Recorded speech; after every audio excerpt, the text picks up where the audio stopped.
All right, good morning, everyone. We're on the record and now day 5, our evidentiary portion of the adjudicative hearing. Mr. Ramber, your mic is open still. I'm going to ask for our Horse Heaven Council members to have a roll call taken today. Then I'll check with the parties and we'll begin adopting the testimony of those witnesses who are listed for today. Andrew Lyons, Kurt Keelish, Linda Lehman, Richard Hagar, Carl Dye, and then I'll have some explanations for council members of the other names that were listed and what's going on with them. So again, welcome to day 5 of the adjudicative hearing. If the staff would please call the roll with the council. For the council, Chair. Kathleen Drew, present. Commerce, Elizabeth Osborne, present. Ecology, Eli Levitt, present. Fish and Wildlife, Mike Livingston, present. Natural Resources, Lenny Young, present. Utilities and Transportation Commission. Stacy Brewster, present. And for the Horse Heaven Project, Department of Agriculture. And for Benton County. Ed Rost is here. Thank you. All right, thank you. Let me check for the applicant who's participating today. Good morning, Your Thank you, Your Honor. Honor. So this is Willa Perlmutter from Stoll Reeves, appearing today on behalf of the applicant. With me, although in another room, is Mr. McMahon, Ms. Schimmelfennig, and Ms. Stavitsky. All right, thank you for that. I see Mr. Harper. Anybody else joining you today for Benton County? Good morning, Your Honor. I'm here with Z Foster today. And Ms. Reineveld, I see you are here. Thank you very much. And for the Yakima Nation, Ms. Volkers. Good morning, Your Honor, and outside counsel Shona Volkers for the Yakima Nation, joined by Ethan Jones and Jessica Houston. And note to the council members today, Ms. Volkers had some kind of update on her computer for the app for Microsoft Teams last night, which is making her connection. The stability is questionable at times, so she may have her camera off today as an attempt to make sure that the court reporter can hear everything. So no discourtesy intended or implied. It's just a question of connectivity if you don't see Ms. Volkers today asking her questions. Mr. Ramber, I see you're here as well for Tri-Cities Care. So that is everybody for our parties and as many of our council members as can be present. I will note for the record, Chair Drew, that I had an inquiry during housekeeping today about our agriculture representative, Mr. Sanderson's attendance, and let the parties know I had spoken with him last night about the importance of catching up on everything before the council were to meet. I let them know about the stresses in his schedule and also the importance for him to be able to view yesterday's confidential version of the video so he could see the actual witness testimony from the Yakima Nation members, Mr. Himsa and Mr. Salam particularly. So those materials will be made available on the council SharePoint in the confidential video if anybody needs to review those. The public version from yesterday is already up on the website. All right, turning to this morning's business, council members, this is your opportunity to ask questions after each witness adopts their pre-filed testimony. The parties don't have any questions per se.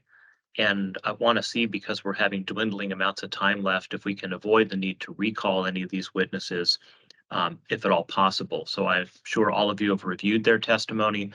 I'm going to ask that the sponsoring attorney just give a quick moment, 1 or 2 lines about the subject matter that's in that. So if it sparks any questions and you remember, oh, yes, this is that witness. There's a lot of them this morning. So sponsoring attorneys from the applicant and Mr. Aramru from you at TCC, if you give me the 30,000 foot overview of what the witness pre-filed, that will help spark any questions if necessary from council members.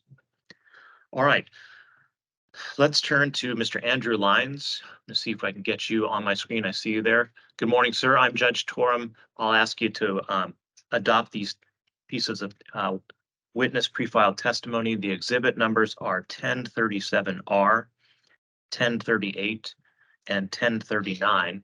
Once I swear you in and we do that, then I'll have an opportunity to have your counsel give the 30,000-foot overview of what you've got, and we'll see if anybody has any questions. If not, it's an easy morning. Thank you, Judge. All right, Mr. Lyons, if you raise your right hand. Do you, Andrew Lyons, solemnly swear or affirm that all of the pre-filed testimony you submitted in exhibits 1037R, 1038, and 1039 is the truth, the whole truth, and nothing but the truth? So I have some small amendments, some Okay. typos, if that's okay. Yes, if you want to call attention to that, Ms. Massengale, our Public Records Office, if you go slowly, can get that all down, and so can the court reporter. And after that, I'll ask your sponsoring attorney, it looks like it might be Ms. Schimmelfennig, to give us the 30,000-foot overview. Go ahead and call our attention to each exhibit and where the modifications or revisions might be. Sure. It's only 3 of them. The first is on page 2 of both exhibit 1038 as well as exhibit 1039. Which is the real estate adjacent property value impact consulting report and the addendum there too. And on page 2, we would like to change, however, it should be noted that here the project boundary will be in excess of 2 miles from the nearest single family residence. That line should be altered to quote, however, it should be noted that here the planned solar arrays within the project boundary will generally be in excess of 2 miles from the nearest non-participating single-family residence. End quote.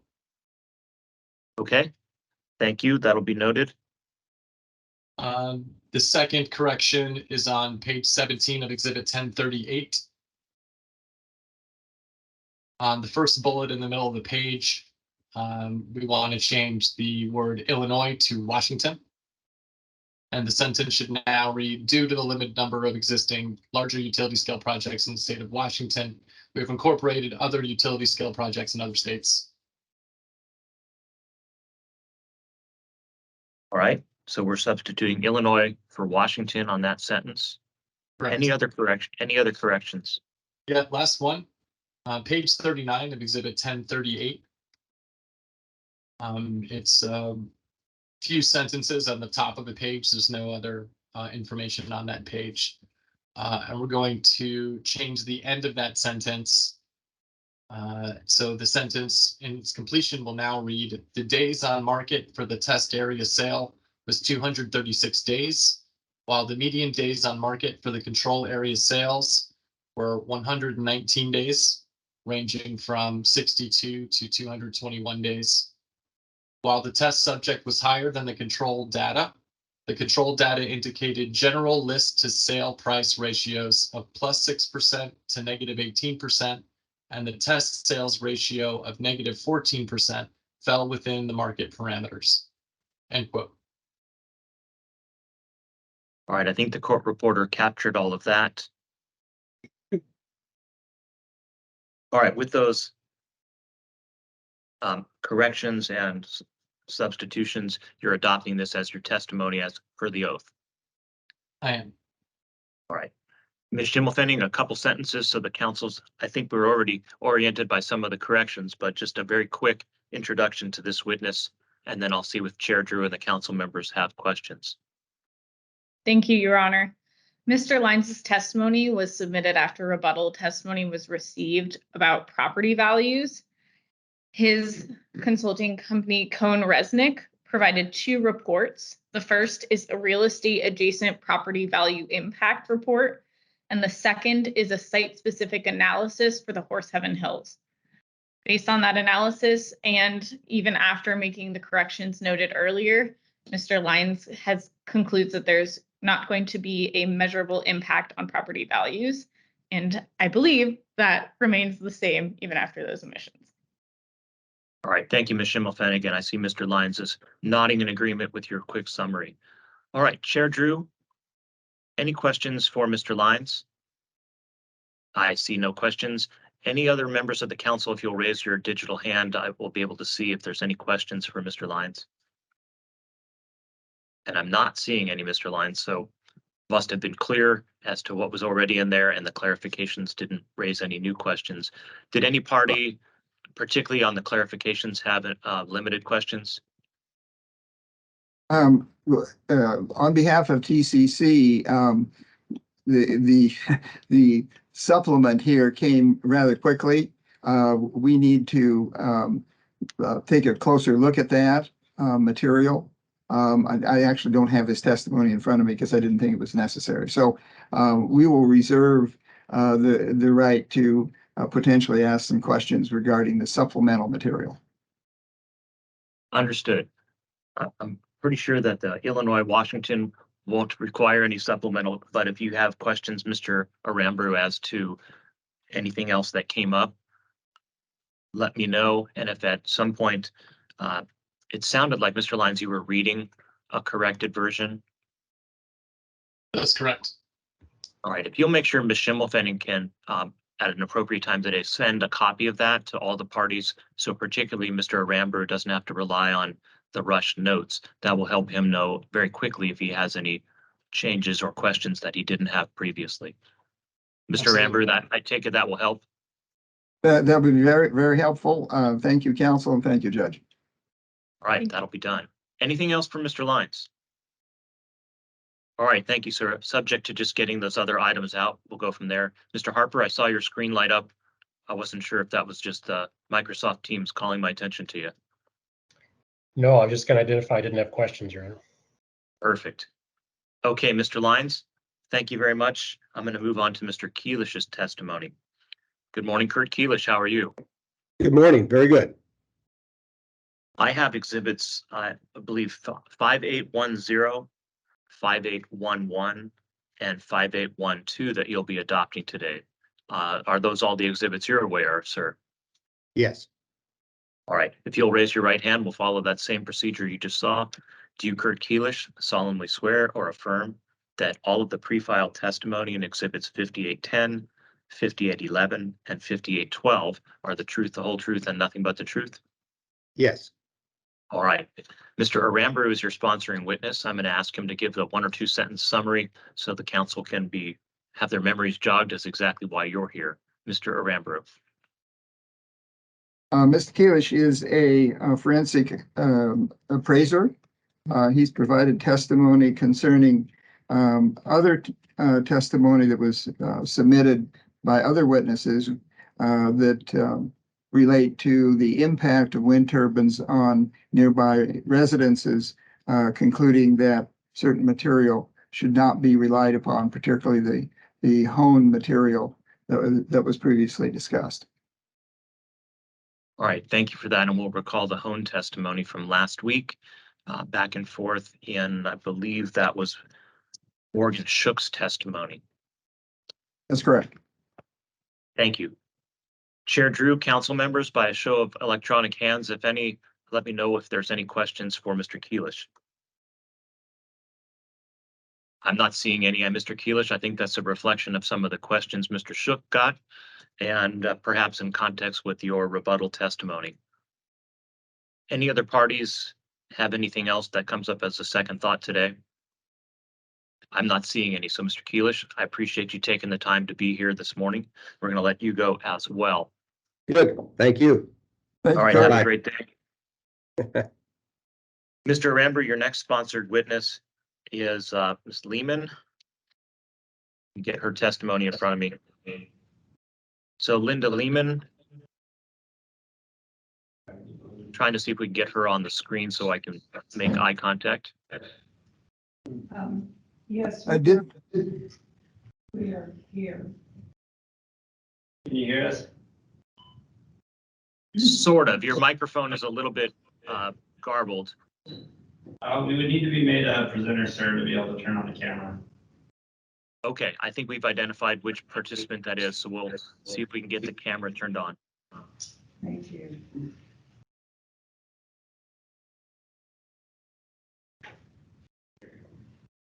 All right, I can see you there in the conference room at the city of Benton City. That's correct. There's a bit of an echo.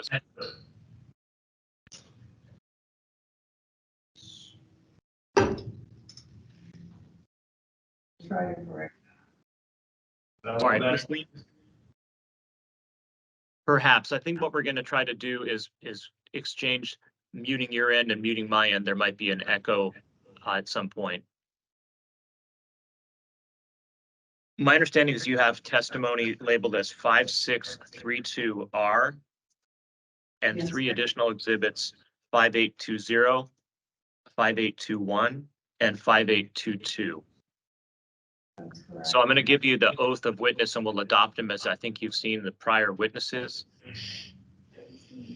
Okay. So if you'll raise your right hand, I'll give you that oath.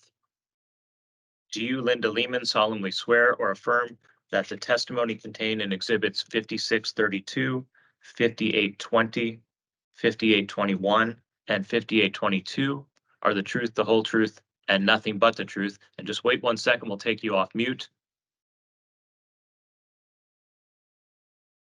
Mute them. I Go ahead, do. ma'am. I do. All right, thank you.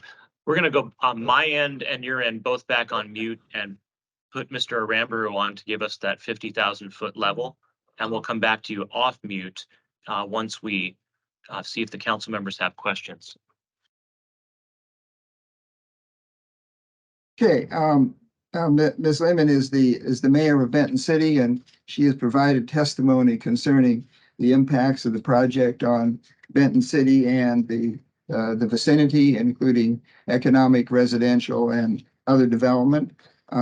She has also discussed the issues of quality of life in the immediate area and has provided testimony and pictures regarding fire suppression, aerial fire suppression in the area of the Horse Heaven Hills, which is immediately south of the city of Benton City, which is at the far western end of the Turbine Strings. All right. Thank you, Mr. Aramburu, for that reminder for council of Benton City's interest and the mayor's statements and evidence. Chair Drew and council members, any questions for the mayor of Benton City?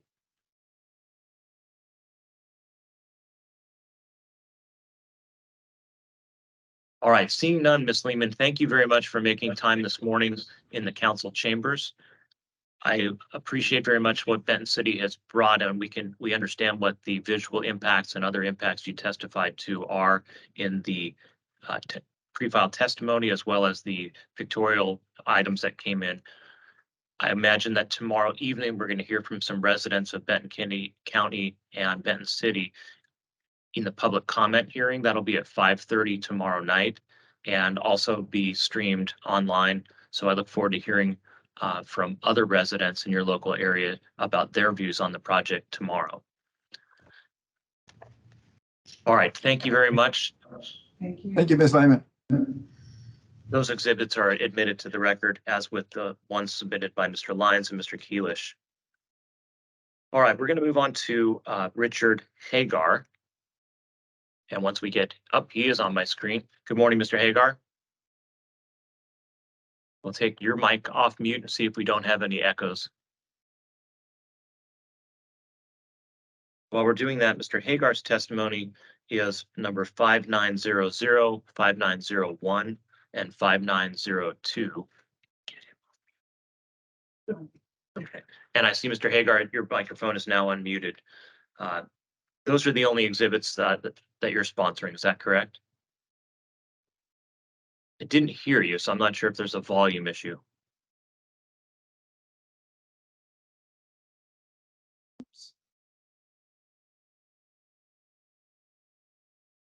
All right, there may be a connection issue on our end. I'm not sure where the volume might be, what the problem is. So Hagar, this is Rick Aramburu, the attorney for TCC. We're not able to hear you.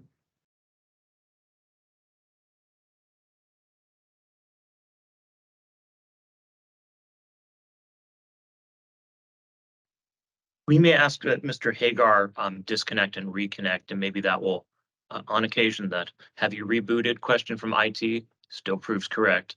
So Mr. Hagar, if you can hear me, maybe you can disconnect and reconnect. Worst case scenario, since we've seen you already, I can give you the oath via telephone if you want to reconnect that way.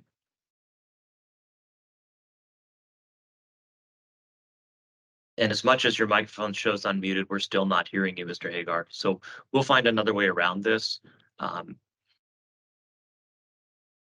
Mr. Aramburu, is there a phone number that staff could reach out to Mr. Hagar? Perhaps you could email that rather than put it in the public record here and send it to Andrea Grantham and or Joan Owens, and one of the two of them will reach out to Mr. Hagar and see if they can troubleshoot.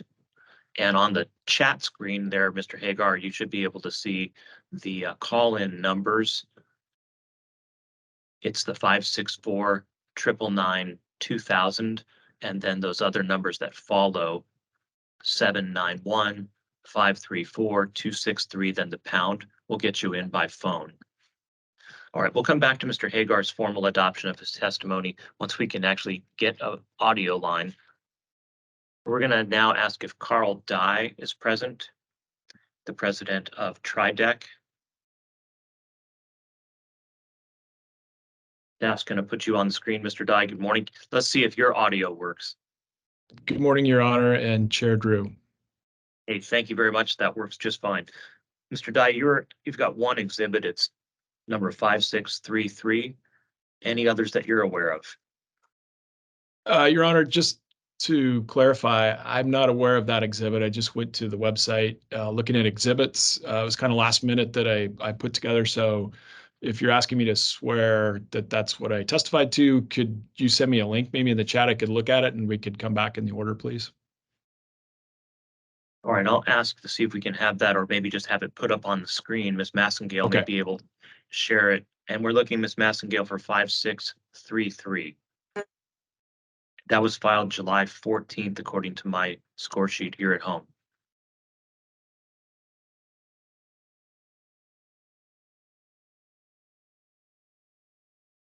All right, Mr. Dye, that should be the letter of July 12th. Is that essentially what we're sponsoring today? Mr. Aramburu can clarify as well. That's correct. This is the letter signed by Mr. Dye, July 12, 2023. Do we have the right letter, Mr. Dye? Yes, it is. And I'm ready to swear that that's what we testified. That's what we submitted. Okay. All right, so we'll get that done right quickly here, Mr. Dye. Thanks. If you'll raise your right hand. Do you, Carl Dye, solemnly swear or affirm that all testimony that's contained in the letter, Exhibit 5633, is the truth, the whole truth, and nothing but the truth? I do. Thank you. So that formality will have that document considered as evidence and subject to cross-exam. If anybody else has questions from the council, Chair Drew, they'll let us know. All right, as you would expect, Mr. Dye, the letter is pretty self-explanatory, although we do have one question from our ecology member, Eli Levitt. Mr. Levitt, if you'll introduce yourself to Mr. Dye, and we can talk about Exhibit 5633. Hello, Mr. Dye. My name is Eli Levitt. I work here at the Department of Ecology. I'm Ecology's FSEC council member. Thank you for being here today. I appreciate your letter. Sounds like Tri-City Cares has a fairly broad coalition that includes you, realtors, Chamber of Commerce, and others. I'm curious, has Tri-City Cares or your organization, or even to your knowledge, the proponents reached out to the Spanish-speaking community in the Tri-City areas to see what those leaders think about this project? Thank you, Mr. Levitt. That's a relative question. Sorry, I'm getting an echo now.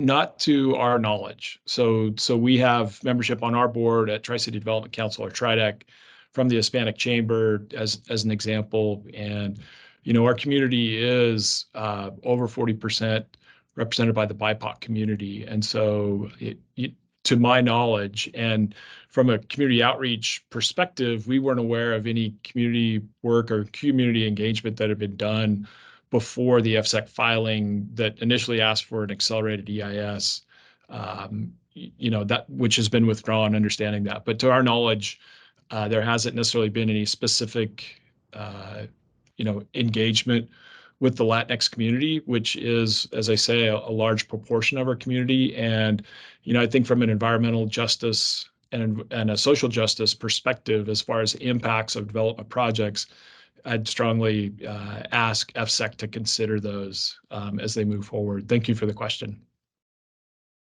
Okay, and just one more question.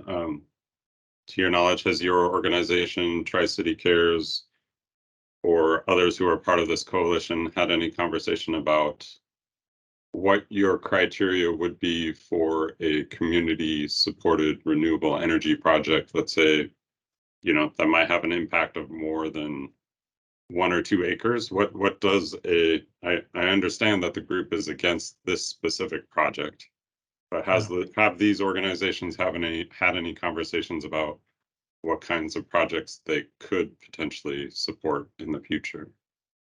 Yeah, we actually have. And so just a little bit of background for your question. Our board's represented by community leaders. And so as we've talked about this project, what we've discussed at our board level is the appropriateness for renewable energy projects for that. And as we've gone deeper into it, and even one of our board members is WSU Tri-Cities, who this year got funding from the legislature for the Institute for Northwest Energy Futures, where we look at holistically energy production, off-takers, especially as we look to a green transition for the state of Washington. And one of the biggest barriers to renewable generation or any non-emitting generation is transmission. And so, when we look at that, and after the project was submitted by Scout Energy, a group of our board members from TriDec had 3 or 4 meetings with the developers from Scout Energy and learned a lot about the project. We wish that would have taken place before they submitted to FSEC. But through that process, we learned about some of the drivers for this. And transmission actually is a big one. So being able to site this project where they could directly access BPA substations to be able to get the power out without spending a lot of CapEx to actually make the transmission work was a big driver for it. And so as a community, we've had those conversations. And I'll say that we have had some discussion even with Benton County as they've looked at land use codes in the future to say these areas would be good. Obviously, the FSEC board is aware of Benton County's restriction on conversion of ag lands, which was done after this was submitted, but they've identified industrial areas as appropriate places for industrial development. And while it hasn't been announced yet, the Department of Energy Environmental Management at the Hanford site, headquarters in DOE, has already had one event. We're helping plan another event in September for the potential lease for solar or other non-emitting renewable or just non-emitting power generation projects on the Hanford site. The DOE, who owns that land, is willing to lease to developers for that. And I think when we look at this project, its proximity to our urban area and the visual corridors are the biggest concerns that collectively our community has. And I think you've heard from TC Cares and others collectively. When we think about out of sight, out of mind, and I'll just bring up that we've all seen reported in the newspaper, even some battery storage projects on the west side. I think there's one around Carnation the community's against. Like, as our state looks at Clean Energy Transformation Act, or the CETA standard, 2025, no carbon emissions from energy generation, we've got to have ways that the community is engaged in all of these projects across the board. And I think that from our board's perspective, that's what we'd like to leave FSEC with, is within what FSEC can consider, we'd ask these comments to be highly considered, and especially as we move forward with our legislature, to say that, we've got a good program for our state. It's something to consider that we've learned through this process working with the Scout developers. Okay, thank you for your candid responses. I appreciate it. Thank you. Based on Mr. Levitt's questions and Mr. Dye's answers, does that raise any other questions, Chair Drew or council members? All right, I'm not seeing any. Mr. Ramber, I know some of the response that Mr. Dye had was a little bit outside the scope of things that are for the adjudication. And I see Ms. Stavitsky has a hand up. It might be I'm anticipating some motion to strike portions of that testimony or have it set aside, Mr. Dye. So let me see what's going on there. Stavitsky? You're still on mute. Thank you, Your Honor. I'd like to have a chance to review the transcript before I make any motion to strike. I did just have one follow-up question on one of the questions that Councilmember Levitt asked, Mr. Dye. Certainly, I think there were no other council questions, so that would be appropriate now. Great. Thank you, Mr. Dye, for these additional clarifications. I did have one question for you. Have you read the application for site certificate, specifically section 1.12.3? I can't make that specific. I don't recall 1.53 that you referred to. If you'd like to reference it or show it on the screen, I'd be happy to write it or read it and give you a comment. But off the top of my head, I don't recall. Okay, that's fine. I can, really what I'm getting at is the subject matter of that, so I can describe it. So are you Okay. aware that applicant, as part of their outreach efforts that are described in that section, reached out and provided Spanish language, both print ads and radio ads on local radio stations and print media that serve the local Hispanic population? Your Honor, am I able to ask a question back? I think I'd request that you answer yes or no, Mr. Dye. If something's unclear about the question, you can ask me that. Yeah, before I answer, I'd just like to ask you what's the content, when did they do that? Before the FSEC application or after? Well, this is information that's in the application. I can't testify about it. I would Okay. represent to the council that if they have questions, they can review that section, and same for Okay. you. I'm not aware of that. Okay. Thank you. No further questions. Thanks. All right, Mr. Dio, in fairness, was there anything you wanted to add in response about the outreach issues? No, I think Okay. that's, yep. All right, thank you. Council members or other parties, any follow-up? Mr. Ramber, this was your witness. I want to give you the last word. No, nothing further. Thank you, Mr. Dye, for your involvement here. All right, thank you very much, Mr. Dye. Mr. Hagar, Yes, we're sir. going to come back to you and see if we've solved the sound problems. Again, this is Mr. Hagar's testimony is 5900, 5901, and 5902. Let's see if we can hear you now, Mr. Hagar. Not on the screen. I think there was a 206 phone number that might still be on mute. I can see you and I can see it's muted, so maybe try that #6 or *6. There it is. I am no longer muted, they say. And we So can is it hear you. coming through. Hey! All right. I think there's a slight disconnect between the video and and a lag with the voice, but we can't hear you. So without any further ado, I think you've seen the routine this morning. Let me swear you in, get you to adopt these pieces of testimony. And after all that, somebody should have a question for you and not just, can we hear you? All right, Mr. Hagar, do you, Richard Hagar, if you'll raise your right hand, solemnly swear or affirm that all of the pre-filed testimony in Exhibit 5900, 5901, and 5902 are the truth, the whole truth, and nothing but the truth? I do. All right, so thank you very much. Those are going to be admitted to the record. Mr. Aramburu, if you will give us a quick 30,000-foot level of what Mr. Hagar is here to present. Mr. Hagar has provided testimony which is a critique of other testimonies regarding residential view properties, the impacts of industrial developments on those view properties, the manner and mechanism by which those impacts can and should be assessed for appraisal and economic purposes. So that's a general outline of Mr. Hagar's testimony. All right, thank you. Council members, you've had a chance to review Mr. Hagar's testimony and his resume, and Mr. Ramber's reminded you of what's there. Chair Drew, any questions? And other council members?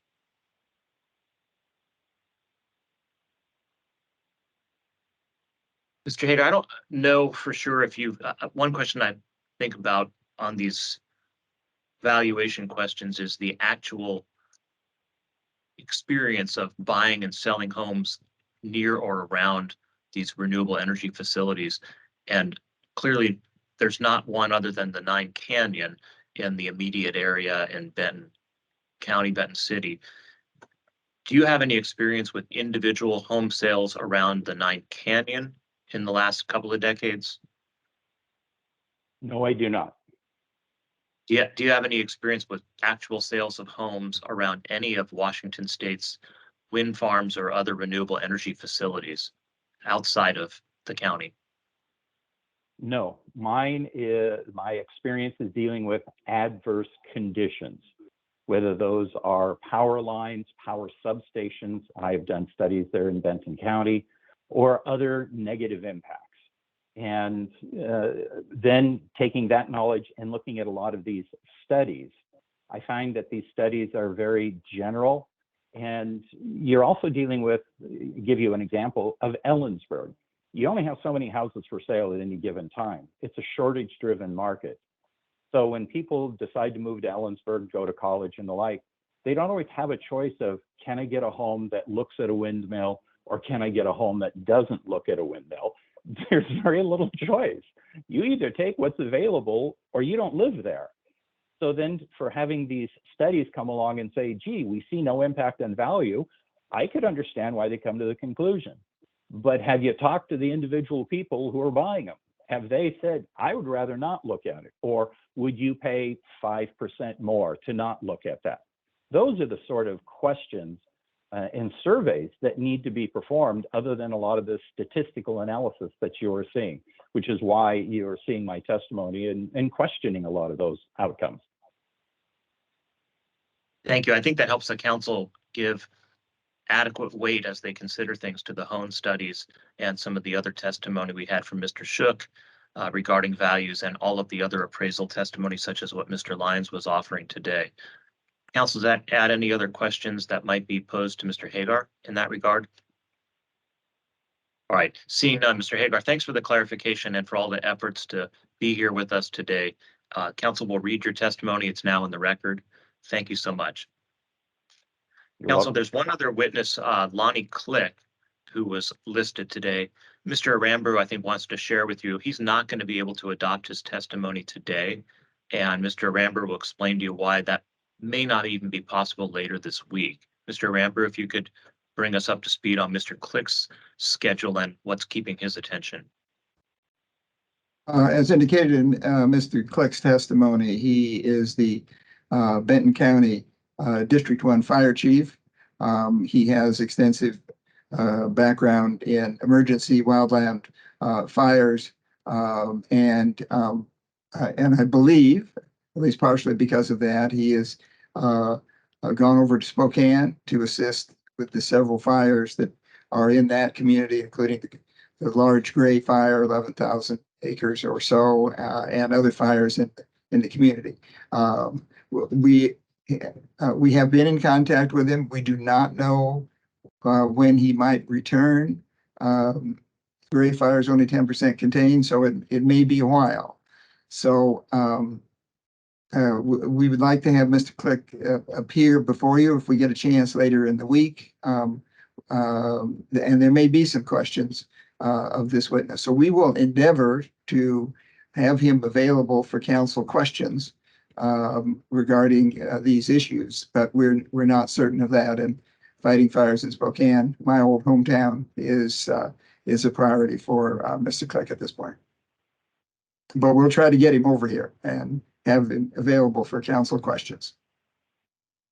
And council members, in the housekeeping session this morning with the rest of the parties, I suggested that just in the case the exigencies of the fire situation in the eastern half of the state keep Mr. Click from appearing, they would stipulate and agree that his exhibit 5631 be admitted to the record.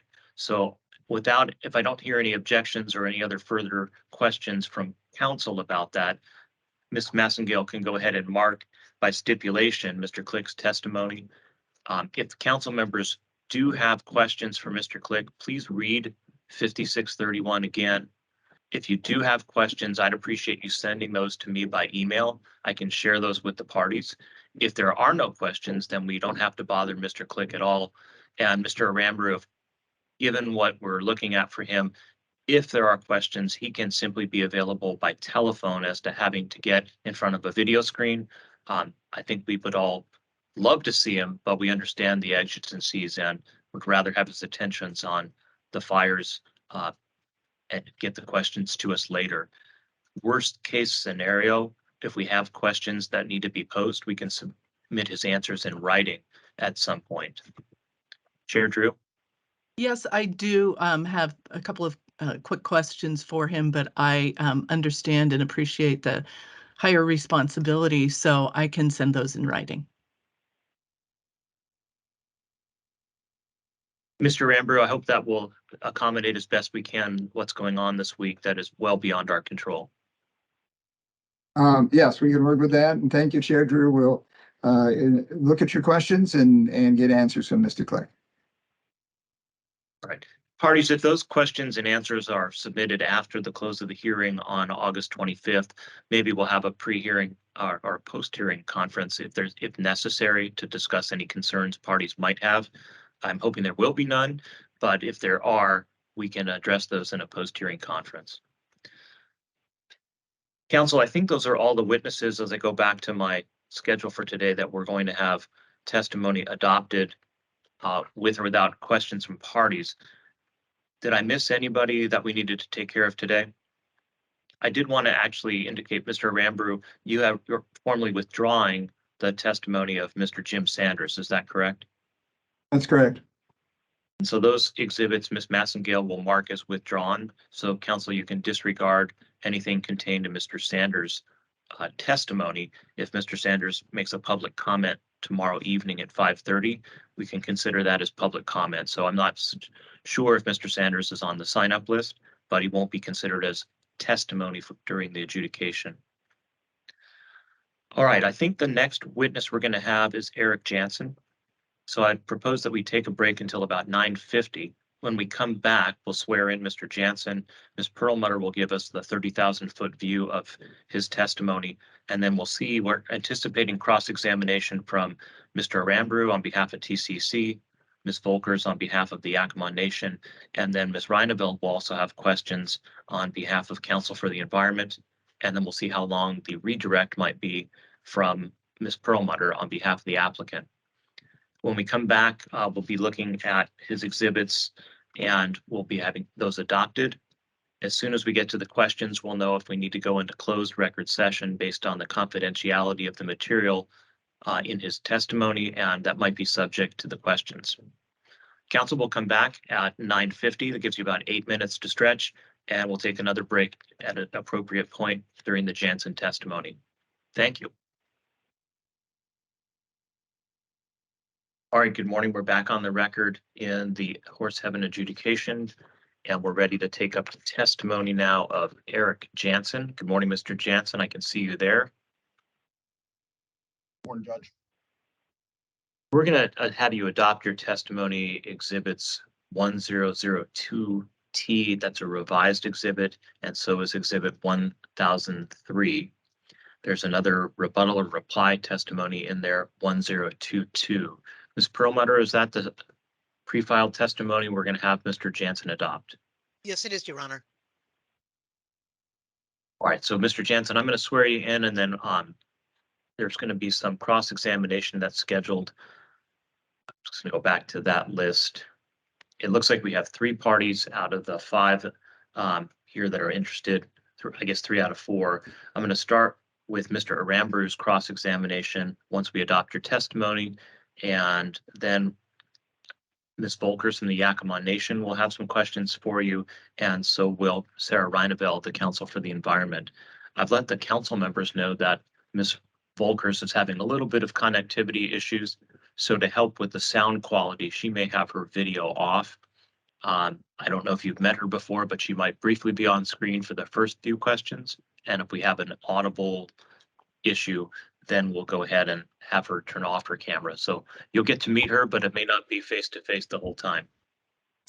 Your Honor, it's my understanding that Ms. Volkers would like me to go first in my examination so she can continue to troubleshoot those issues, and she can confirm that if she needs to. Okay, I'll take your word for it. Mr. Aramburu? And for TCC's part, I don't know why we're listed at what looks like 2.1 hours. We originally thought we might have 0.2 of an hour of testimony, but of cross-examination, but we actually don't have any at all. And for the Romney testimony, similar, we don't have 2 hours, and we probably won't be asking Mr. Romney any questions either. So to try to move things along. All right, thank you, Mr. Rambro. I had done the math and thought it was 2/10 of an hour as well, but if you're withdrawing that for the moment, thank you. Ms. Reineveld will be coming. Thank you. We'll be coming directly to you, Ms. Reineveld, and then we'll see where the Yakima Nation is. So, Mr. Jansen, if you're keeping score at home, you're now going to be talking to Ms. Reineveld first. All right, sir. If you'll raise your right hand, I'll have you adopt these pre-filed testimony exhibits. Do you, Eric Jansen, solemnly swear or affirm that all testimony contained in Exhibit 1002, 1003, and 1022 are the truth, the whole truth, and nothing but the truth? I didn't hear you, so I'm hoping we have audio.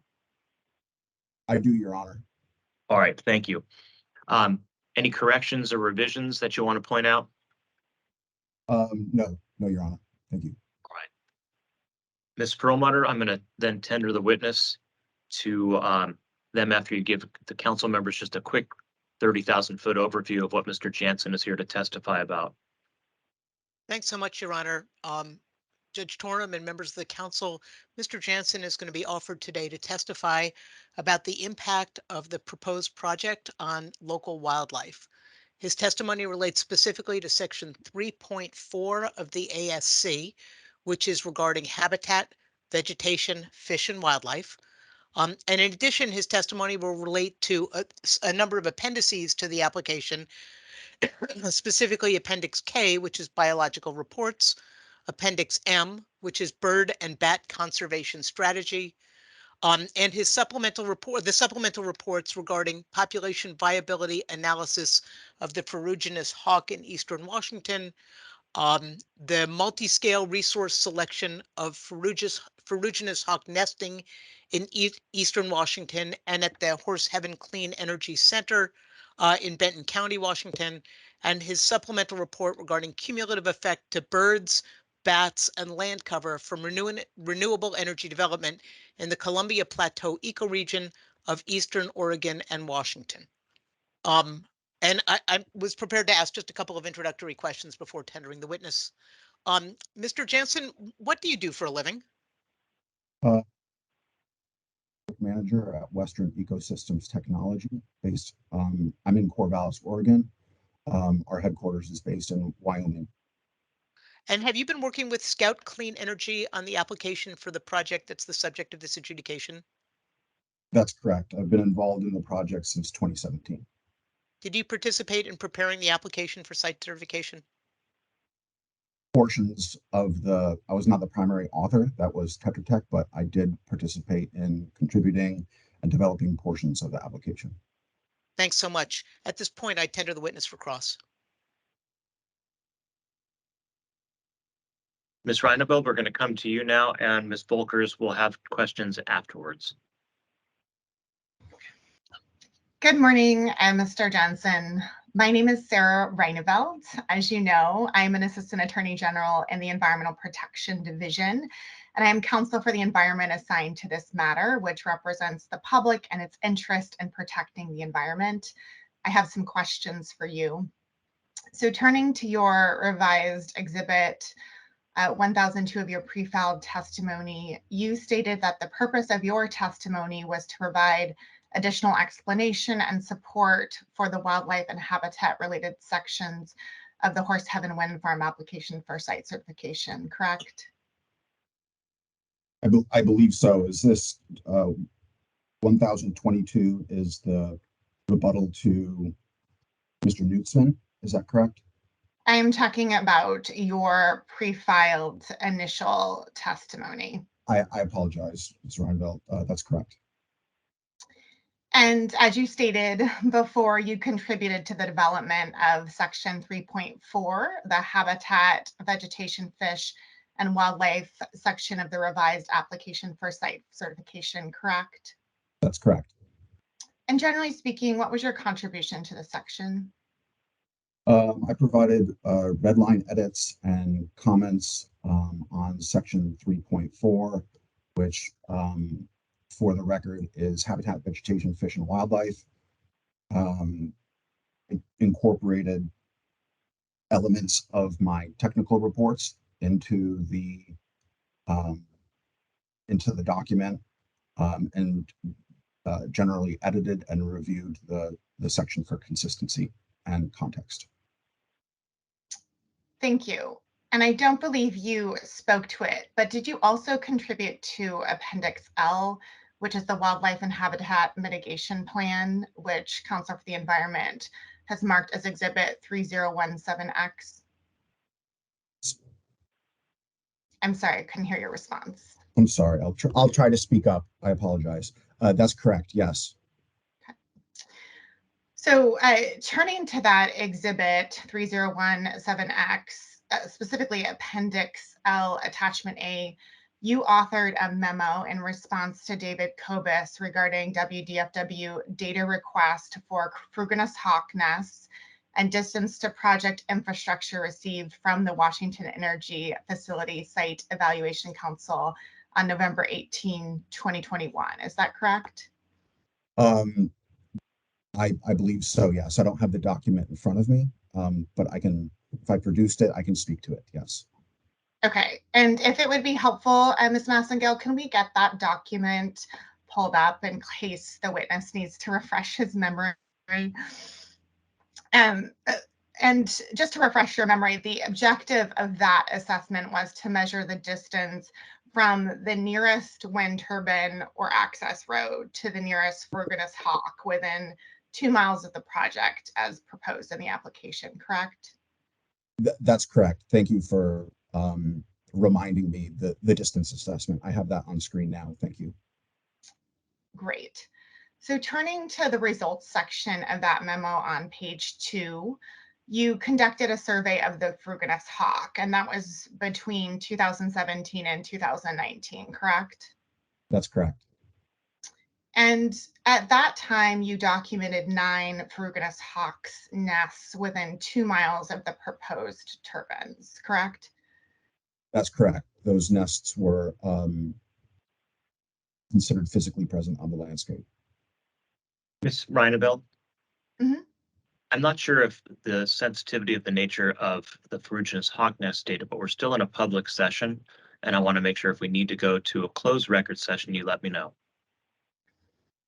Okay. Yeah, I mean, if we, that's fine. I'm going to be asking specific questions about the hawk's nests. So if that, in your honor's assessment, would necessitate a closed session, then that's fine. I just want to make sure if this testimony was marked confidential, that it remains confidential. So, Yes, it's not marked confidential to my knowledge. okay, thank you. Thank you. So turning to, I think it's page 2 of your memo, and if you have it in front of you, we don't need to bring it up on the screen. But and I think I asked you this, but the survey documented 9 fruginous hawk's nests that were in 2 miles of the proposed turbines, and you mentioned something in your response to that, and I just wanted you to clarify that. Miss Reineveld, I want to interrupt. Ms. Massengale is going to look at some of the exhibits and is indicating to me there's a concern that this might need to be closed, particularly with regard to the actual nest locations, which are sensitive data. Ms. Massengale, if you want to say anything as to what parts of the exhibit or what parts of Appendix L to draw attention for all of the parties that you've called my attention to. Thank you. This is Lisa Massengale for the record. We do have it noted as being a redacted version that was submitted as exhibit, but my concern would be that potentially answers related to nest locations may verge into and go into the confidential nest location, which would be exempt from public disclosure.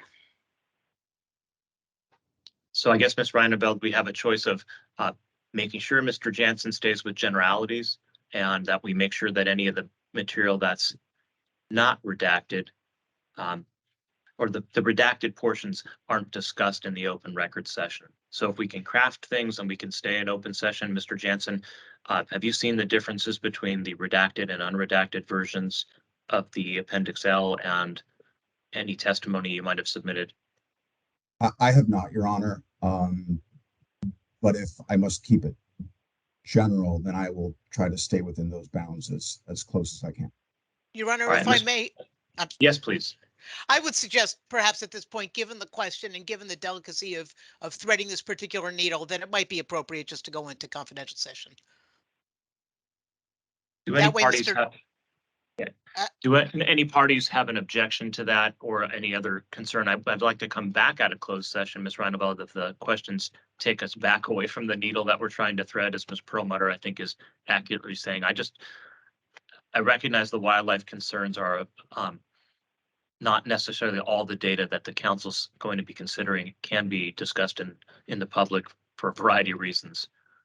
All right, I'm not seeing any objections, so I'm going to ask staff at this point to move us into closed record session just to talk about it and make sure that Mr. Jansen can speak more freely and the council gets the full information. So members of the public, it's now 10:03. We'll see how long this takes, but I'm guessing within the half hour, we'll be back out of closed record session. It could be much faster. It just depends on where the cross-exam questions and perhaps questions from council members take us. All right, we'll pause right now while we let the electronics do their thing. All right, we're coming back into a public session after being in closed record session to talk about some sensitive and a little bit too specific information about raptors involved in the site around the proposed Horse Heaven Wind Power Project. We're coming back now. We're still doing the examination of Mr. Eric Jensen, Counsel for the Environment. Sarah Reineveld's now going to be asking some more general questions. So we came back into the public session so that everybody can track as much as possible of what's being presented to the FSEC Council. Ms. Reineveld, with that, it looks like everybody is back. I'm not getting any questions. I think there's a couple microphones that might be unmuted. So if you can self-police, that would be great. Otherwise, we'll ask staff if we hear noise to mute your microphones. Ms. Reineveld, go ahead. Thank you, Your Honor. Mr. Jensen, just because a nest was not occupied by a Fruginous hawk when you surveyed it doesn't mean that the hawk will not eventually return to reoccupy the nest, correct? That's correct, yes. So you agree that those nests could be reoccupied? By ferruginous hawk, yes, in the future. Thank you. And in Exhibit 3019 on page 11, you point to the extent of agriculture and encroachment of development as two factors decreasing the likelihood of nesting territories near the project area being reoccupied by Fruginous hawk. Is that correct? That's correct. If constructed, do you agree that the project could also be a factor that contributes to the permanent abandonment of these nesting territories? That could be considered a factor, yes.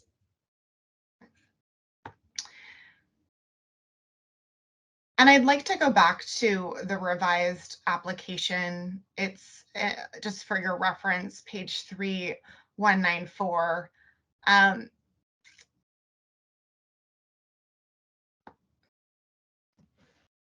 The revised application accounts for a setback of a minimum of 0.25 miles from occupied Fruginous hawk's nests in the turbine layout. Is that correct? That's correct. That's why some turbines were dropped. So we spoke about a section that was proximate to a nest, and that turbine has been dropped. Thank you. That recommendation of the 0.25 mile setback was limited to occupied hawk's nests. Is that correct? Law offices.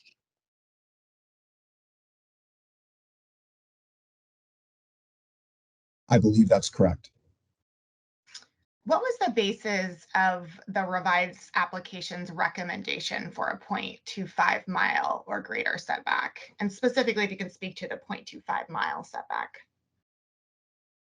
The genesis of that distance was based on the recommendations found in Priority Habitat and Species document from WDFW, Larson et al., 2004. And do you have a copy of that management recommendation for Washington's priority species from Larson in 2004. It is marked as Council for the Environment's Exhibit 3018X for your reference. I do not have it in front of me, but I believe those recommendations were summarized in the distance document that we discussed at the beginning. Okay, and if we can just pull that up, that would be helpful, and maybe start on the beginning of 7.1, which is the section pertaining to hawks, is my understanding, if that's possible. I read through this study, Mr. Johnson, at least this section, and I couldn't find where it recommends a specific 0.25 mile wind turbine setback. If you want to just keep on scrolling to 7.2, Ms. Massengale.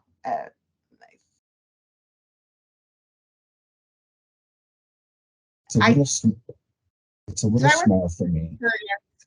If you could point me to where that is, or speak to where that recommendation comes from in this study, if you know. I think that there is a summary table at the end of this section, if I recall correctly.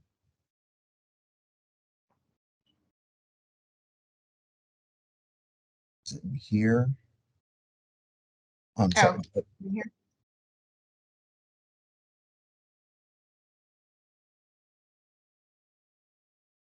Disturbance. Next page, please.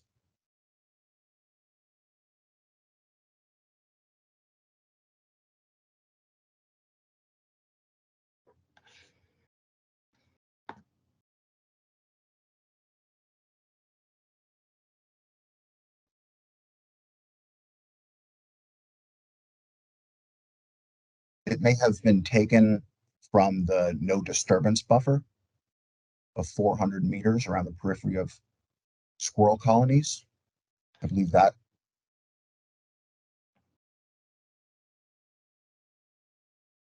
That was the.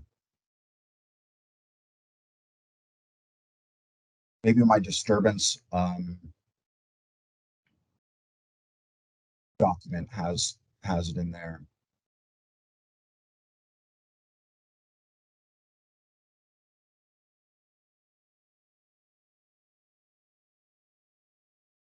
Do you need a moment, or would you like to come back to that?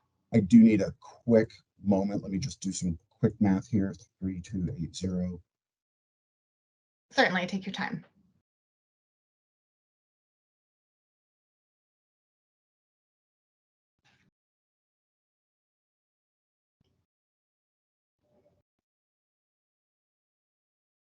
Yeah, I'm sorry, Ms. Rondevelt. That doesn't. I'm not seeing where that comes from. I know that we used and applied Larson et al.'s recommendations throughout our recommendations to the project. Under disturbance, it says 820 feet, I believe, and that is 0.16 miles. And then 0.6 miles for prolonged activities.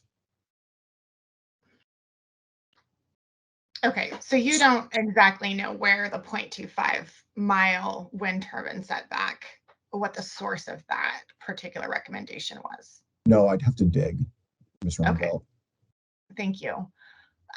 According to the application, there was also a recommendation. This was also potentially a recommendation from WDFW.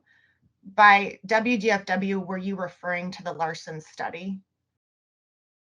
That's correct. The priority management recommendations. That's from that's the document that you had in front of you. Okay, so this wasn't part of an independent recommendation from WDFW in addition to that study, is that correct? I believe that's correct. At the end of my Raptor Nest report in 2023, I provided, as an appendix, I provided some recommendations that were Mike Ritter at WDFW.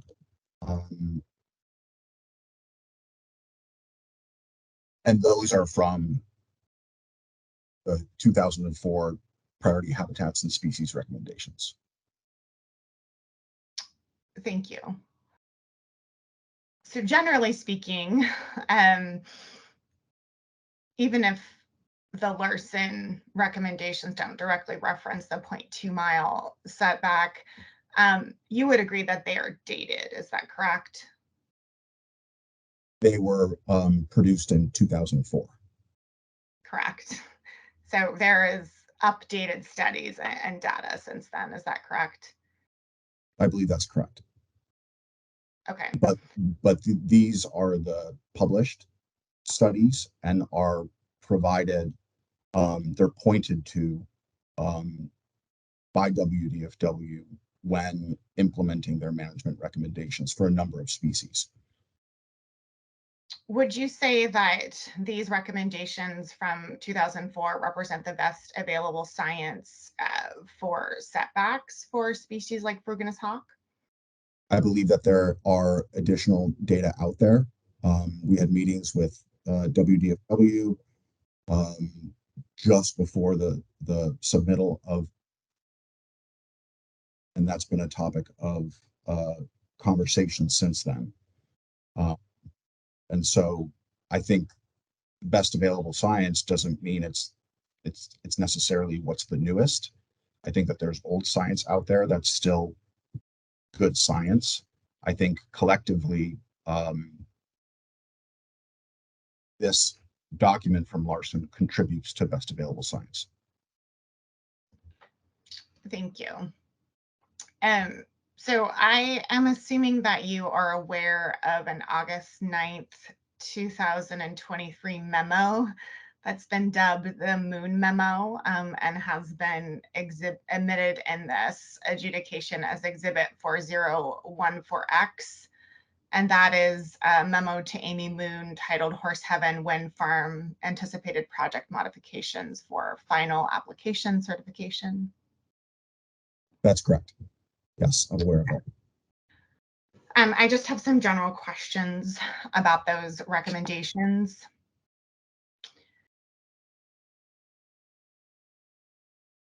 So section 1.3, you agreed, or the applicant agreed in this memo to remove specific turbines. It looks like 5, 6, 7, and 8 from the proposed layout. Is that correct? That's correct. Turbine removals are discussed in sections 1.3, 4, and 1.5. And without getting into the specific nests, because we're in open session, this includes turbines that are in close proximity to a few of the Fruginus hawk's nests. Is that correct? Your Honor, I'm going to object. The phrase close proximity is too vague for him to be able to answer. Yes, I am going to be asking some clarification about how the applicant defines close proximity, because I agree it's very vague. All right, Ms. Perlmutter, I'm going to overrule the objection subject to this clarification. Go ahead, Ms. Reineveld. And I don't know if the witness actually answered that question. Can you repeat the question, please? I'm sorry. This includes turbines that are in what the applicant defines as close proximity to Fruginus hawk's territories and several nests. Is that correct? And before you answer, Mr. Jansen, again, the closer we get to specifics, the closer we get to the confidential material in the Moon memo, as we've been calling it. So let's be cognizant of that. And if we need to go back into closed record session, we can. Noted, Your Honor. I believe Ms. Reineveld, when we talk, so proximity is discussed in this memo.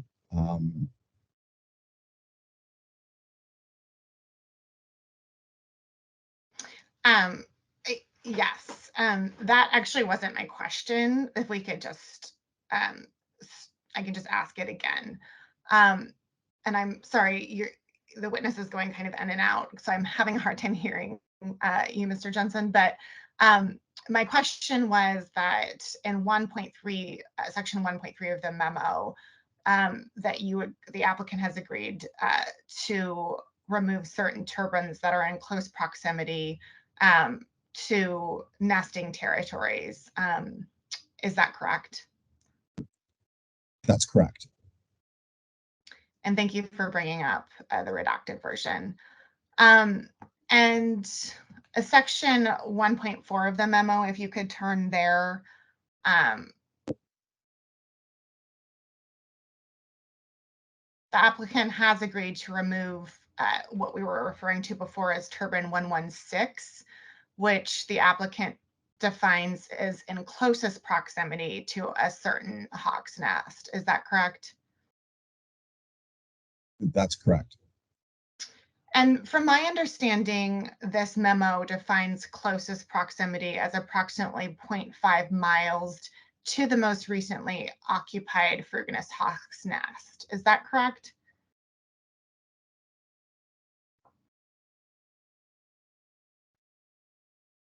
Sure, that's the definition of proximity. I think it was discussed as a characterization of turbine relative to the location of the nest. Okay. It's described under the rationale for change. So perhaps you can enlighten me. What is the definition of closest proximity in this memo?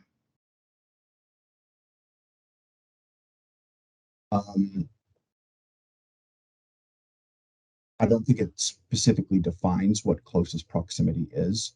I think the project looked at nests and a distance of 3.2 kilometers, and the rationale for 6 was because it was in proximity to that nest we discussed that was occupied in those 3 years of survey, 17, 18, and 19, that we discussed in the distance paper. Your Honor, if I may, it looks like we are getting close now to confidential information. It may be appropriate to reconvene in closed session. Yeah, Ms. Reineveld, I was getting some notes from Ms. Massengale as well. Some of the information some of the things are in the redacted portions of this exhibit. And I know it's hard to keep track, question and answer as we go. But I think Ms. Perlmutter, it's well advised. Do we have many more questions, Ms. Reineveld, in this area?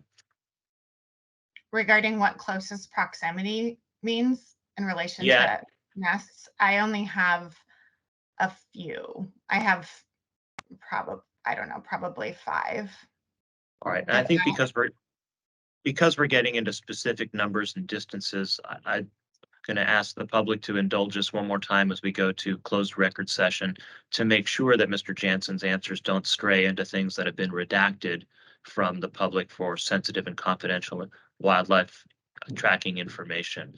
So council, again, when we go back into closed record session, hopefully the same group is built out. We won't be missing anybody, but we're going to do that now.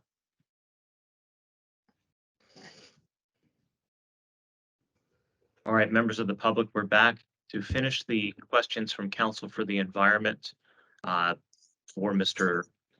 Jansen. We're back asking some more general questions about wildlife and raptors. When we're done with this cross-examination from Ms. Reineveld, we're going to take a little break. It's now almost 11 o'clock. We're going to see if we can come back after a 5 or 10 minute break with the questions and cross-exam from the Yakima Nation. Ms. Reineveld, if you'll wrap up your questions now, we'll stay in the public session until we take a recess. Thank you, Your Honor. Mr. Jensen, in light of this uplifting that we were discussing of the fruginous hawk from threatened to endangered, you would agree it's important to protect the historic or unoccupied territories of the hawk for the species to recover from that endangered status, correct? Yeah, I think, yes, I would agree that a range-wide holistic approach is needed to help the species increase its population. So to help the species increase its population, it is critical to not just protect the territories, but also to recover the habitat that supports the species that we were discussing. Is that correct? To recover the habitat. I'm not sure what you mean by that, Ms. Reinfeldt. We'll make sure that we're also doing more to recover the habitat after the project application to ensure that it continues to be a viable habitat for the species. I would say yes, in general, that's the case. There are state programs like similar to the Conservation Reserve Program, state acres for wildlife, I believe it's called. The acronym is SAFE, that maintain and try to increase native habitats for all wildlife. Thank you. Moving on, the revised application proposes 2 years of standard post-mortality monitoring to assess the impacts of the turbine operation on species such as the fruginous hawk. Is that correct? Yeah, yes, that's correct. And it's post-construction fatality monitoring, or PCFM. Okay. And do you agree generally that post-construction mortality monitoring just provides a snapshot of the project's impact on species like the fruginous hawk?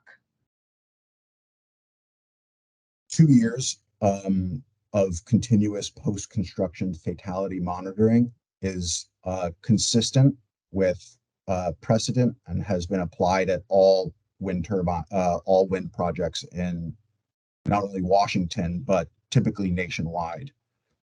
The duration of PCFM, or the fatality monitoring, can be adjusted in an active management environment that is done in consultation with the Technical Advisory Committee. But would you agree that, and I understand that makes sense, that sort of 2-year monitoring doesn't necessarily capture long-term trends such as displacement in response to human presence or interspecific competition from other predators? Is that correct? That's correct. That's why the project has undertaken additional measures, such as conducting surveys for nesting raptors for 5 years post-construction, which in my experience is above and beyond what I've seen at other wind facilities.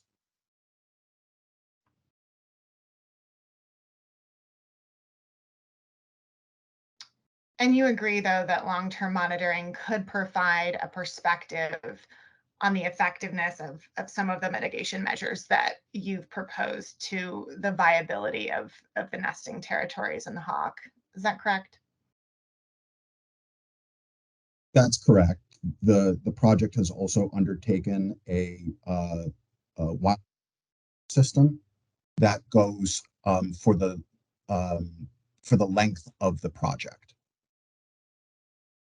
I'm sorry, Mr. Jensen, we heard wildlife something system. You're doing great. I'm sorry, guys. I don't know what's going on. Let me try that again. The project has undertaken a wildlife fatality monitoring and reporting program for the life of the project, very similar to what's done at Nine Canyon as well.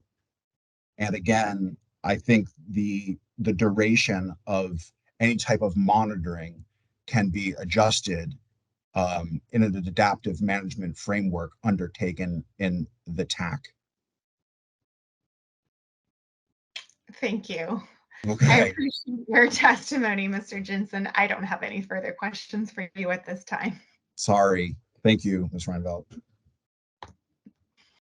All right, thank you all, and I appreciate Mr. Jansen trying to stay still and have that microphone pick up. The technology is a challenge for all, me included. It's 5 after 11. I want to give the court reporter a break, and I think for our schedule, we're still aiming for a lunch break. We may be able to complete Mr. Jansen's testimony, and we'll see how the redirect goes as well, and figure out those things when we come back. So let's take a 10-minute break till 11:15. When we get back, Ms. Volkers, you'll be on for your cross-exam, and you'll let us know if and when we need to go into closed session. Thank you. We'll have a recess till 11:15.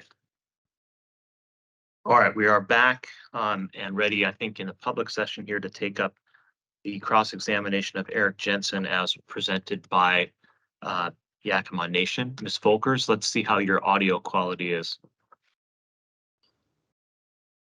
Thank you, Your Honor. Shona Volkers for Yakima Nation. All right, let me see if we can put you on the screen here. Is your camera on right now? I'm going to wait to see if I can get you moved over. All right, I see a darker screen, but we can, there you are. It's still looking pretty pixelated, so let's try Mr. Jansen to see if Ms. Volkers can introduce herself, and Ms. Volkers will give you an indication if we need to switch the camera off to go with just the audio and see what the court reporter is able to get.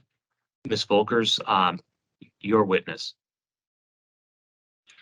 Thank you, Your Honor, and good morning, Mr. Jansen. My name is Shona Volkers, and I represent Yakima Nation in this proceeding.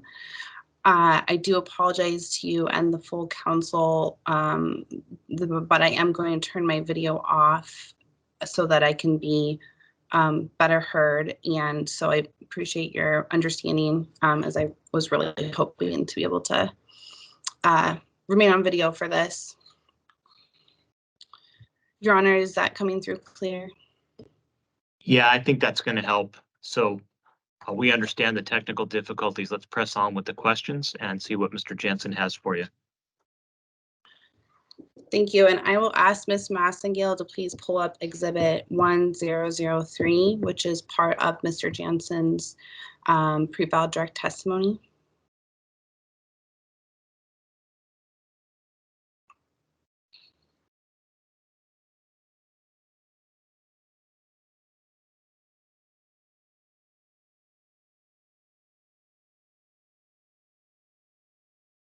Give us one moment here.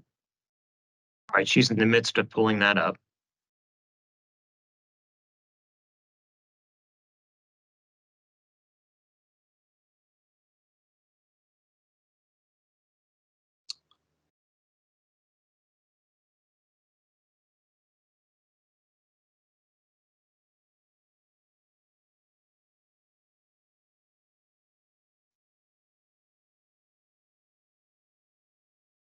If this exhibit isn't able to be pulled up, I only have a few questions about it.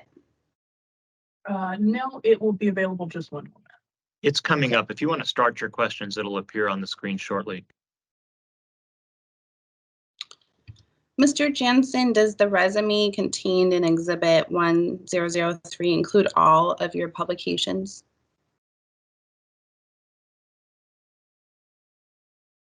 I would say more or less. Yeah, those are the relevant ones that are publicly available. Okay, and if we turn to page 3, I believe that is where the publications are listed. And that's being shown on the screen now, Ms. Volkers. Thank you. And is it fair to say that your resume does not include any publications or presentations regarding any raptor species in Washington prior to your engagement with Scout Clean Energy? Raptors in Washington. I've written and worked with raptors. That's not correct. I've been a consultant for over 13 years and have conducted many nesting surveys and raptor studies in Washington during that time that are not in this select publications and presentation section. Okay, and I just asked if this included all of your publications, and I thought I heard, but it's actually a little garbled in your answers for me, that there weren't any relevant publications that were not already here. So are these survey reports that were not, complete publications, or were they not considered relevant by you when you submitted this resume? Your They're Honor, not if I may object, she is mischaracterizing his testimony. My notes indicated that he said that the list included all publications more or less. And I'd also note that she's being argumentative. Well, I'm going to overrule the argumentative. I think there was a little bit of confusion on this. Ms. Volkers, I am going to sustain the objection as far as he did say more or less. And in the subsequent answer, he clarified that this portion on page 3 is select publications and presentations. So I think by the plain meaning of the word, that indicates it's not everything. And it's certainly not the ones that are not available to the public. So if you want to rephrase the question, I think the point you're trying to make is the extent of his studies here in Washington outside of the preparations for this application for site certification. Is that correct? Thank you, Your Honor. That is correct. And certainly just trying to understand the extent of his experience and work on raptor species in Washington State outside of what's on this list in front of us.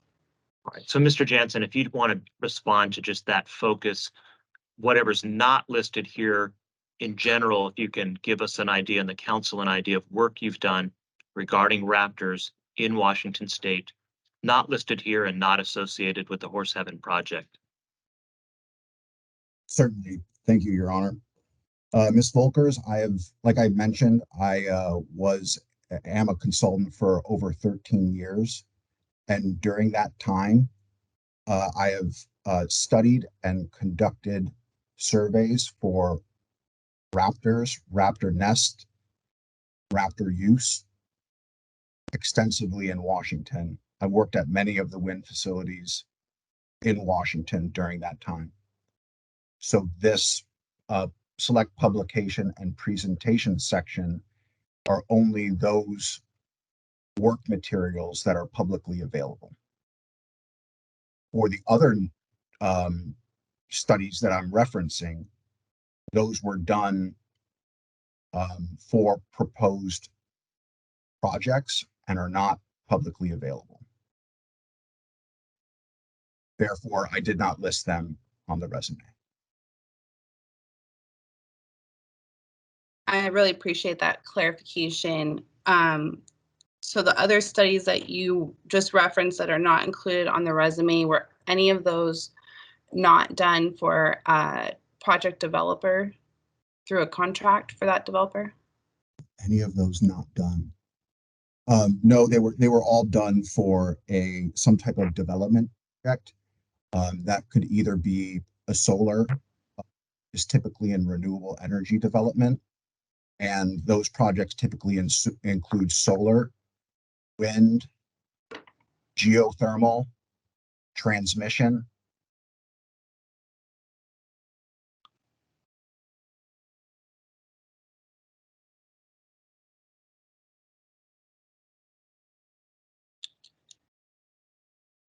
And that's all.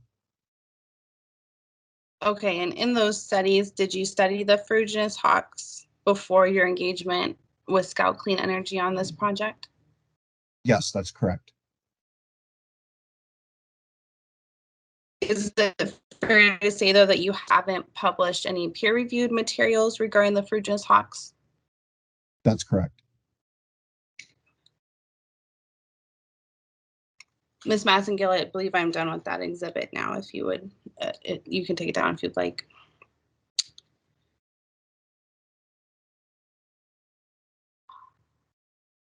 I have questions about the materials that you're sponsoring, and I'm trying to not duplicate Ms. Reineveld's questions, but I hope you'll bear with me since I had these written before her cross-examination. I believe that you stated that this morning that you were not the primary author of the project's application. Can you clarify though whether or not you authored any of the original amended application, original application for site certification? As my pre-filed direct testimony states, I was not the primary author of this document. Tetra Tech had the primary core of that work. I stepped in and offered my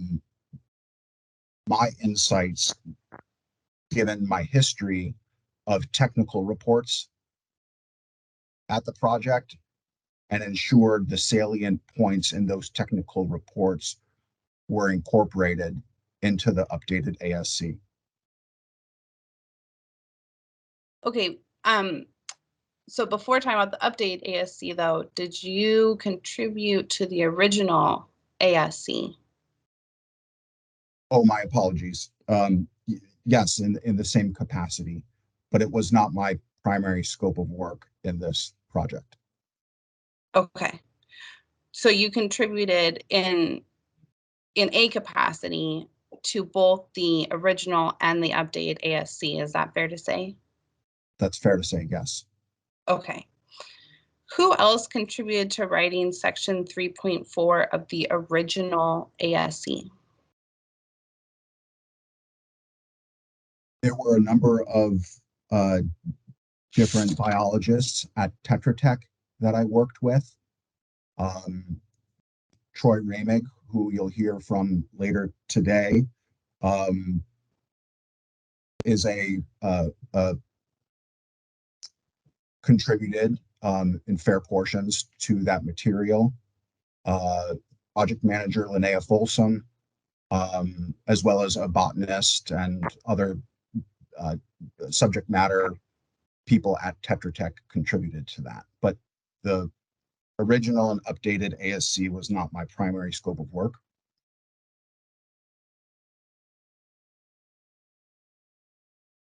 Is it fair to say, I'm not familiar with everyone that you just listed off, but is it fair to say that section 3.4 of the original ASC was drafted by both biologists and other professionals that are not biologists?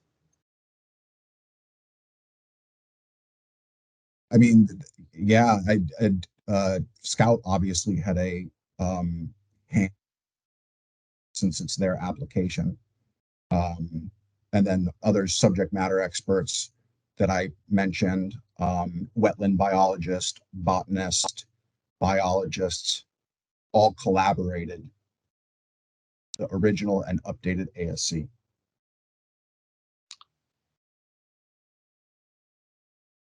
Okay, and I think I just heard you say both the original and updated ASC. So it's fair to say then that both the original and the updated were collaborative drafting exercises between the applicant and its biologists? Yeah, I believe that's fair to say. Again, the development of the ASC is and the workflow in developing those materials is probably better suited for not only the applicant, but also Tetra Tech, who had the production. You're cutting out at the end of that answer after you said Tetra Tech. Who were the primary, whose scope of work was their primary responsibility. Thank you. Please.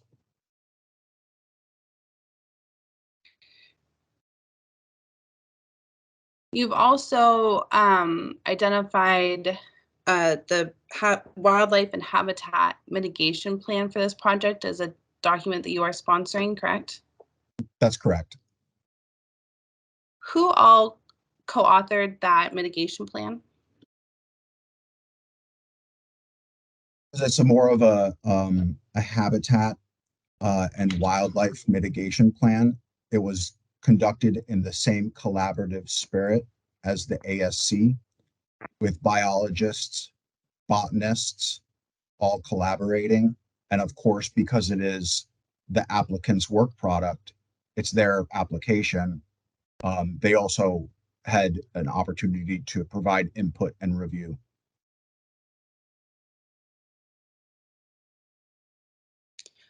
To your knowledge, did anyone from the Washington Department of Fish and Wildlife provide input on the mitigation plan for this project? Yeah, yes, we met with Michael Ritter with WDFW many times over the course of the development of these products to discuss mitigation ratios, mitigation opportunities, and strategies.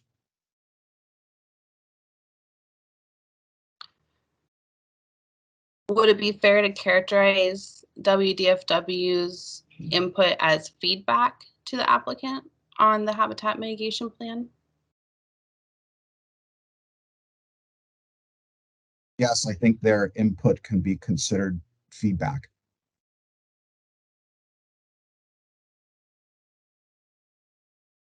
WDFW didn't contribute to writing any portion of the mitigation plan, did they? No, they're the state wildlife management agency.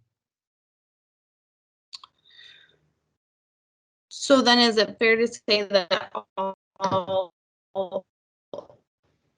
representations contained within it should be attributed to the applicant and not to WDFW directly?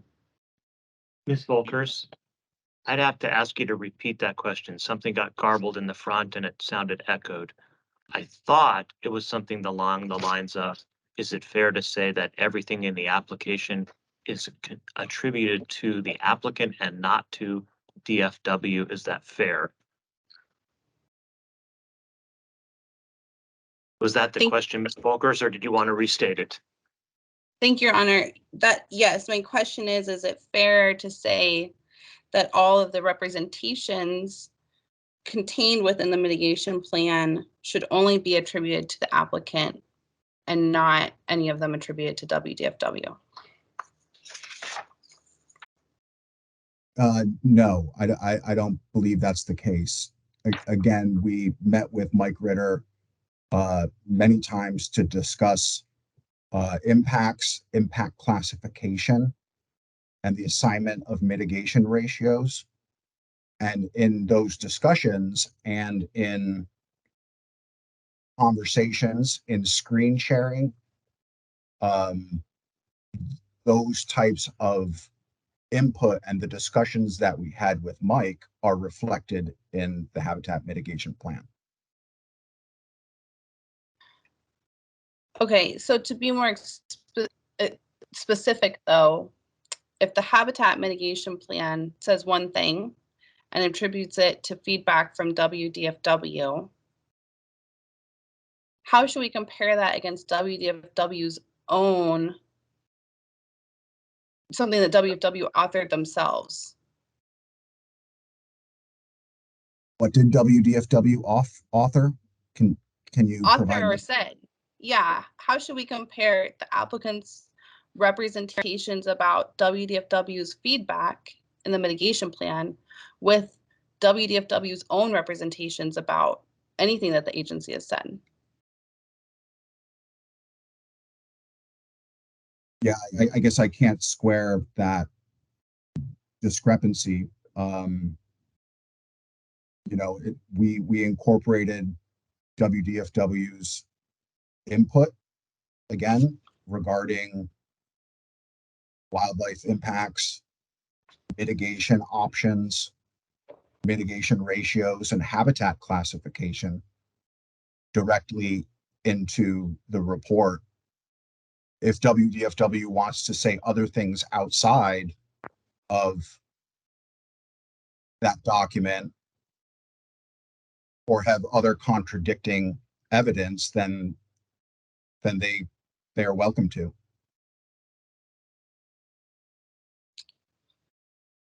And is it fair to say the same thing for the application itself? I'm sorry, Ms. Volkers. Can you repeat that? Yeah, is it fair to say that any representation regarding WFW's opinion or recommendations contained in the application itself should only be attributed to the applicant?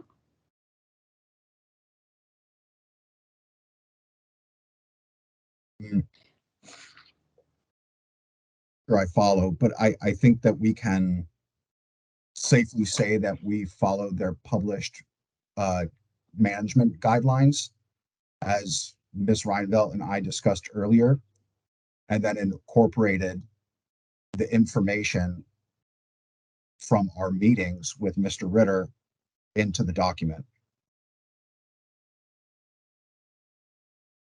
Okay, I don't believe that answered my question, but I think we can move on. Ms. Massengale, if you'd be kind enough to pull up Exhibit 1002, which is Mr. Jansen's direct testimony.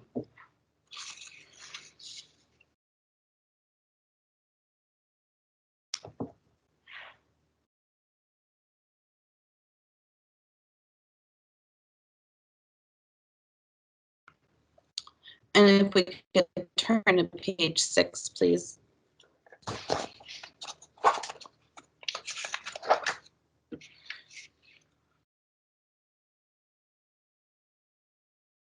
Thank you. Mr. Jansen, do you see lines 5 through 7 here on page 6?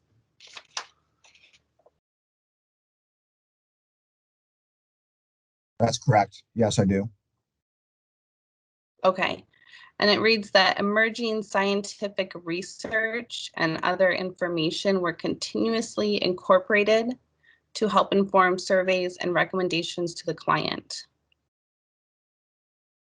Does that statement by you include recent scientific research from WDFW? Your Honor, Recent science. if I may, Mr. Jensen, I'm going to object to the use of the word recent. It's not clear what she's referring to. If she could be more specific. Ms. Volkers? Thank you, Your Honor. I can, I would ask first for Mr.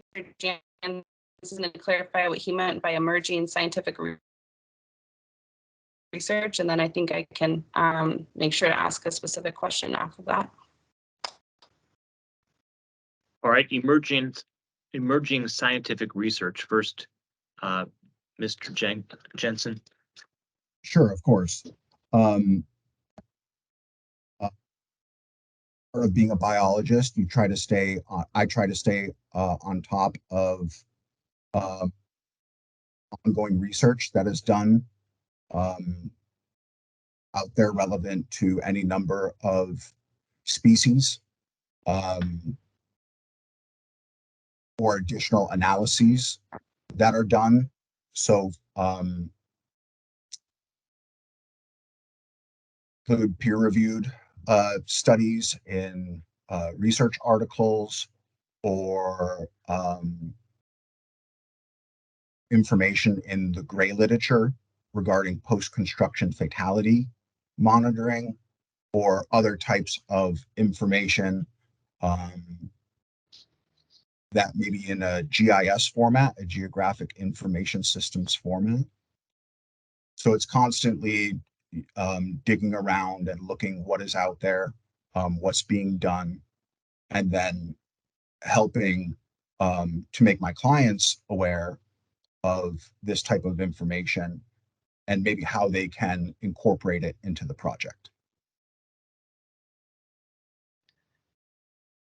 And in that process of incorporating emerging scientific research, did you include WDFW's emerging scientific research and findings on the ferruginous hawks? That information came toward the end of the development. I believe the chronology is that WDFW, I think you're specifically referring to the core area and home range data. that WDFW is referencing. And those types of information came towards the end of the development of these documents and not in time to be able to incorporate it. Can you clarify though what you consider not, like what your opinion was too late to be incorporated? I'm trying to understand where the cutoff is on emerging scientific research from your professional perspective. So the document had already been produced in that time. And in response to this conversation that we had with WDFW, we provided, I believe, FSEC with information regarding these discussions.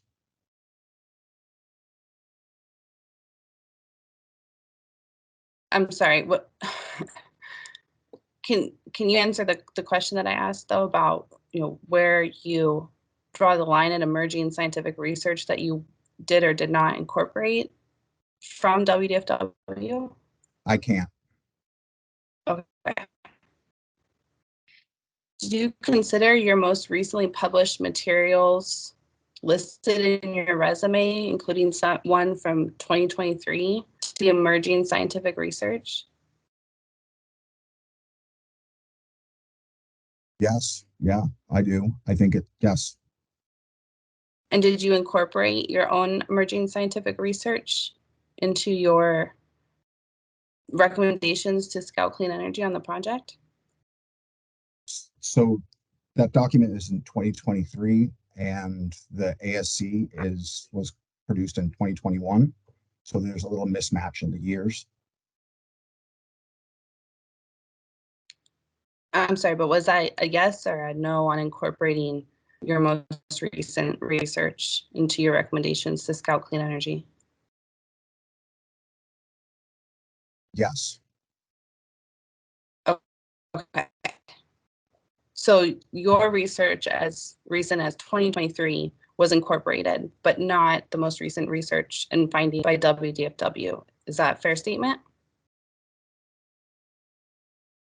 No. I'm going to object again as to the phrase "the most recent." I think that's vague, and it creates a lack of foundation. Volkers, any response?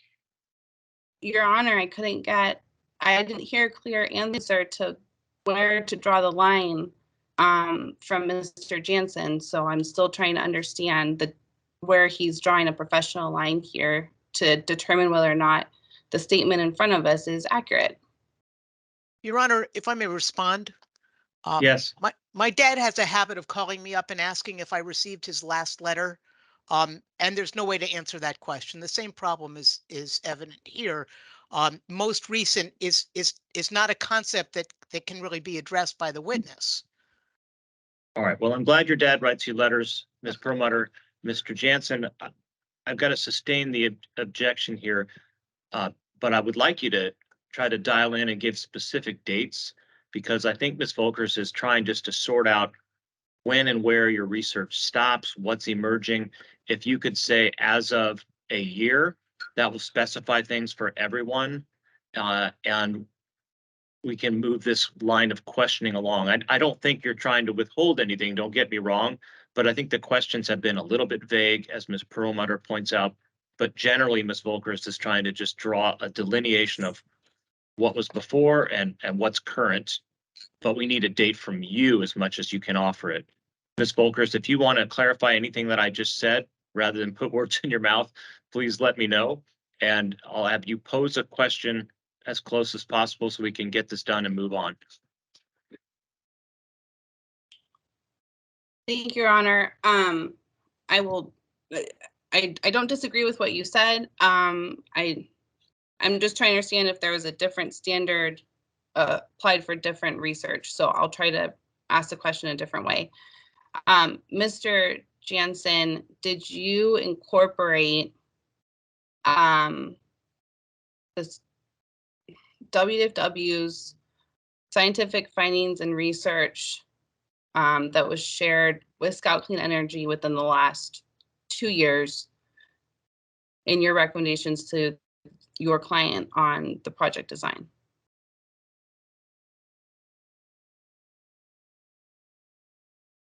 I think so, yes, but in the end, turbine designs is a commercial decision and outside of my wheelhouse. I think, we're glomming onto this emerging scientific research phrase, and I think that's a fair statement to say. I think most recently, we can point to the Moon Memo that incorporates information and data from raptor nest surveys and other project level decisions that the client is making to remove wind turbines and reduce the scope and scale of solar facilities.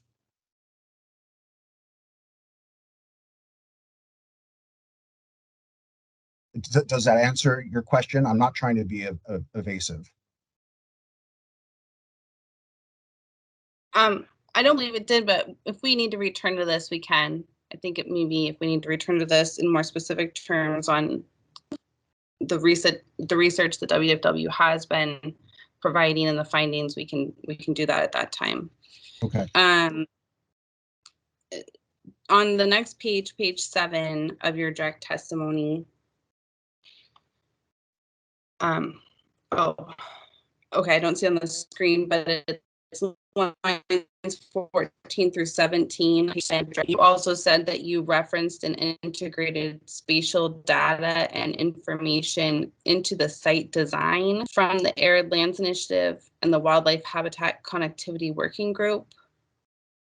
Do you see that there? I do. That's correct.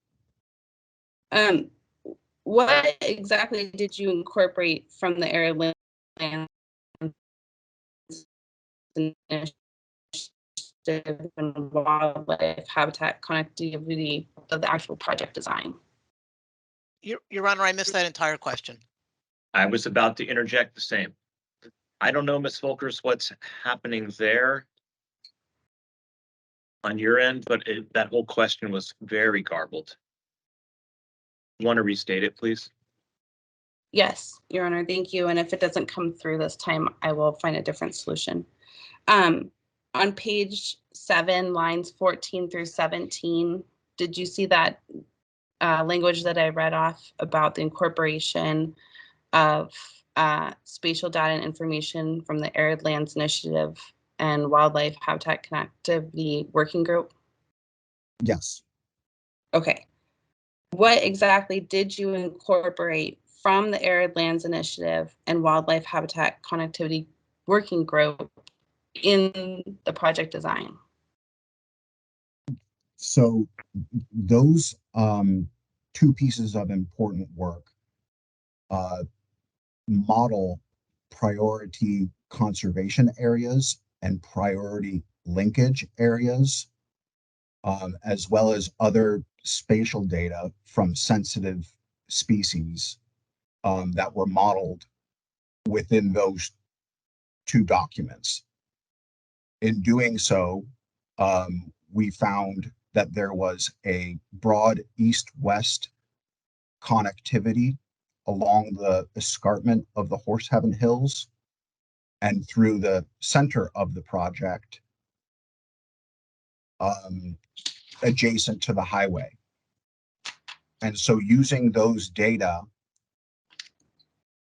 we essentially attempted or really recommended to minimize facilities within those two areas.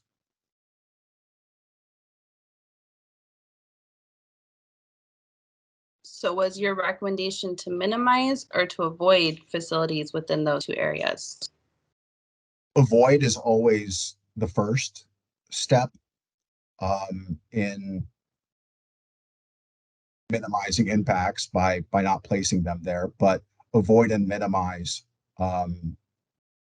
were both considered. But again, in the end, the client has to make their decisions on whether or not to incorporate that into a site design and what to do with that information. We can see some of the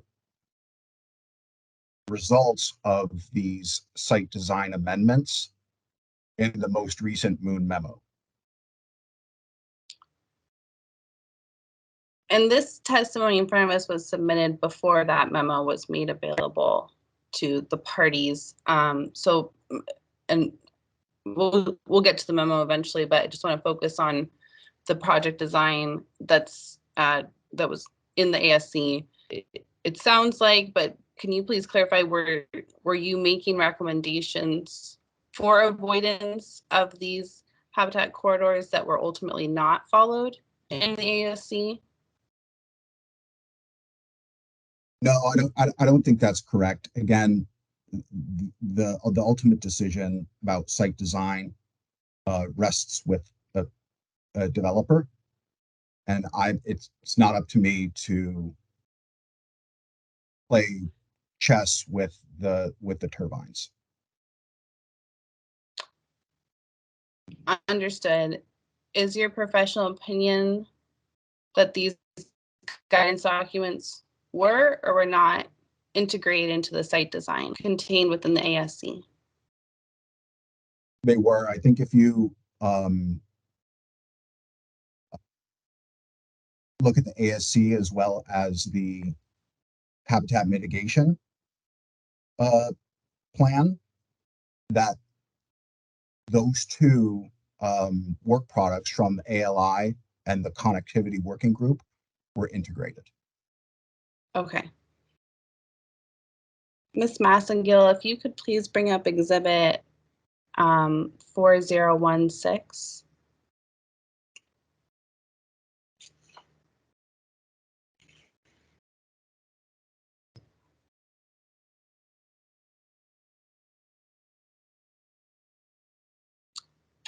And I'll be starting on page 16.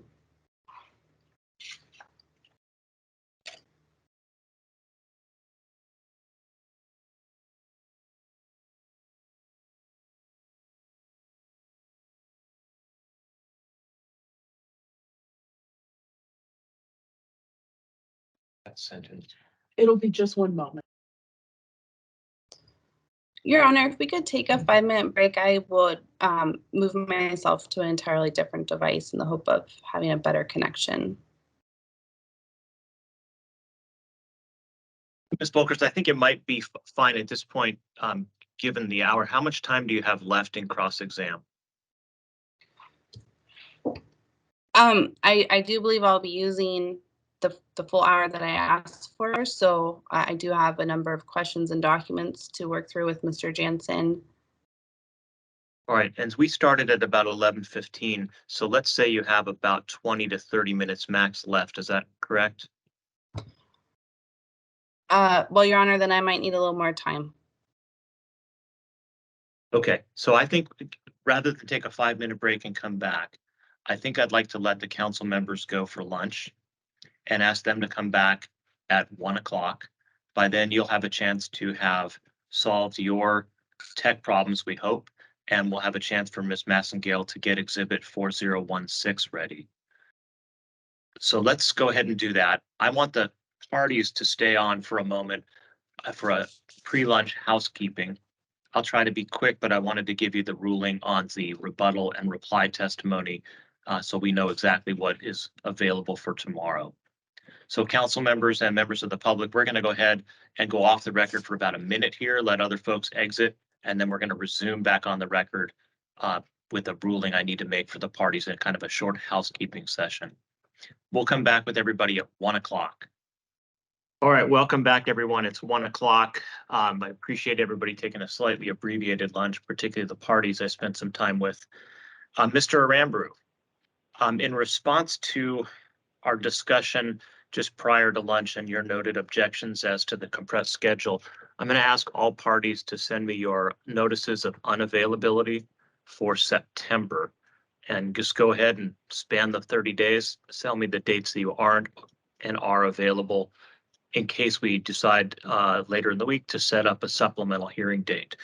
And Mr. Rambrew, we'll talk a little bit more at housekeepings, whether we can break that into half days or if all we need is a half day, because of council schedules, if we are able to do that. So by close of business on Thursday, council's notices of unavailability, and I'll match those up Thursday night, Friday morning with what we have from the council already. All right, let's turn back to the cross-examination, Ms. Volkers, that you were working toward.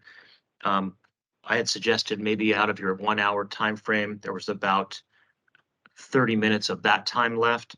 What I'm hoping is you have now with the technical issues hopefully resolved and chance to think about what you've already heard from Mr. Jansen based on Sarah Reineveldt's questions and your own so far, that we can narrowly tailor without compromising, but narrowly tailor and focus in on the questions you've got, and we'll see where we are. And Ms. Perlmutter, I hope you're also your redirect in such a way that it's focused as well. Mr. Rambrew, before we get started. Speaking of technical difficulties, our Comcast connection has gone out. So I am now appearing here with Carol Coho's note. So I am participating, but in a slightly different fashion. Okay, understood. And I can see that both of you, and we're getting a bit of an echo. Thanks for the note on that, Mr. Rambrew. I appreciate it. Okay, and can everybody hear me? Yes, you're audible. Okay, I just wanted to make sure. Thank you very much, and we'll go silent here and allow the testimony to continue. Thank you. All right, appreciate that. All right, Ms. Volkers, I'm going to mute on my end. Go right ahead on with your questions. Thank you, Your Honor. And I am calling from the Acclamations landline, so I will be on a phone line. I don't expect that we'll need to go in closed session, but respectfully point out that the estimate of time that I gave was before we received the moon memo. And so I will do my best to be as efficient as possible this afternoon. Thank you, Ms. Volkers. Yeah, your audio quality is better than before. Not optimal, but better than before. Go ahead. Thank you. Ms. Massengale, is it possible to pull up Exhibit 4016?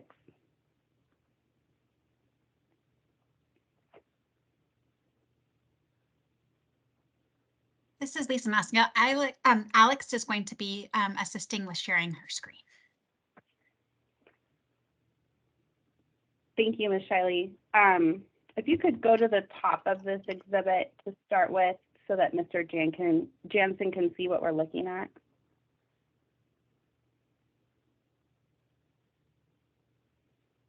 Mr. Jansen, do you recognize this report? I do.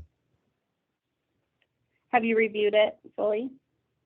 I have. It's a lengthy document, but I'm familiar with the work. And Ms. Shiley, if you could please go to page 16 of the PDF.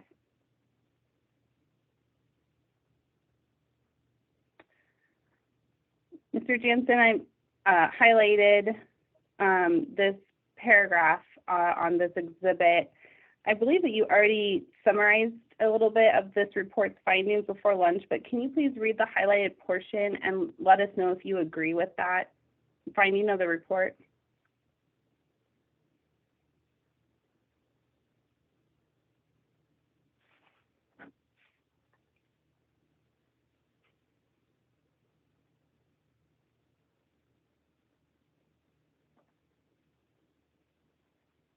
I do, with a caveat, if I can discuss. Please. So that the modeling that is driven in the Horseheaven Hills primarily composes two species, black-tailed jackrabbit and Townsend's ground squirrel. When you look at this report in its entirety, you will see a number of figures like figure 3.13 on page 57 that indicates that landscape integrity in the project is low. Similarly, there are several areas within the document that show that the area of the Horse Heaven Hills also has a higher cost, essentially a greater resistance layer that provides a higher cost for wildlife movement through the Horse Heaven Hills. And that is figure 3.15 on page 59. So I do concur with this statement, but there needs to be a little bit of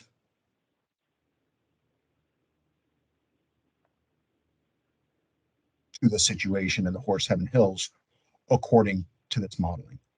I'm sorry, Mr. Jensen, you broke up completely after there needs to be a little bit of.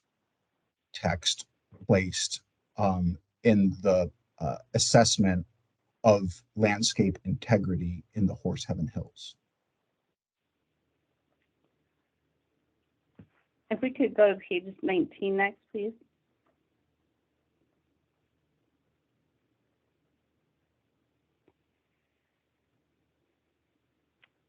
Mr. Jansen, if you could please read the highlighted text, which I believe is a recommendation of the report.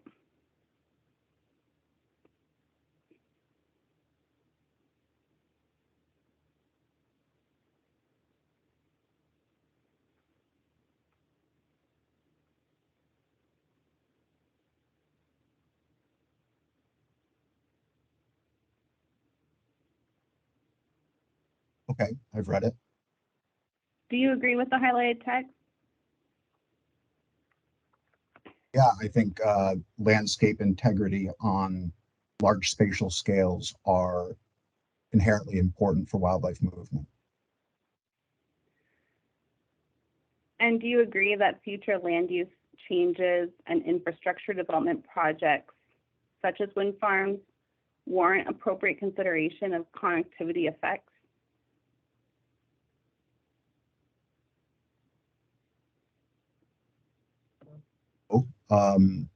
Yeah, I think that's an appropriate statement. Okay, and if I could ask Alex Shiley to please pull up exhibit that you discussed with Council for the Environment this morning. It's exhibit 3017.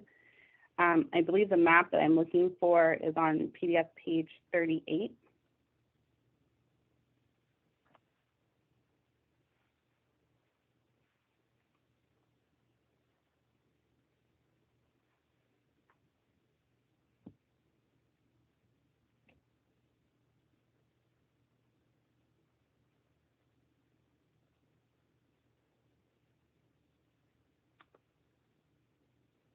Thank you. Mr. Jansen, are you familiar with this map? Yes, I am. And is it your understanding that this map depicts that habitat backbone that was referenced in the report that we just looked at together? I believe so. The modeling in the Washington Habitat Connectivity Working Group report is coarse, but this represents the east-west corridor that I discussed along the northern escarpment, as well as that north-south linkage area that we discussed. And as you look at the project design set on top of those mapped habitat corridors, is it your professional opinion that the project design is consistent with the report that we just looked at? Yeah, I think the project does a good job at avoiding those linkage areas. Only a small number of wind turbines are located in the very high linkage centrality and the solar facilities. So it should be noted that East Solar, which is located in the north-south bright red polygon has been removed, and that wind turbines are unfenced and left open, which minimizes any type of impediment to wildlife movement. And are you referring to those wind turbines that we see located within the high linkage centrality, I believe, is that orange shading? That's correct. Though those wind turbines, as well as all wind turbines within the project area, will be unfenced. And is the siting of those wind turbines that we see here in those linkage areas consistent with the report that we just looked at as Exhibit 4016? The report never said that wind turbines are prohibited in these areas, but that further consideration must be made.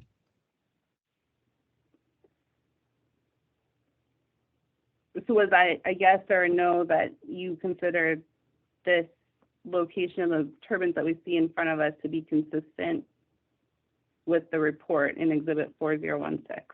Yes.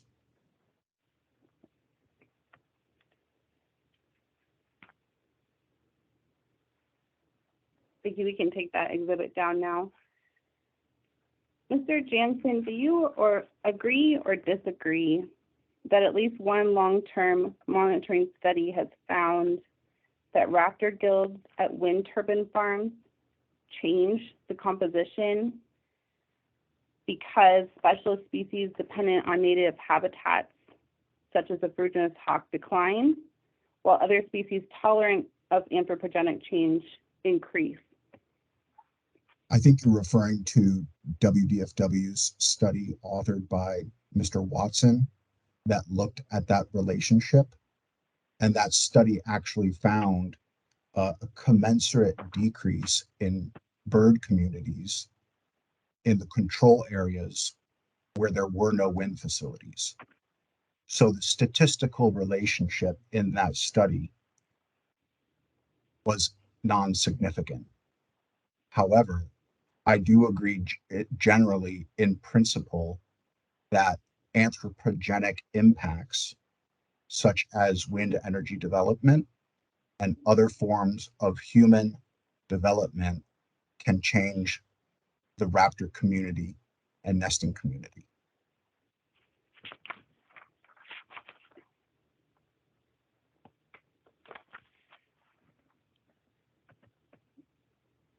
Do you agree that that potential change is significant because some of the species that are tolerant of anthropogenic changes are also species that predate on ferruginous hawks? Yes, I agree. And unfortunately, based on 5 years of survey data in the Horseheaven Hills, that the raptor community has already changed absent of a wind project, and that the majority of the nests that we see some years are occupied by common raven.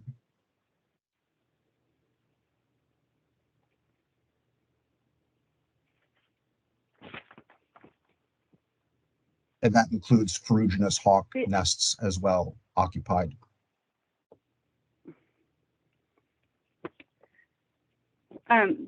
Since Mr. Watson was not allowed to testify directly to the council, I do have a number of questions I would like to ask you in order to make sure that we all understand where you and Mr. Watson do or do not agree on the science.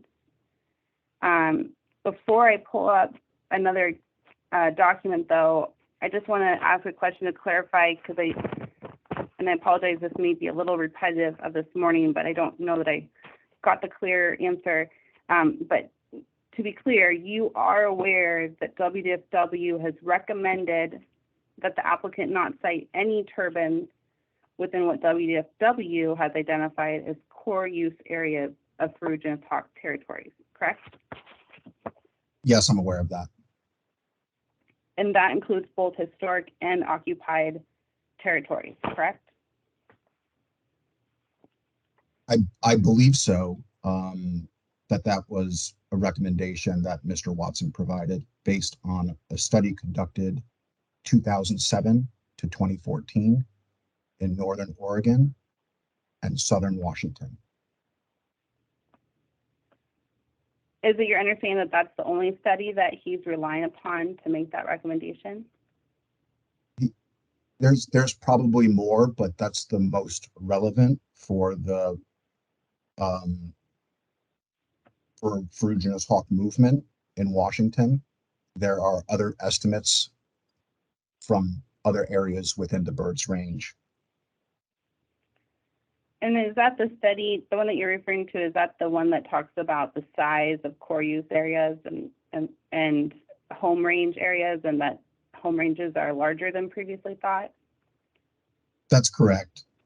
Based on my understanding, my first introduction to that idea was during a conversation. We had one meeting with WDFW that discussed this, and the information was included in the 2001 exotic status update for ferruginous hawk, which laid the foundation for why the species should be uplisted to endangered. Is that status update best available science in your opinion? Can you define best available science? I'm going to ask for you to answer the question, then maybe we can talk about that term. But just in your professional opinion, as a biologist, is the status update for the ferruginous hawk published by WDFW best available science? Your Honor, I object. The witness has asked for clarification of the question and shouldn't be made to answer until the question is clarified. Sustained. I think we need to have a definition of that, Ms. Volker. So if you can either state it or ask for the witness to explain his best understanding of the term and then clarify your question, you can proceed from there. Mr. Jansen, how do you define best available science? Well, it's actually written in the Washington Administrative Code 365-195.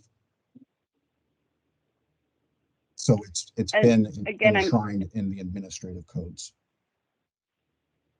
Okay, I'm sorry to interrupt you, but I'm not asking for the legal opinion that you might have. I'm asking for your opinion as a biologist and a professional in your field. Mr. Jansen, just put it in your own words. Yes, sir.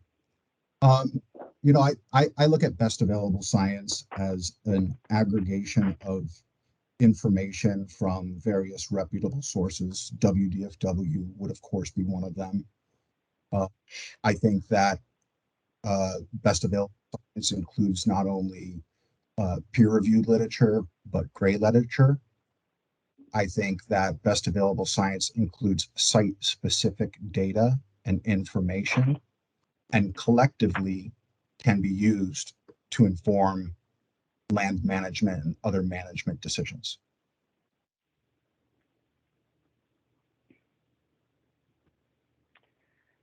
Understanding that that is your professional opinion on best available science, do you consider WDFW's status update for the ferruginous hawk to be best available science?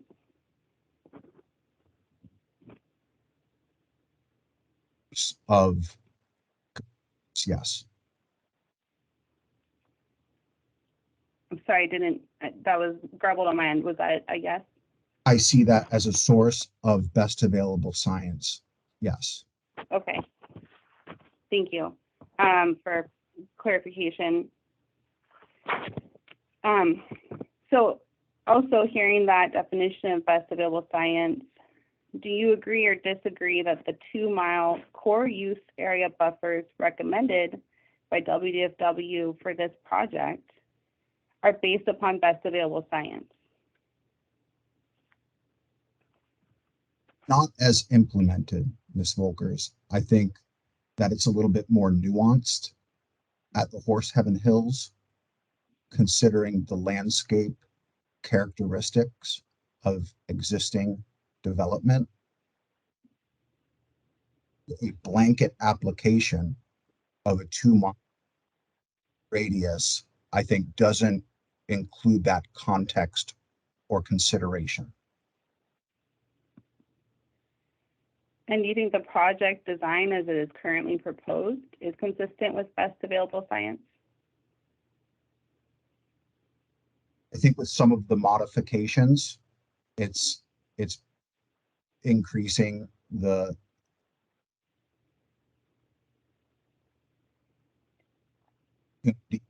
available science. Yeah, I think site designs are not science.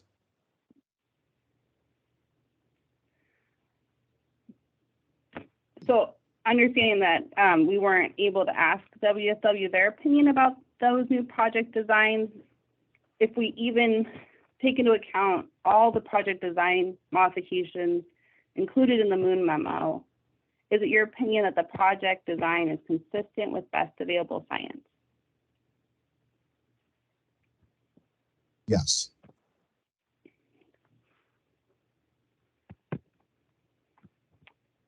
I'm going to try to share something on the screen.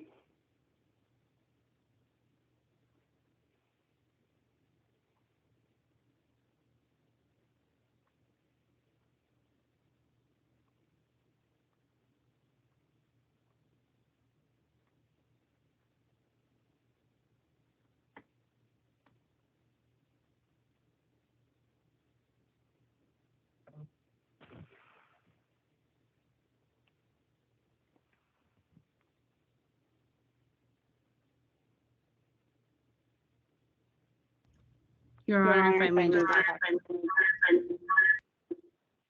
I apologize if I may have just 2 minutes here. We're waiting.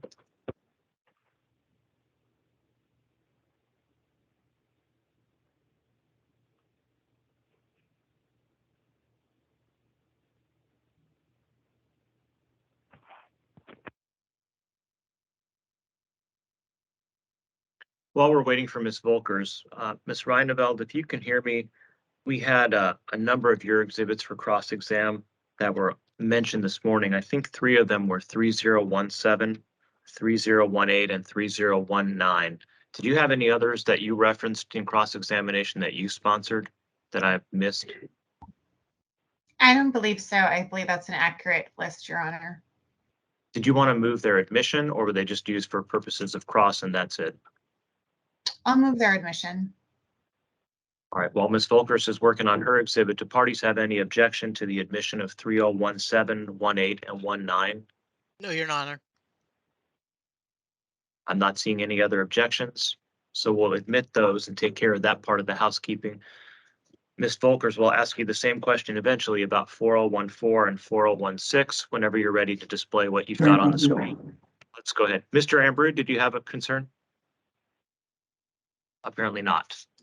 No, I'm sorry. We're trying to work through our connection problem. So we'll send. Thank you. Ms. Volkers, how's the screen share coming along? Okay, so it looks like we're back to working on this.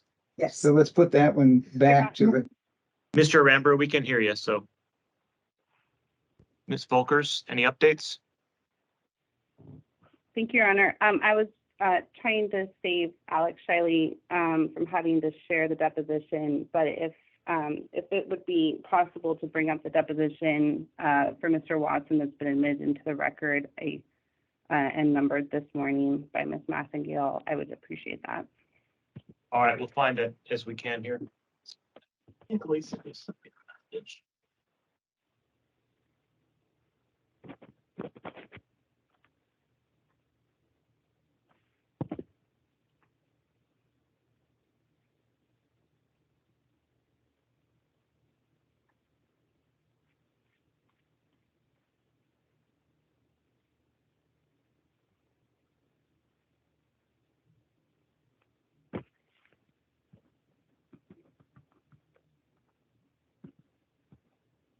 All right, Ms. Volkers, we're going to be pulling up Mr. Watson's deposition. Do you have a page number you want us to go to? Yes, page 17, the bottom of page 17 of the deposition transcript,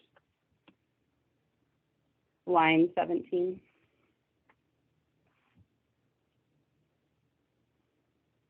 All right, that's coming up on the screen here momentarily.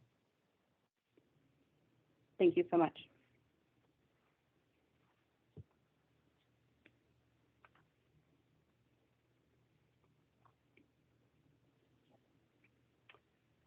Your Honor, I believe this is page 17 of the PDF, but I'm looking for the second half of page 17 of the transcript, which is a little bit down.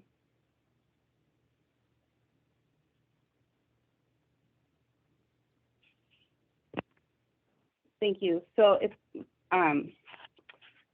Mr. Jansen, if you could read and perhaps if we could scroll a little more so that the full answer to the question that starts with how do you define an active nesting site is shown. Oh, sorry, that was a little far. Okay. I read it. Mr. Jansen, can you see that on lines 17 through 24? I can.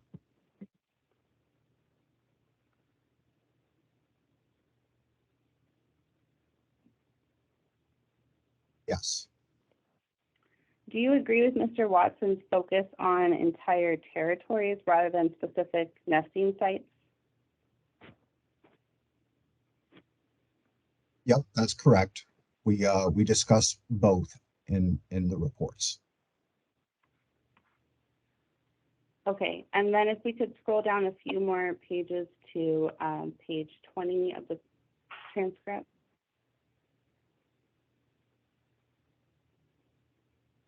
Scrolling a little further.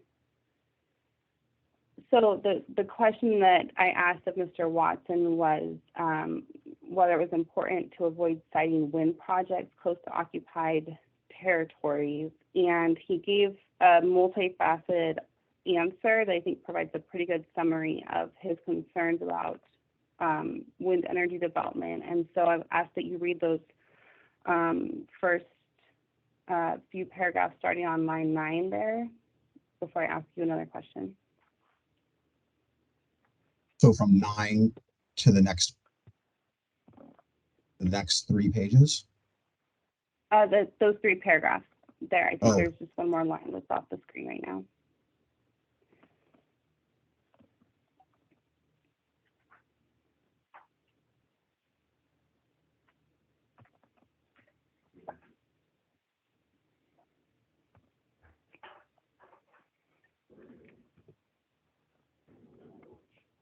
Okay.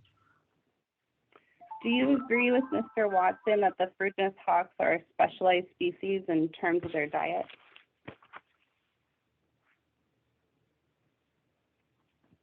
I would agree. They typically feed on small mammals, from rabbits to ground squirrels. I wouldn't agree that's very specialized, but they do feed on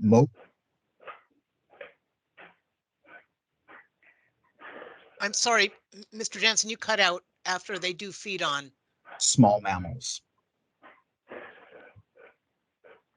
Small mammals can include rabbits, ground squirrels, pocket gophers.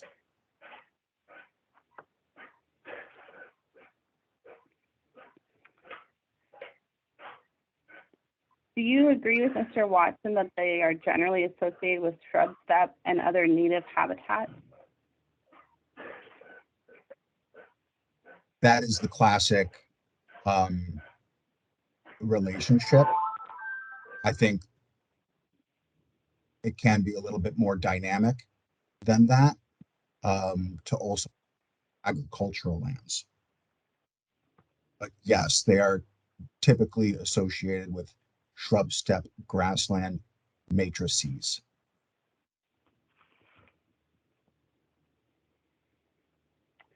And on the screen, we don't need to scroll further, but on that last paragraph on page 20, he talks about the one of the main impacts being direct mortality concerns. Is it fair to say that this impact is the main focus of applicants' post-construction monitoring proposal?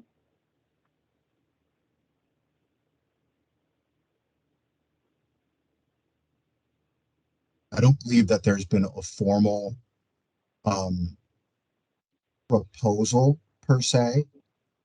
I think that PCFM in the traditional sense is direct impact focused, whereas the Raptor Nest Survey, the 5-year long post survey, deals more with nest occupancy, disturbance issues at the nests that can be incorporated in an adaptive management program through the full advisory committee. So it's really both direct impacts as well as nest occupancy. And if the technical advisory committee determines through that 5-year Raptor survey that the changes in the Raptor Guild at this location are consistent with Mr. Watson's recent research into how Raptor Guilds change through long-term monitoring, what then happens? What is the solution at that point through the TAC, the Technical Advisory Committee? Yeah, that's a good question. I would not, I'm hesitant to speculate on the specific management actions the TAC would make in that situation. But there's data now, pre-construction data, to help inform the raptor nesting community post-construction.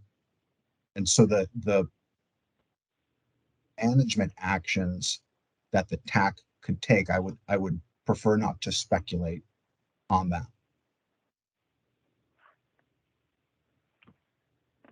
In your rebuttal testimony, you said that the TAC was a clearly defined process. Where is the TAC process defined in the application materials?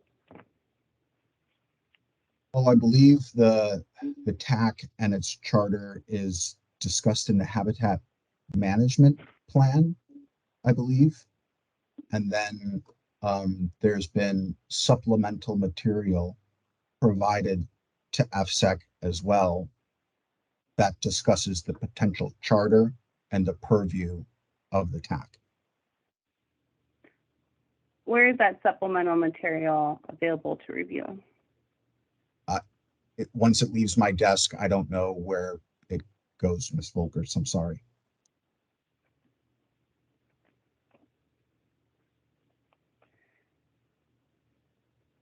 If we could now turn to page 25 of the transcript.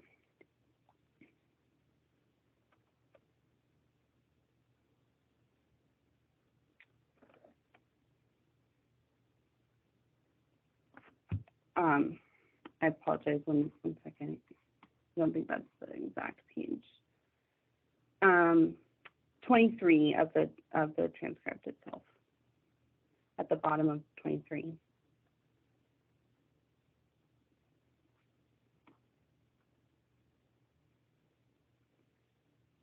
If we could scroll down so that the answer to that question on the 23 is visible. Thank you. Can you read that, please, Mr. Jansen, before I ask you my next question? Starting at line 23. Yes.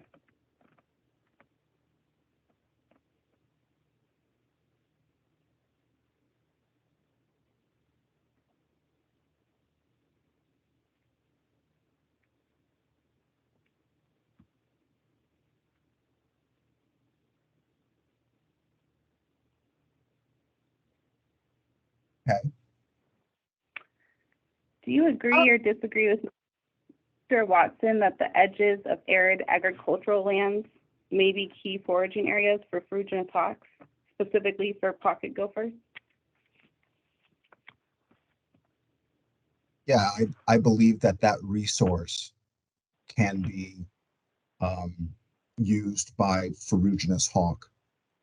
However, our survey data at the project that was done over multiple years that focused on large birds, including raptors. We surveyed over 1,000 hours of survey and use of ferruginous hawk in the project area was very low. If ferruginous hawk are using the project area for hunting and for taking advantage of pocket gophers, the survey data that we collected did not indicate that. Did you conduct any surveys specific to pocket gophers? No. And why not? They're not a priority they're not a priority species in Washington. They, as far as I believe, they are not. But that type of assessment was not conducted.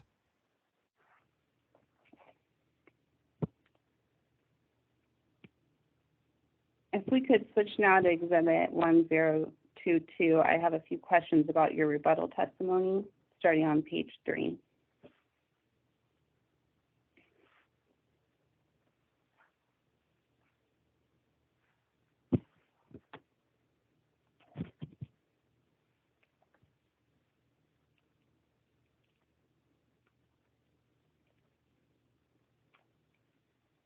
At lines 6 through 8, you stated that you do not consider Mr. Newsom to be familiar with the body of independent study and research that has been conducted for the project. That's correct. What body of independent study and research are you referring to there? So we conducted, starting in 2017, we initiated a raptor nest survey and continued those biological studies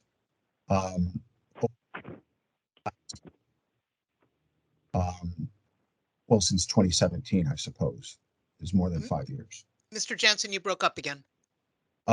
Since 2017 is more than 5 years. But this includes raptor nest surveys, avian use surveys, wetland data, habitat mapping, all biological technical studies that were conducted for this project.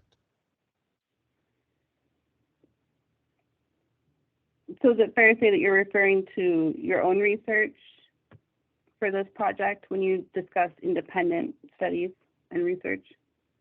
My own research, in addition to the other studies that were conducted by other firms. Which other studies? Tetra Tech?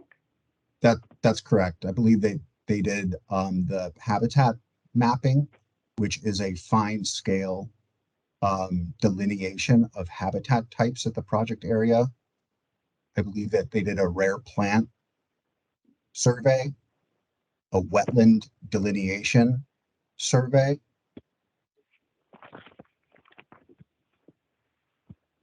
Were any of those peer reviewed? Not in the classical sense that you are thinking about, but they certainly go through internal reviews from colleagues.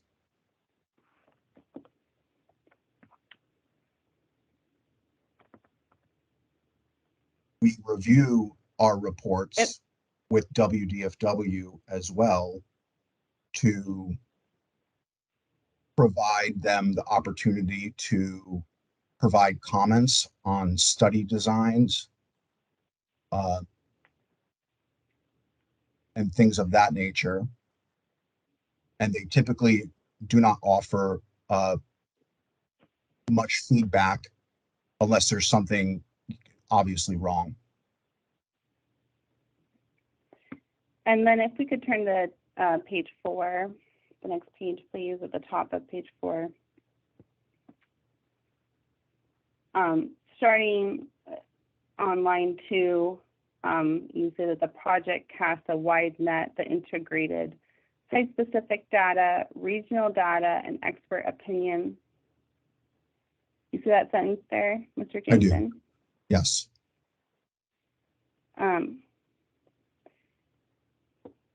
Isn't it true, though, that the applicant ignored WFW's expert opinion in its project design? No, I don't believe so. That opinion again came at the end of 2021, just prior to the submittal of the updated ASC. And that recommendation, let's say, came from a single meeting where it was discussed, where this unpublished data was discussed, but not enough time to really incorporate that into the document. Because of the lack of specificity. Sorry, Ms. Wilkers. Go ahead. Because of the lack of specificity about how to treat historical nests and other things of that nature, there was just not enough time to completely incorporate what Mr. Watson was discussing during that meeting.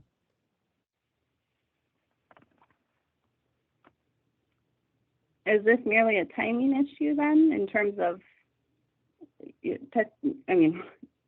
timelines on a calendar, or is this a difference of scientific opinion? I think the lack of I think there's a difference in opinion on how to treat some of the resources within each territory, specifically the historical nests that are no longer on the landscape and in close proximity to large residential houses. My 2023 Raptor Nest report discusses residential buildings within 1 kilometer of the various nests within the 18 territories in Horseheaven Hills. And so I think that there is a fundamental difference about how to treat some of these territories based on Jim's direction during that meeting.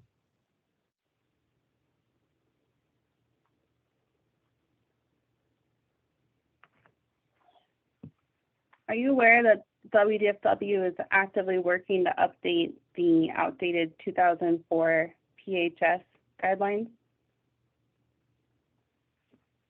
I'm not, but I encourage that and look forward to seeing that.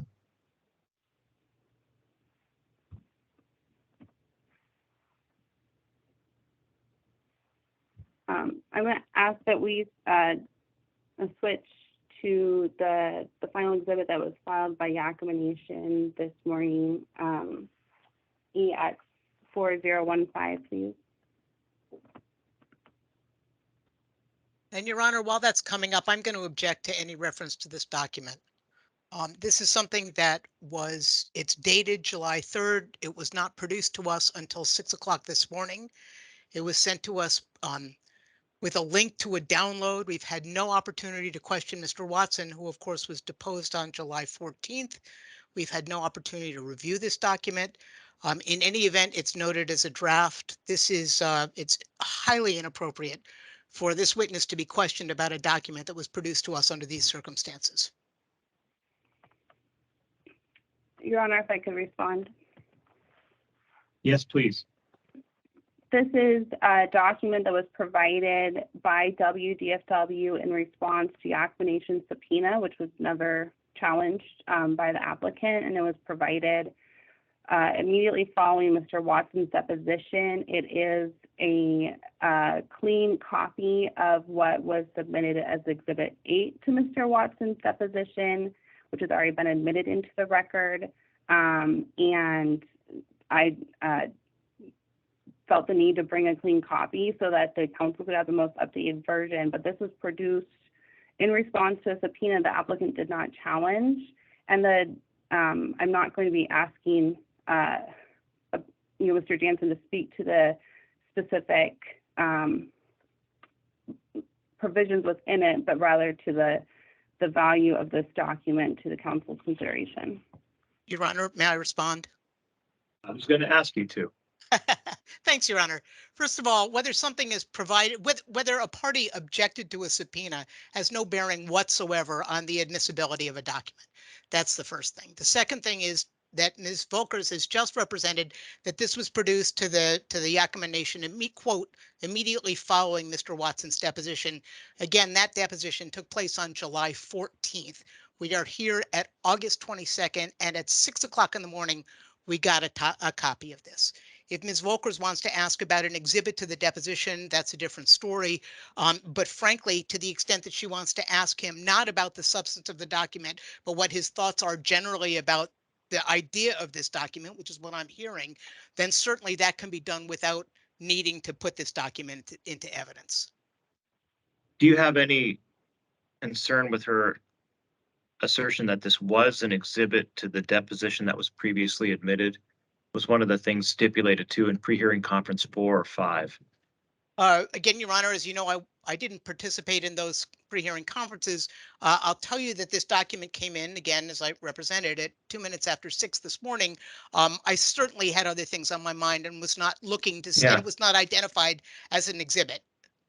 Well, I realize that as a whole, Stoll Reeves did participate, and if Mr. McMahon can jump in here from the other room there if he disagrees, but I think this was already previously admitted, and we're fighting and wasting valuable time over a document that's elsewhere in the record and can be used for cross-examination here.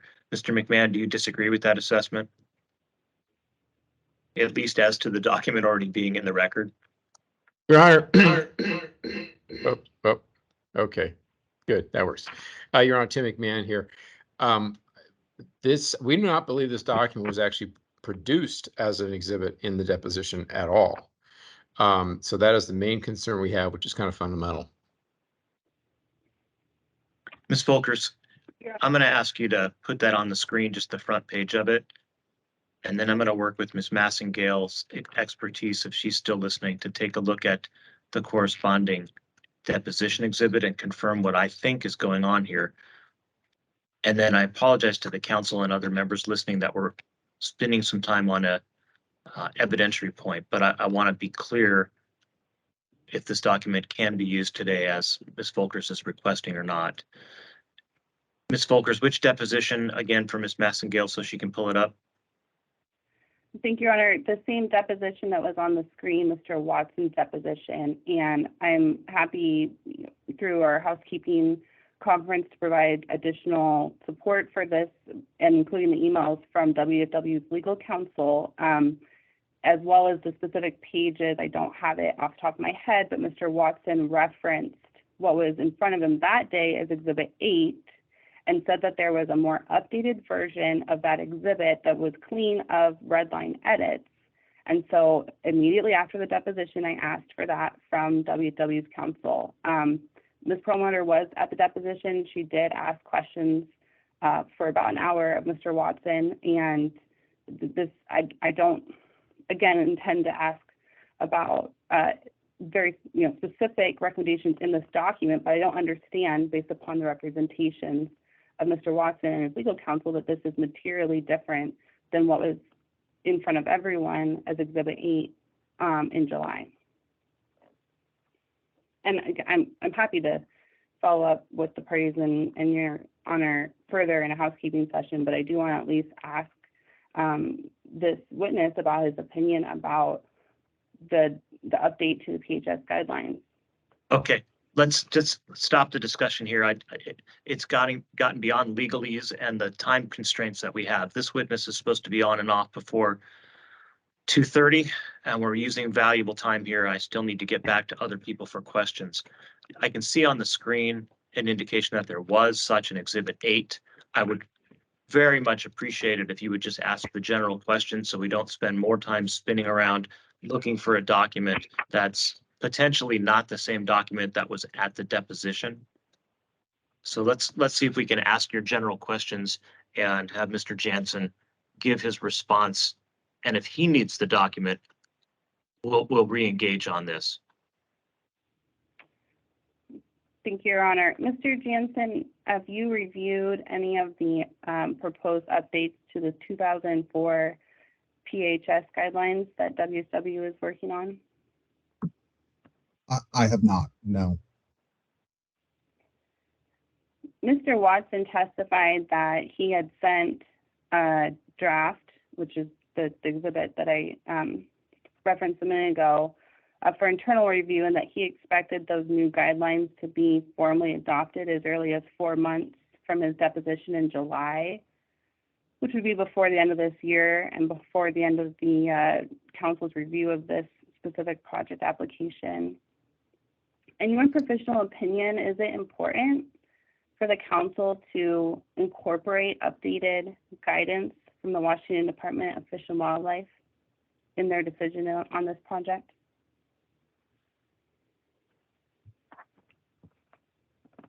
Certainly, I believe it's important to, as part of, you know, the science is not policy or permitting, but it can influence both. And that information from WDFW should be as accepted as information from the applicant. I don't know what these recommendations are, if it's feasible or not, but I guess that's my answer. Okay, we can move on. Thank you for clarifying that.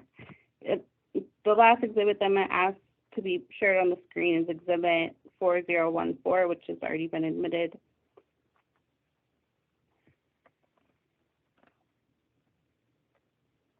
It's been used before, but I don't think, Ms. Volkers, I've actually formally admitted 4014, 15, or 16. We'll come back to that hopefully as you wrap up. Thank you, Your Honor. This is the one, this is the moon memo, though, not any of the new exhibits from today. Yeah, fair enough. It may have been admitted under a different number. Well, we'll make sure. I'm sure Ms. Massengale will set me straight if needed. For the record, this Mr. is Lisa Massengale. Oh, sorry, there's an echo. We do have 4014 marked as admitted, but I do want to draw attention to the fact that there's a confidential version of it as well as a redacted version of that exhibit.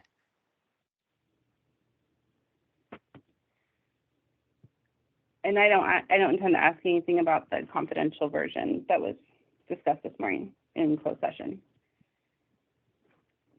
Do you recognize this document, Mr. Jansen? I do. Did you author any portion of exhibit 4014? No, you will see that my name isn't on the CC list. Those were people that were primarily involved in developing this document. However, I did review the document and added some edits. Did you participate in any meetings with FSEC staff or FSEC consultants regarding this document?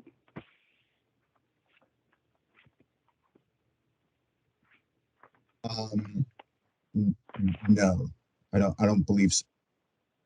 Because I wasn't personally involved does not mean it happened. I believe that that's a better question for the applicant and for FSEC.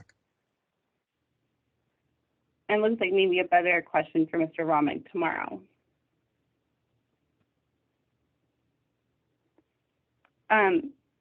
To the best of your recollection, when did Scout Clean Energy first decide to shift infrastructure away from Weber and Sheep Canyons? Oh, I believe that was done.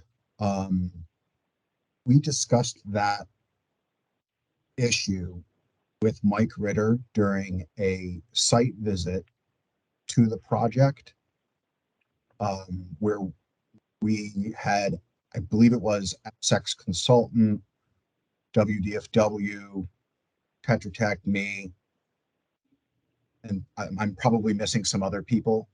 But we toured the project and the infrastructure issues in those canyon areas was discussed. And understand that there's a site visit. Do you know when Scout Clean Energy, though, decided to make that design modification? I'm not the developer. I don't know those exact dates, but it was informed, I think, during the 2019 or 2020 site visits with WDFW. And if you know, do you know when Scout Clean Energy first decided to reduce the size of the east solar array? I do not know those dates. No. And on page 3, there's a section that discusses removal of turbines 5, 6, 7, and 8. We could scroll there, please.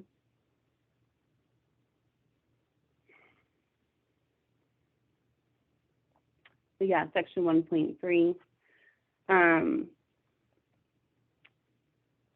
There's a reference to how this will change resource impacts. Has WDFW had a chance to provide feedback on whether or not they agree with this representation of the impacts of removal of turbines 5, 6, 7, and 8? I don't know what type of outreach Scout conducted relative to this document. I would speculate that they would be in favor of any type of turbine reduction at the project, which results in a net decrease in impacts. But that's me speculating. Okay, thank you for clarifying that. That is speculation. So you're not aware of any outreach to WDFW to provide feedback on this proposed design modification? Not this specific memo. No.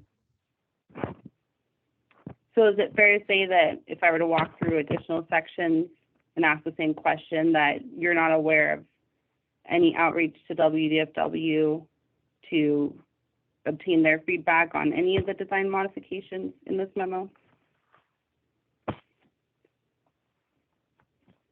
Spirit, these types of modifications have been an ongoing discussion with WDFW.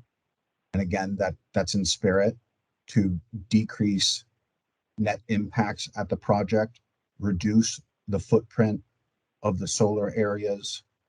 I think in spirit, all of these types of modifications have been discussed with WDFW.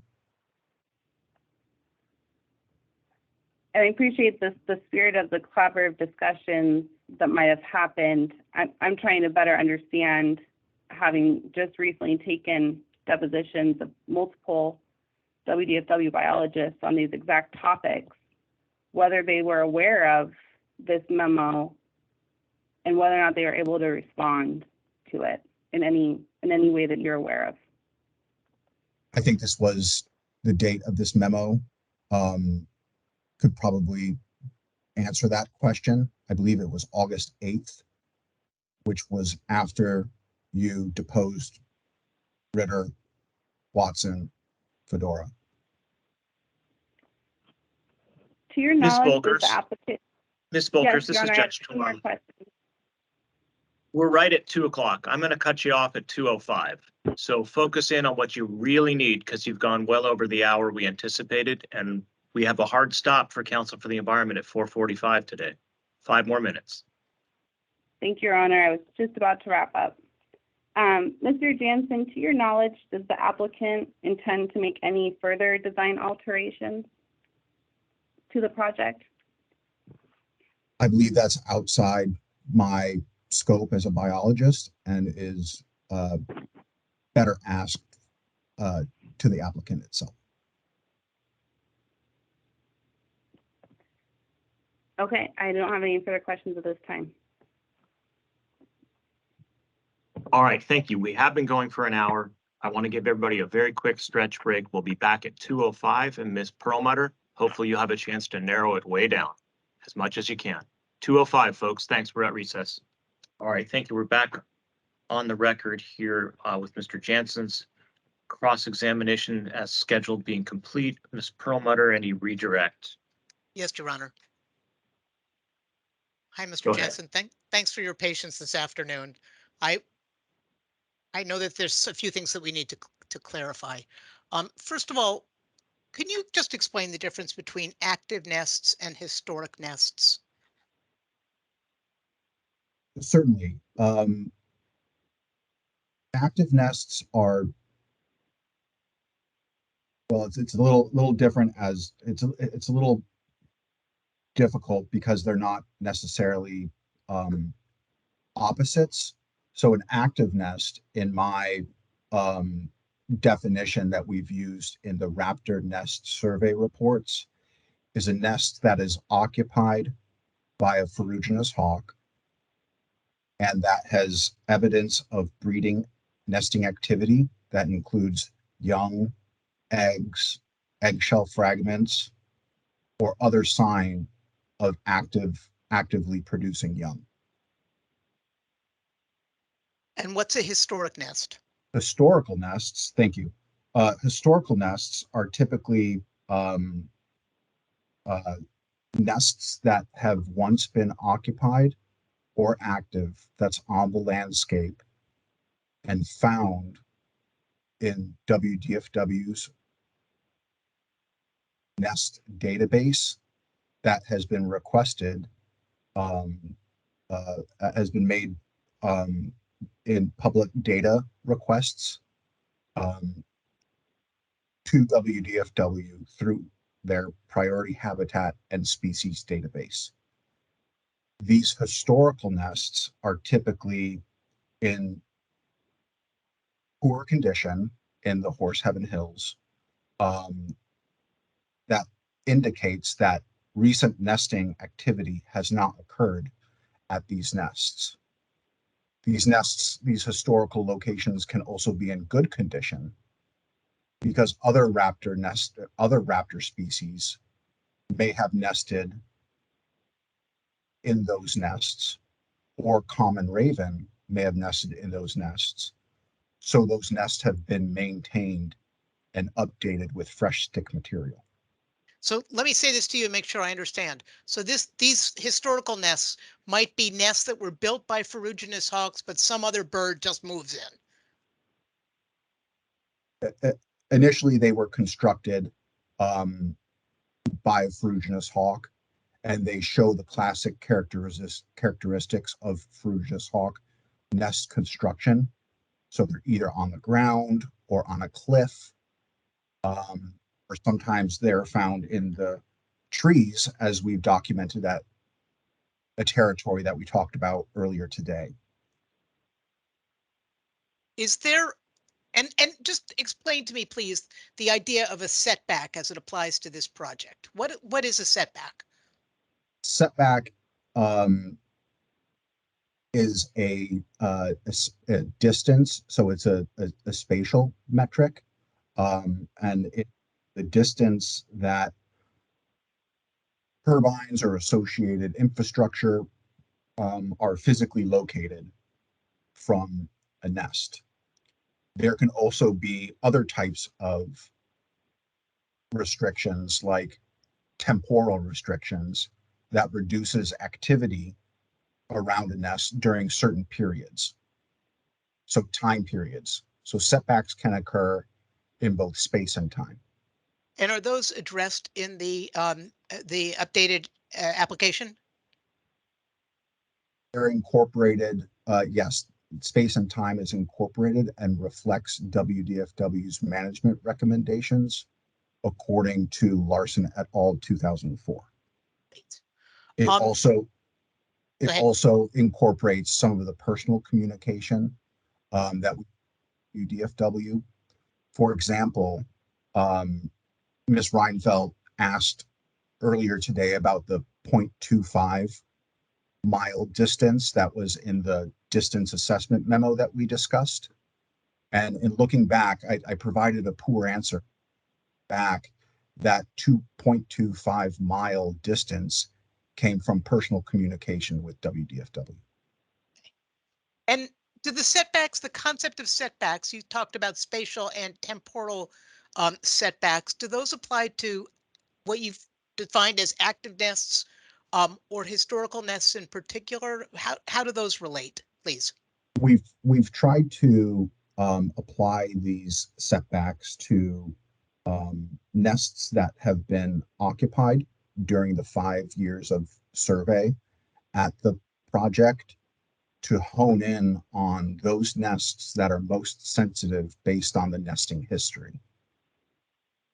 They have not been done at all historical ferruginous hawk nests because simply some of them are simply not on the landscape anymore. I would encourage council members to review my document. I believe it was produced in 2022, patterns of ferruginous hawk nesting in the Horse Heaven Hills, where I provide photographic evidence of every single nest in the Horse Heaven Hills, every single ferruginous hawk nest in the Horse Heaven Hills. And there you can see the status and condition, the characteristics of the nests in question.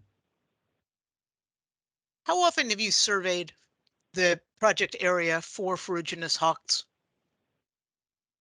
Surveys began in 2017, and collectively there have been 5 years of survey.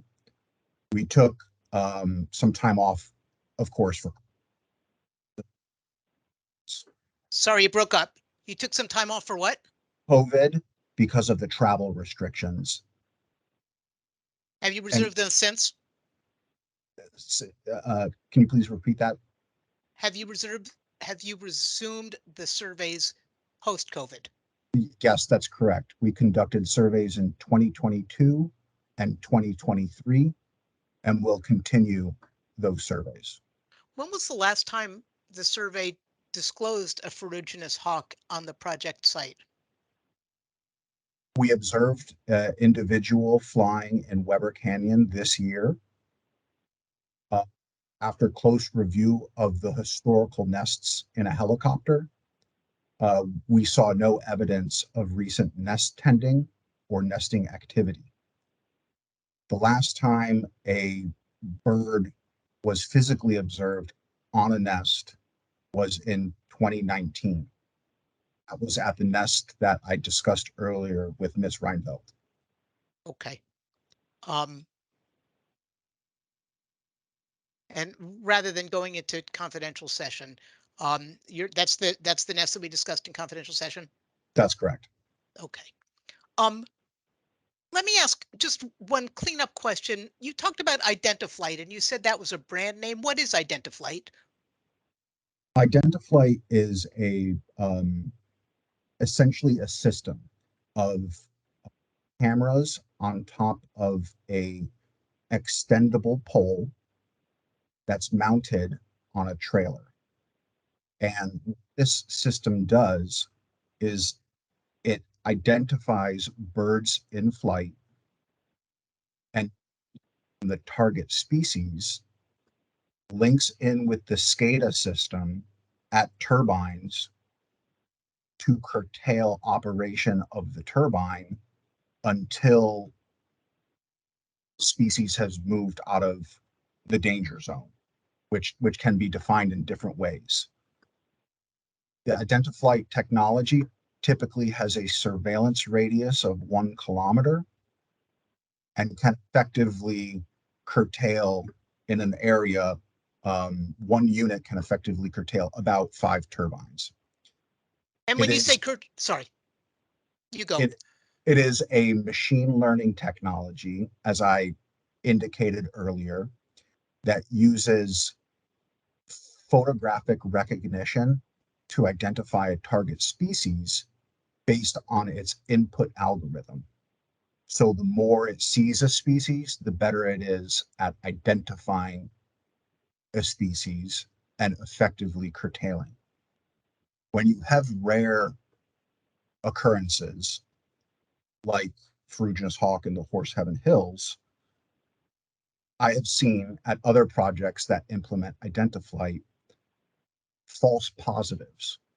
So ferruginous hawk, although one of the larger buteo species in North America, has an overall similar shape to red-tailed hawk, Swainson's hawk, and other congeneric raptor species.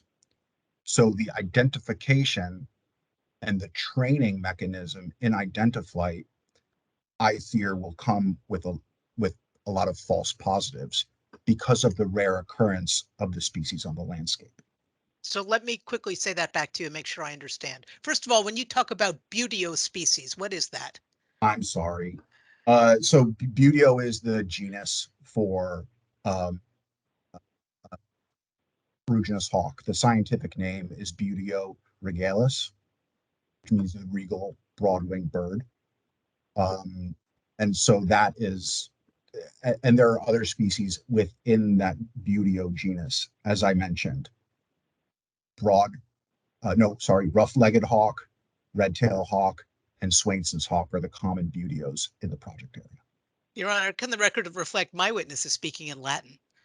And so let me just go back to the Identiflight issue. So, and I'm going to say this back to you quickly so I understand. This is a system which identifies birds by type, and when you talk about curtailment, I take it they would shut down a turbine if they detect a bird that falls within its algorithm. Is that right? That's correct. It essentially integrates within the SCADA system, which is the operating mainframe of a project, and takes it offline, and the turbine is still allowed to feather.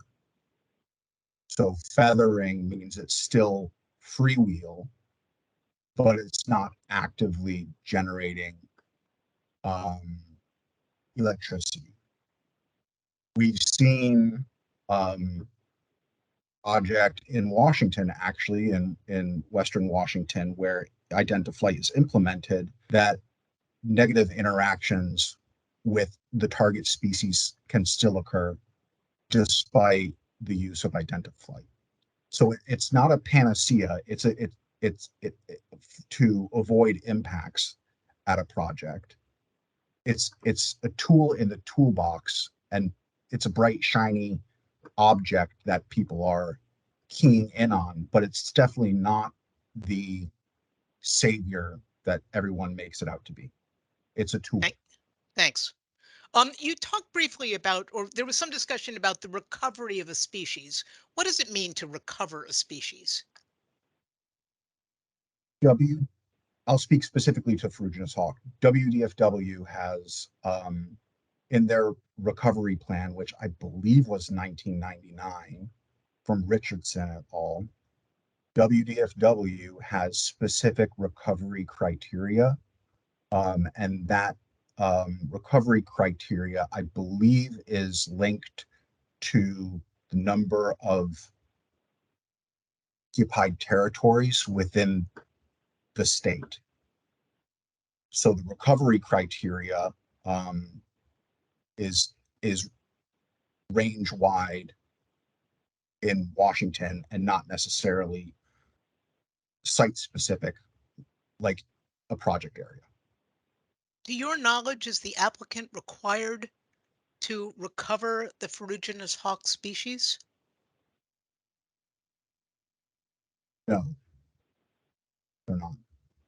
And there was some discussion about threatened versus endangered species. Can you just tell us quickly what that means? Yeah, I will try. The distinction between those two classifications is a little nuanced, and it deals with an increasing threat to species viability and the factors that are associated with population viability of a species. Endangered essentially increases that visibility and conservation concern compared to threatened species. But in my mind, they're still state listed and a species of conservation need. And so does the uplisting of the ferruginous hawk impact any of your conclusions or recommendations? It does not. I think that the species is still a species of conservation need that is having quite a difficult time range wide. Is that taken into account in the application? Is what taken into account? The concern about the species viability. We attempted to address this issue with the population viability analysis that we conducted for the project in response to WDFW's concern about the population.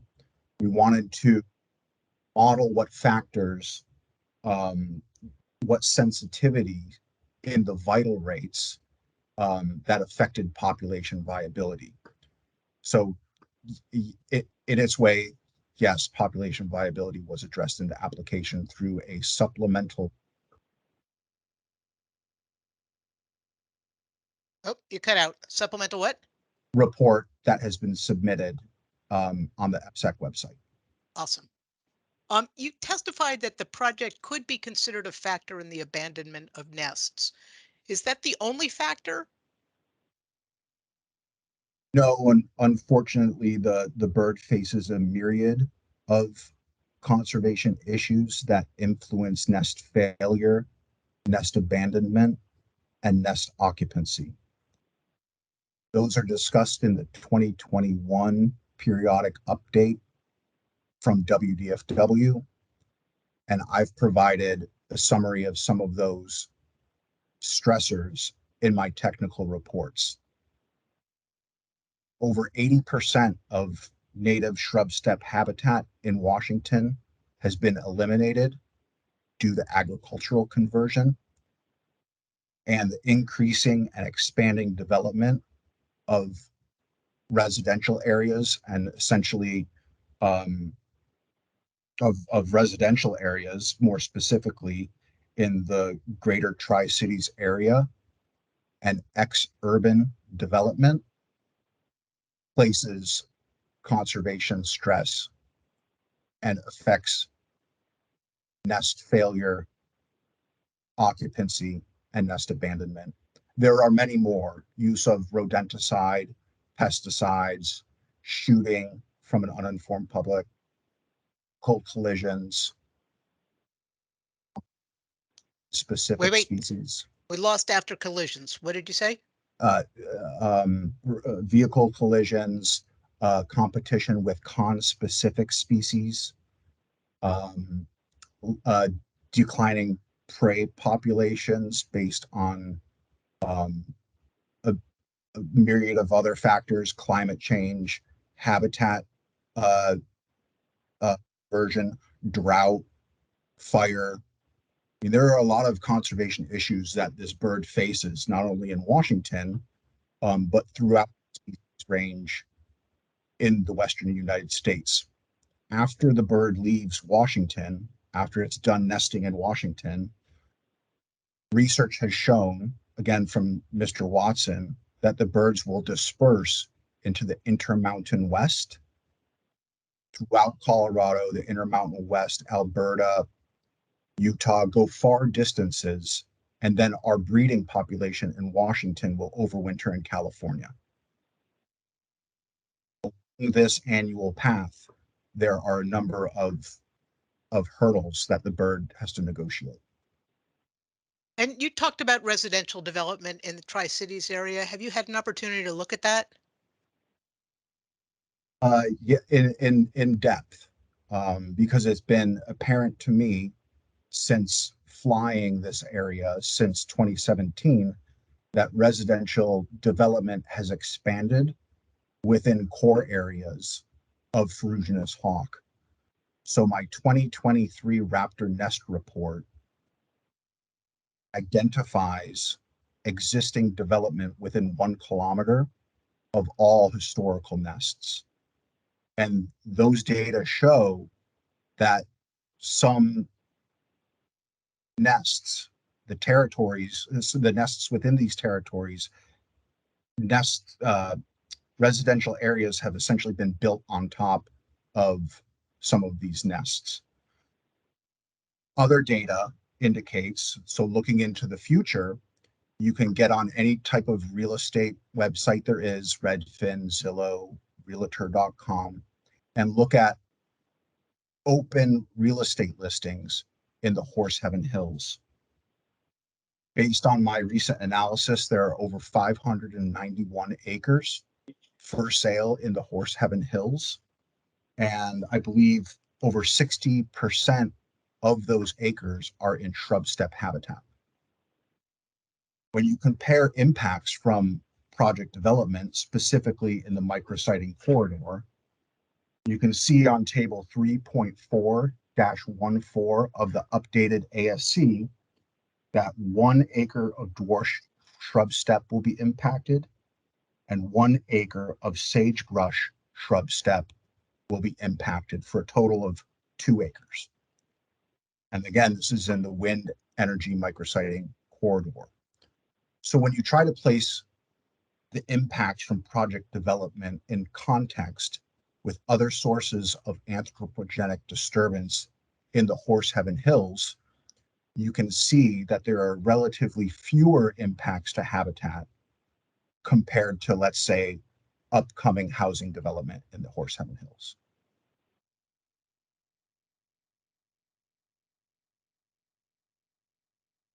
I hope that was clear. Yep, that was wonderfully clear. Thank you.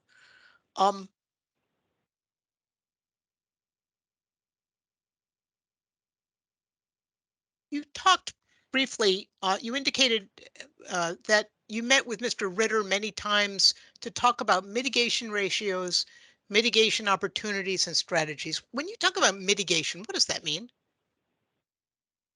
Mitigation is part of the WDFW mitigation policy. It is compensatory habitat mitigation to offset impacts to habitat consistent with the ratios that are discussed in the 2009 WDFW wind power guidelines. And so in these discussions, we talk about the habitat, we talk about the extent of habitat, where the habitat is located, the type of disturbance that is being proposed, and that can include permanent disturbance, temporary disturbance, which those areas will be reseeded by a native seed mix, or modified disturbance, where habitat would still be present but modified as is located in the solar fields. And what's the mitigation ratio? The mitigation ratio ranges from 0 to 1, and it is a ratio that discusses the amount of habitat that will need to be mitigated for every 1 acre of proposed impact. So in shrub steppe habitat, if you have an acre that is being disturbed, the common mitigation ratio is 2. So if you impact 1 acre of shrub steppe, you have to mitigate that impact by compensating for 2 acres of shrub steppe. And that increased mitigation ratio is because shrub steppe provides a biologically sensitive and important component to the ecosystem and the species that live in it.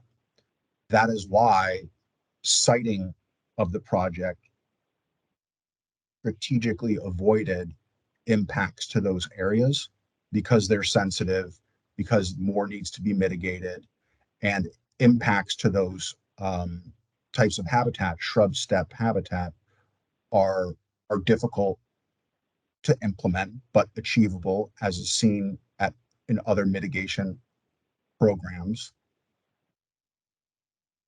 So that's typically what a mitigation ratio is.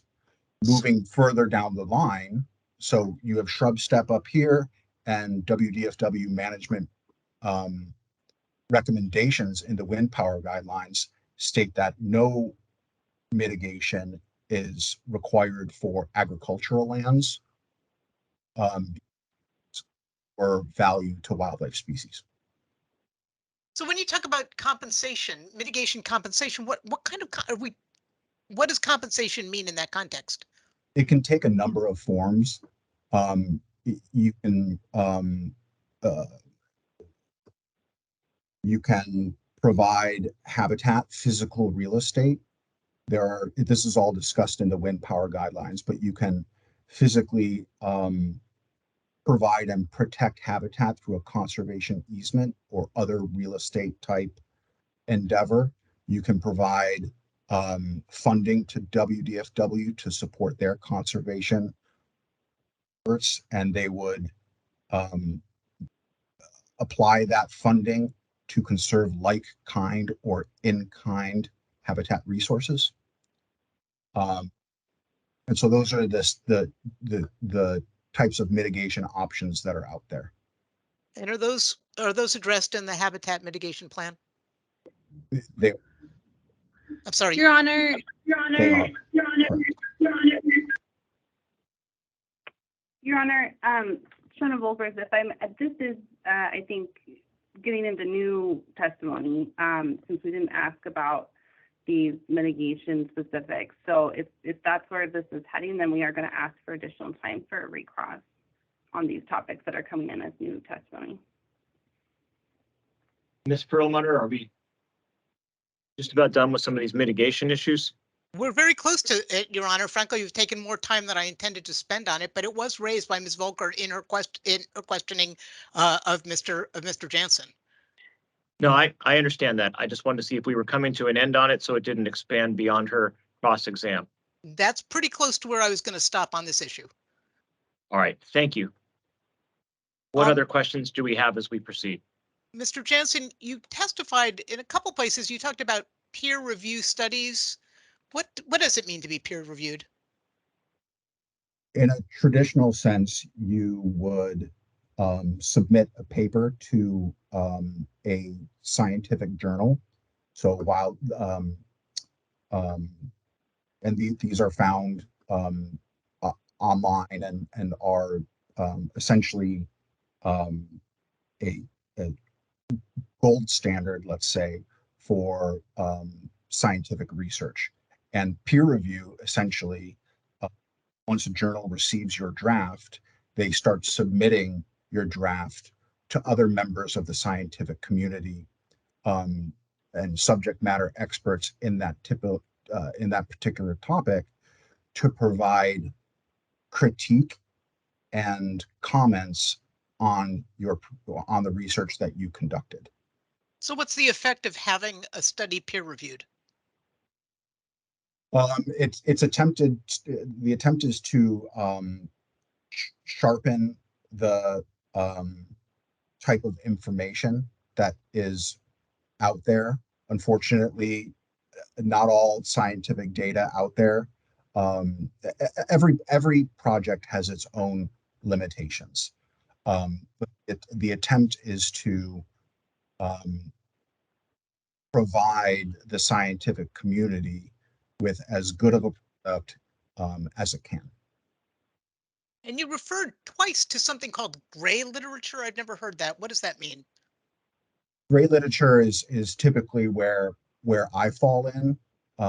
So, for example, Ms. Volkers brought up the Washington Working Group report that discusses linkages and corridors.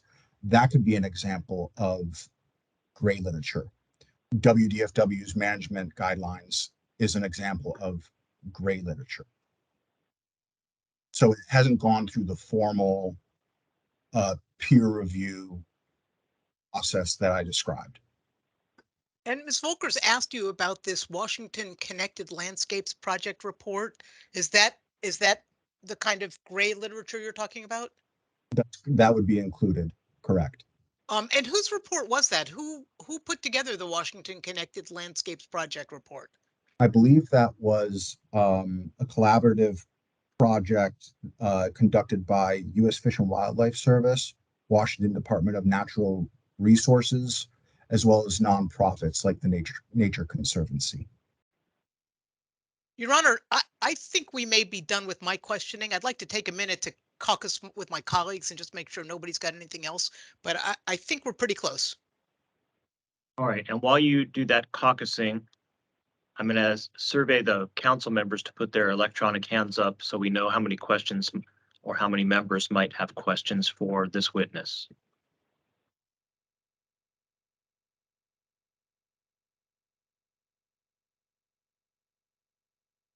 And for those that might not be able to see the screens on the far right-hand side, we've got Chair Drew, Lenny Young, Mike Livingston, and Eli Levitt that will have some questions for you, Mr. Jansen. Ms. Perlmutter, what does the caucus say in your ears? You're on mute. Sorry, I was coughing. I've been listening to you, so I was waiting to turn to them. If we could have 5 minutes. I'll give you 2. And I'll just go off camera here and mute, but 2 minutes to stretch. We'll come back on. Your Honor, Thanks. with all respect, Just take it quick. You got 2 minutes.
Okay. All right, Ms. Perlmutter, short break. What did you get? I have nothing further, Your Honor. Thank you. Sorry to rush you. Chair Drew, I'm going to turn off my mic here. Your questions, please. Thank you. Thank you, Mr. Jansen, for your testimony today.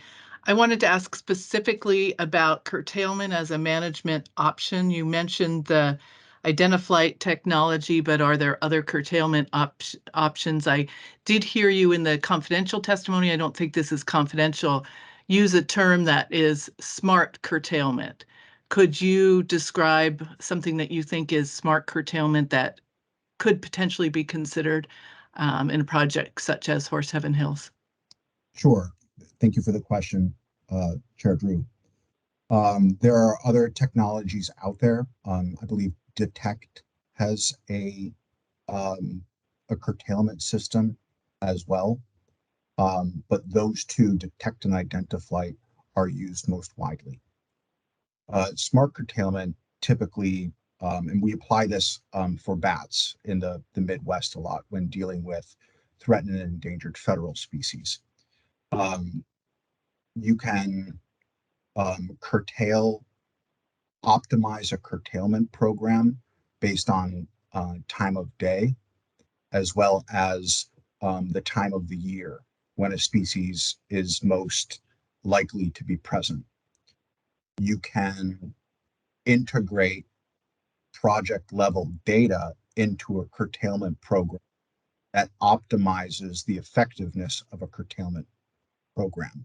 For example, based on raptor nesting data that will be conducted 5 years post-construction, you can incorporate those types of data to selectively identify which turbines should be curtailed using an optimized duration of that curtailment to be more effective in your curtailment strategy. Does that make sense? Thank you. And yes, and that would be done likely with the integrated into a technical advisory committee that would have resource agencies involved as well. That's correct. Okay, thank you.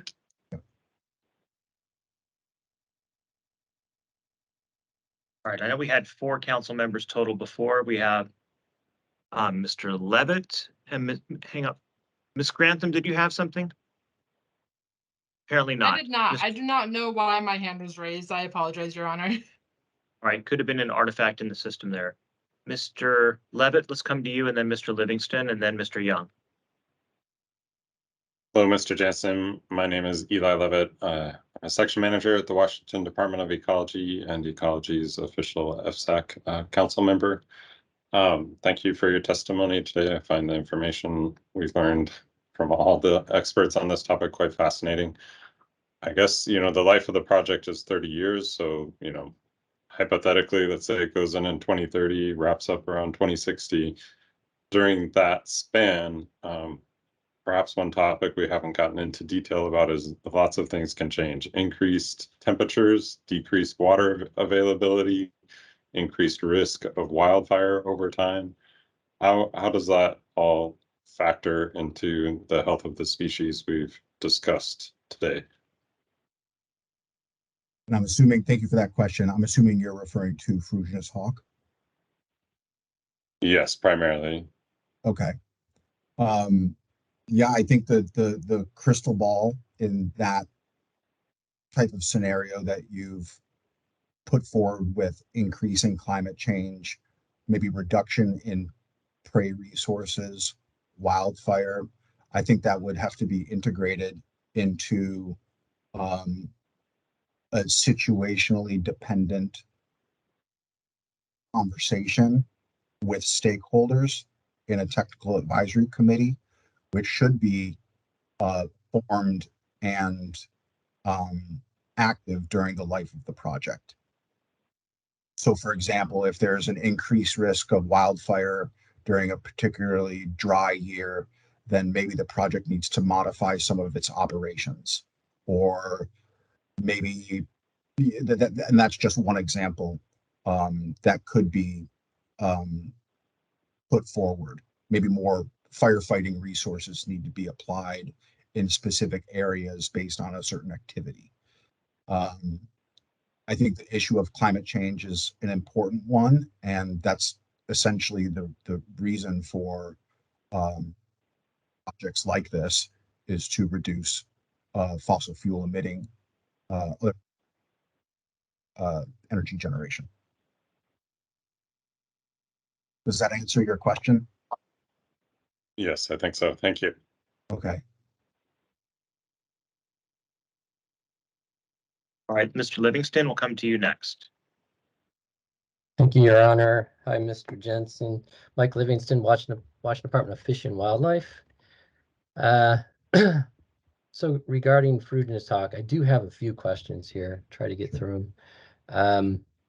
Maybe one of the last topics you touched on, occupied nest versus occupied territory. Sometimes you can have an individual present in a territory that may not be mated up yet. It doesn't have a mate, and so it may not be tending a nest. Is that correct? That's correct. You have non-breeding individuals. So your statement is correct. Okay. So they may not be nesting for a year or more, but present in the territory. So, and Frugianus hawks will rebuild or build new nests in a territory, right? That's correct.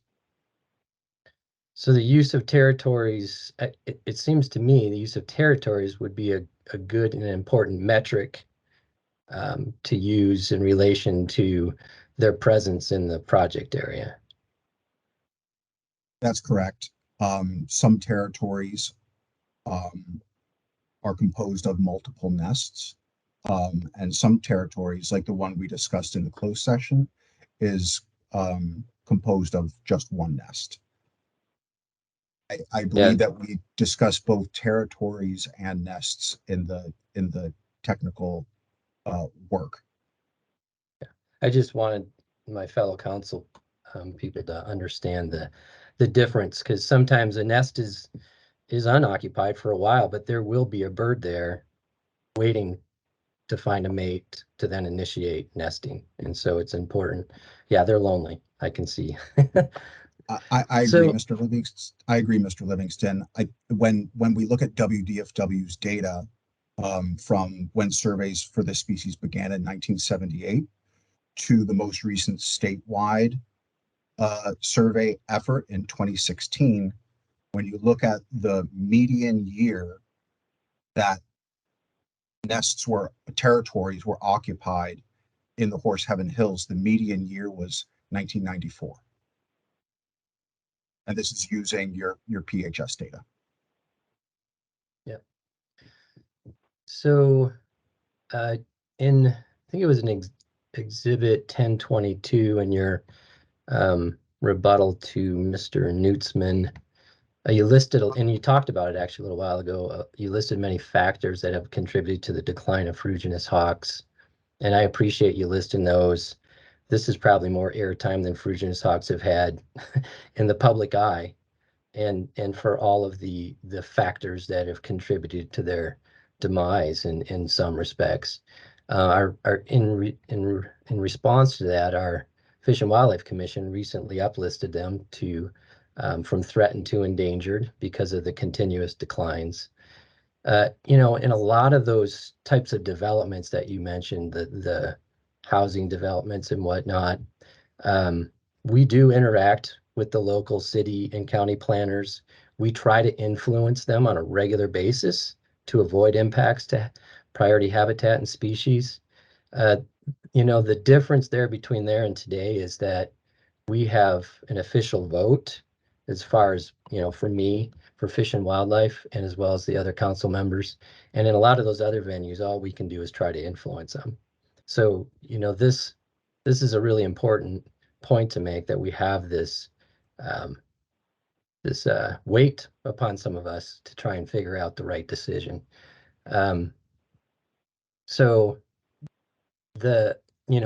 thinking about that, is there other recommendations you'd have for us to consider relative to our inability to influence those other developments? And here we are with this project in front of us, which one that we can actually influence. And I'm just wondering if you have any advice for me going forward related to that. Well, I think I'm humbled that you would ask me that.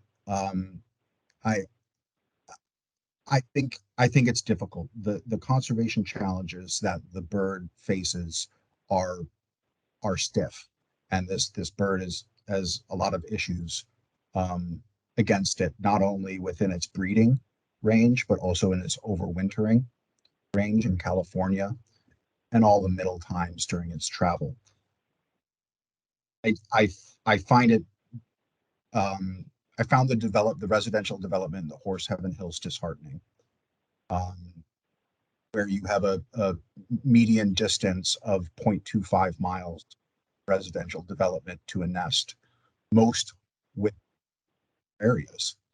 And so I think that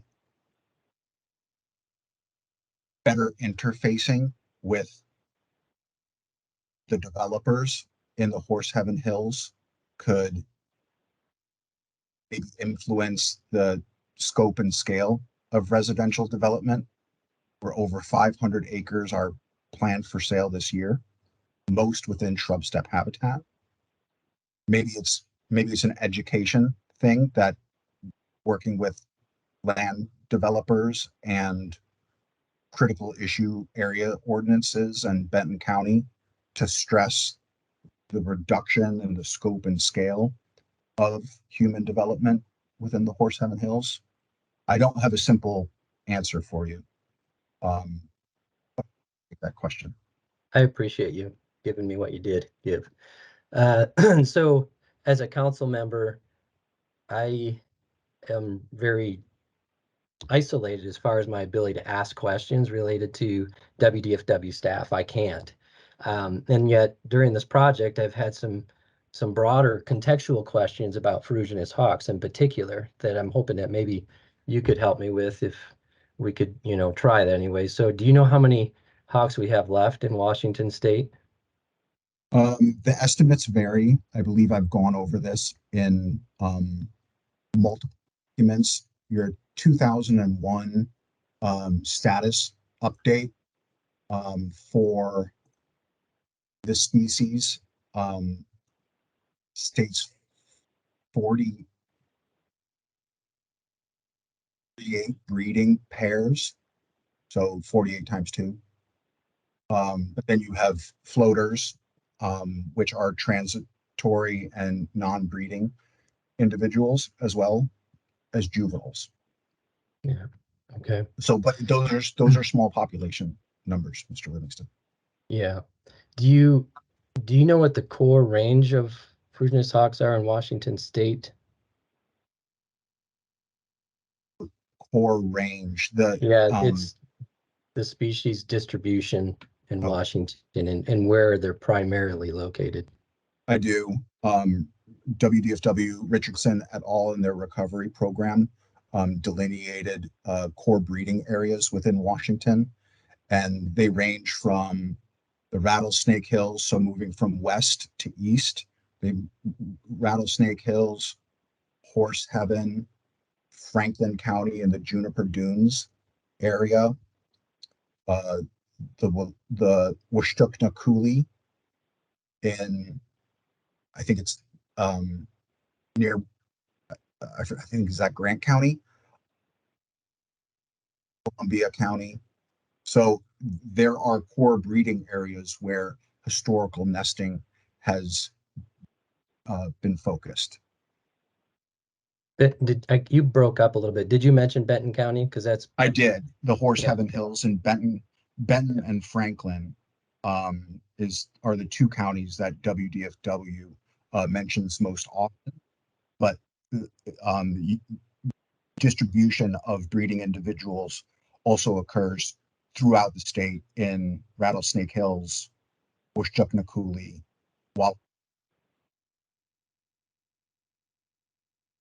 Okay, thank you. Just a few more here. Bear with me. Do you consider the foraging areas as habitat for ferruginous hawks? areas should be considered habitat. How about the airspace that they travel in to search for prey? I think that's fair to say. So would, there's this difficult thing. So we're talking about shrub steppe habitat, and then we're talking about altered habitat, and most of these turbines are getting placed in altered habitat. So there isn't this direct impact on quality shrub steppe habitat. However, the hawks range wide. We've been discussing buffers and setbacks. But I'm just curious, in the airspace where they have to, where they actually get up in the air and they're riding the thermals, they're searching for prey. Would the turbines have some area that they occupy in that is actually a danger zone for the hawks? Do you have any information to share about, relatively speaking, what that danger area is for a hawk? The danger area is essentially the rotor swept area that is occupied by the 3 turbine blades. And that rotor swept area, I believe, is defined in the ASC in section 2.1, I believe, because there are 2 turbine options and 4 turbine types, and each of them have different specifications based on the technology. But those, it's 2.3.1. Those specifications would be different for each turbine technology. And that space, that airspace that the rotor swept area occupies would essentially, if the turbines are operating, would essentially be removed from its airspace habitat, let's say. Yeah. Yeah, it'd be a difficult thing to try to think of how we would mitigate for airspace loss, but it is something that we struggle with. So in Exhibit 1022 on page 10, you discuss how many ferruginous hawk fatalities have been documented in Oregon and Washington at wind facilities. The number you mentioned was 8 over the last 20 years. Is it safe to assume some mortalities go undetected at these facilities? That's correct. And 8 is including wind facilities in the entire Columbia Plateau ecoregion of Oregon and Washington. And then 4 have been observed, documented in Washington wind facilities, including 3 adults and 1 juvenile. I think it's a fair statement to say that some individuals have not been recorded. So I think that's, and so I've attempted in my cumulative impact assessment that was submitted in 2023, earlier this year, I've attempted to take those fatality estimates, because post-construction fatality monitoring produces an estimate, a fatality estimate. And that is essentially derived by number of fatalities per megawatt. And what I've done is calculated the impact to ferruginous hawk through different development scenarios. Development scenario includes increasing megawatts in Washington to respond to legislation. Do you know if the most of those fatalities are discovered during the formal post-construction survey period? Because there's a period of time there that, there'll be survey crews out and they do a lot of different studies to try and figure out mortality. But then at some point that ends, and then you have the life of the project. Right. And so how do we account for all those that would go undetected afterward? That's a really good question. And I think that we can see from previous projects, what this project is going to implement is a WERS program, essentially a worker reporting and incidental handling program that would be mandatory for project workers to report any fatalities that they see. Kind of like in TSA, see something, say something, kind of thing.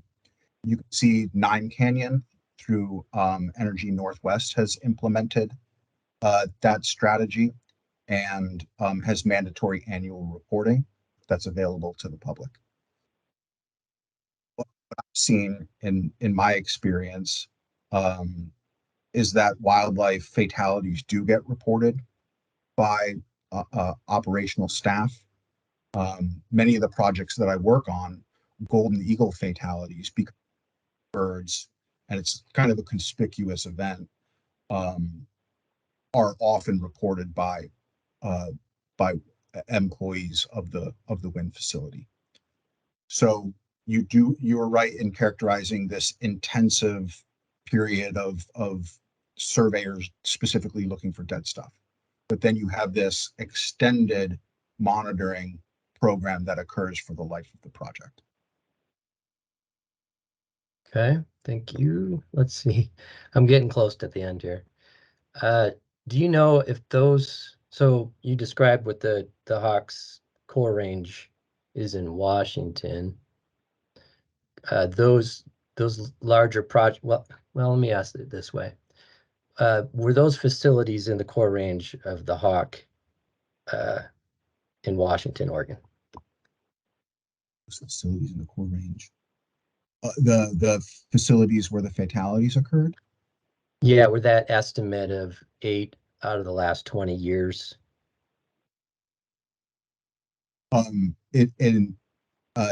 Those 4 fatalities in Washington occurred at 2 wind facilities. And I believe it was the Gorge. I would have to verify with you if this is correct, but I believe it was the Gorge wind resource area and the or Snake kind of Tucannon wind resource area in Walla Walla and Columbia counties. I believe that's where those occurred. Yeah, and the reason I asked that question is that so we don't have such a large facility right in the middle of the core range of the Hawk. And so I'm trying to get an understanding of what we could expect in addition in a project that is more core range for Ferruginous hawks.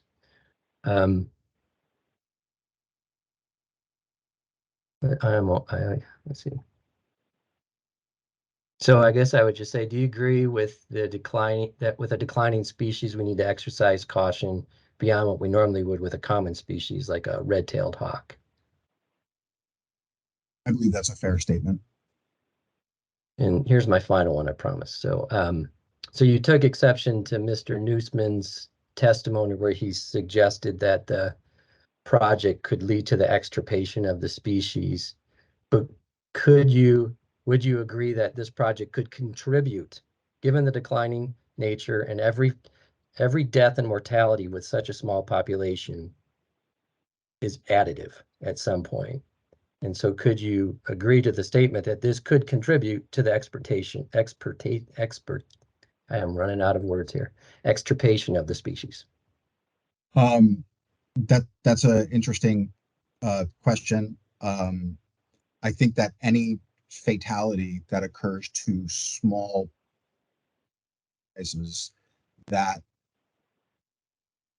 the Ferruginous hawk has could be a contributing factor, but it's not like Ferruginous hawk. If this project gets built, Ferruginous hawk are going to start falling from the sky. That's simply not found in any of the data that's been collected at the project, not from avian use surveys, not from raptor nesting surveys. And so I think it could be a contributing factor in addition to all the other stressors that this bird faces. Okay, thank you, Mr. Jansen. I appreciate the time. Thank you. Mr. Livingston, I very much appreciate you bringing your expertise and helping walk me and the council to those issues. I'm going to turn to Lenny Young, and then we'll see if there's any other council member questions raised by your colleagues. Mr. Young? Good afternoon, Mr. Jansen. My name's Lenny Young, and I represent the Department of Natural Resources on FSEC. And I'm going to start by continuing with a couple more questions following what Mr. Livingston asked you about the collisions and blade strikes that have been documented. Is 8 in Oregon and Washington over 20 years, 4 of those being in Washington? How should we contextualize that? Is that a little? Is that a lot? Is that a big deal? What kind of an influence does that level of documented mortality have on population dynamics? Give us some context around those numbers. Thank you for the question, Mr. Young. Appreciate that. Indeed, it was over 20 years of data that West has within their database since post-construction fatality monitoring started in Washington and Oregon in 1999. So that estimate was from 1999 to 2020. To contextualize that level of fatality, I would point the council to the 23 cumulative impact study that's available online as a supplemental report. And in the appendix, you can see, let me try to get this right here. In the appendix, you can see the number of documented fatalities during this 20-year period. Those species that are most impacted are those species that are most abundant, right? So of the raptor species most impacted by wind energy development in a direct mortality sense, you can see that red-tailed hawks are most often found as a fatality at wind energy projects. I'm hustling to try to pull that up to give you a number, Mr. Young. If that's in one of the attachments that we already have in our records, you could just you pointed me to that. I can look at that. That's correct. It's the 2023 cumulative impact assessment in the Columbia Plateau ecoregion of Oregon and Washington. Here, I have a number. So I mentioned red-tailed hawk fatalities. So during this 20-year period, 80 red-tailed hawks were documented, 78 American kestrel, and the list goes on and on. One of the most abundant species, horned lark, which is a small green found in the Columbia Plateau, has been documented 936 times. So that kind of gives you a range of estimates for the most abundant songbird species, horned lark, as well as the two raptor species that are most affected by wind energy. And Great, that's good. But as far as the ferruginous hawk goes, is that level of mortality of concern? I think, as Mr. Livingston noted, any level of mortality for small population sizes are a concern. See the population viability analysis that we conducted for ferruginous hawk, and the fatalities could influence the population trajectory, which is why it's so important for other types of measures to be taken. Like Scout has proposed artificial nesting platform as a potential optional conservation strategy to provide nesting opportunities for species in areas where it has historically nested, but nesting substrate is no longer available for whatever reason. So in those situations, is it considered that nesting opportunities are limiting the population? in some areas, yes. WDFW has installed dozens of artificial nesting platforms over the years. Most recent 2019. Apologies. So is the thought there that additional nesting opportunities could offset or partially offset collisions and blade strikes that cause mortality? That's the general approach. If you take a bird here, you have to grow a bird there, for lack of a better. How about the timing of the 4 Washington mortalities? Does that have any suggestion as to whether those mortalities were resident birds or migrants? It doesn't. I can look more into the timing of those fatalities. Birds occur in Washington typically from around late March through when they fledge and start their annual cycle around early September. How do nesting densities in the project area compare to other parts of Eastern Washington and other parts of Western North America? In Eastern Washington, as Mike Livingston noted, Benton County and Franklin County are some historical core areas, core breeding areas for the species. When looking at the distribution of the species in North America, we are in the northwest edge of the species distribution. You have higher densities and larger populations of birds in, for example, where there are larger expanses of shrub steppe. Did I break up? But yeah, but as far as Washington goes, if we were thinking about the project area, the Horse Heaven Hills, is that what one might think of as an important heavy use breeding area versus a peripheral area? How does it shake out compared to other places that the hawk breeds in eastern Washington? Based on our data, I wouldn't characterize the Horse Heaven Hills as a heavily used breeding area.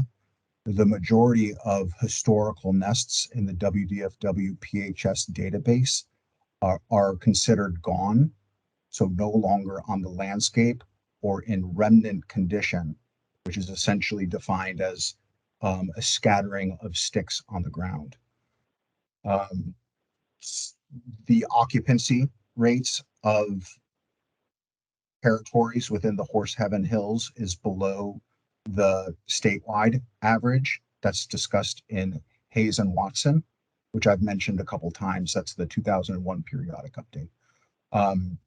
So you have which indicates that birds are nesting at higher rates outside the project area than within the project area. Again, we've only had one nest occupied territory in the 5 years of survey. So these birds have to be breeding elsewhere. Got it. Thanks. Touching on the identified and similar technologies, are those currently in the project proposal, the project design? Are turbines as proposed going to be equipped with that technology? I don't believe that technology was discussed in the updated ASC. Okay. And has there been any type of an effectiveness evaluation? You mentioned that it results in some false positives if the species of focus is relatively scarce. But how about any assessment as to whether it really reduces the mortality? You mentioned that all it does is it throws the blades into sort of a free flow as opposed to a powered turning. How effective in reducing mortality has the technology been? It's a good question and a subject of intense scrutiny. McClure's study, which James Watson mentioned, has an effectiveness study. I don't have those numbers offhand for you at this moment, but I'm happy to provide the study and summarize that study if it would be helpful.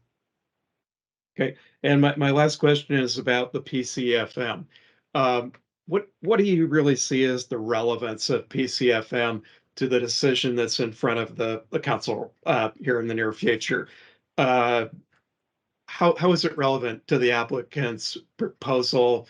What's it gonna bring to the table in terms of usefulness or conservation contribution? The relevance of such a monitoring study provides sideboards and accountability for the project to adapt and respond to levels of fatality that are not originally anticipated. So these types of studies, Chair Drew had mentioned the use of a technical advisory committee, and these types of data would be reviewed within a TAC to help understand essentially a status or health check on the project to see if it was in the sideboards of some predetermined metric that establishes. Is a ferruginous hawk TAC incorporated into the proposal at this time? By way of being studied wildlife species that would be studied during PCFM, yes.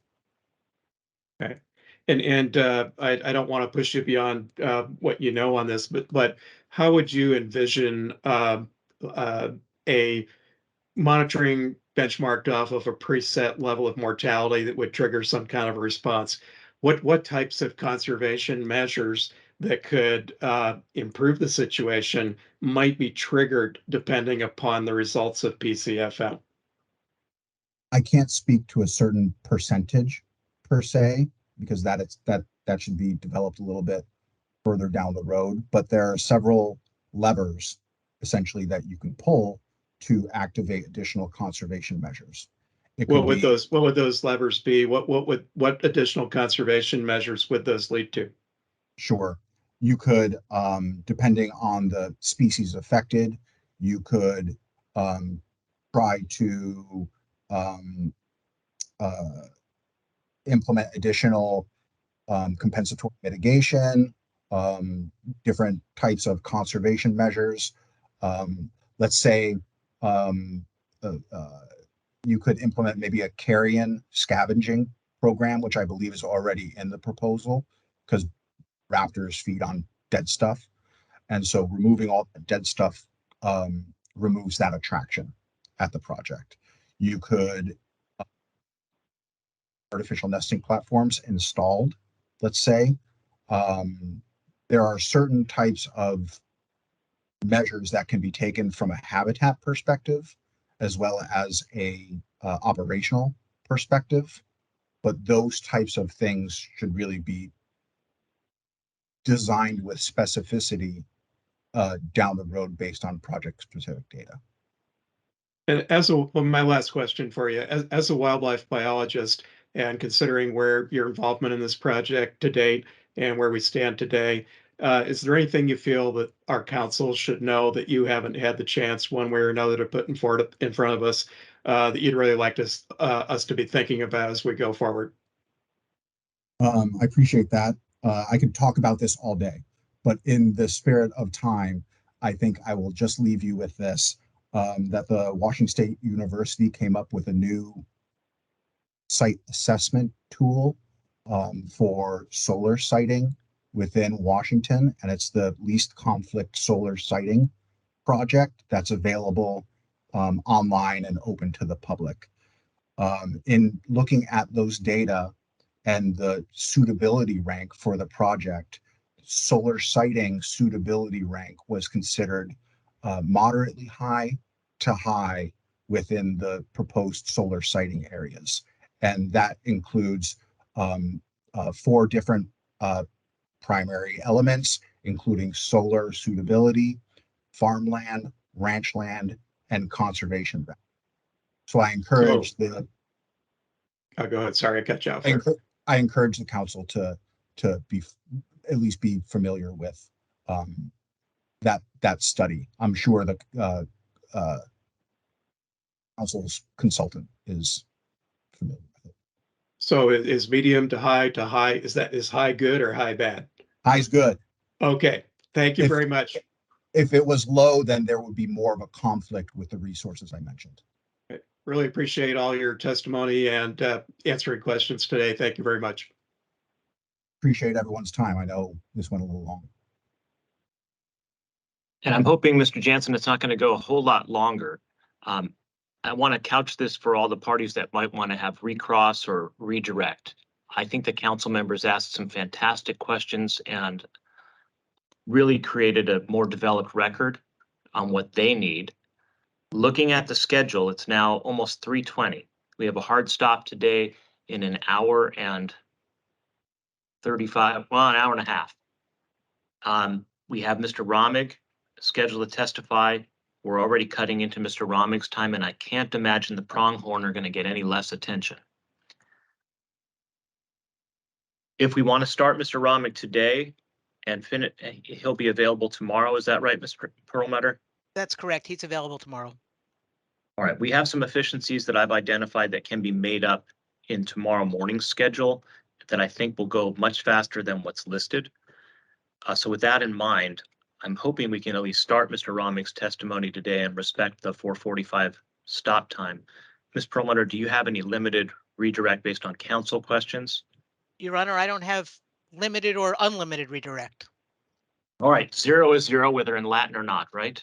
So let's go and see Ms. Volkers.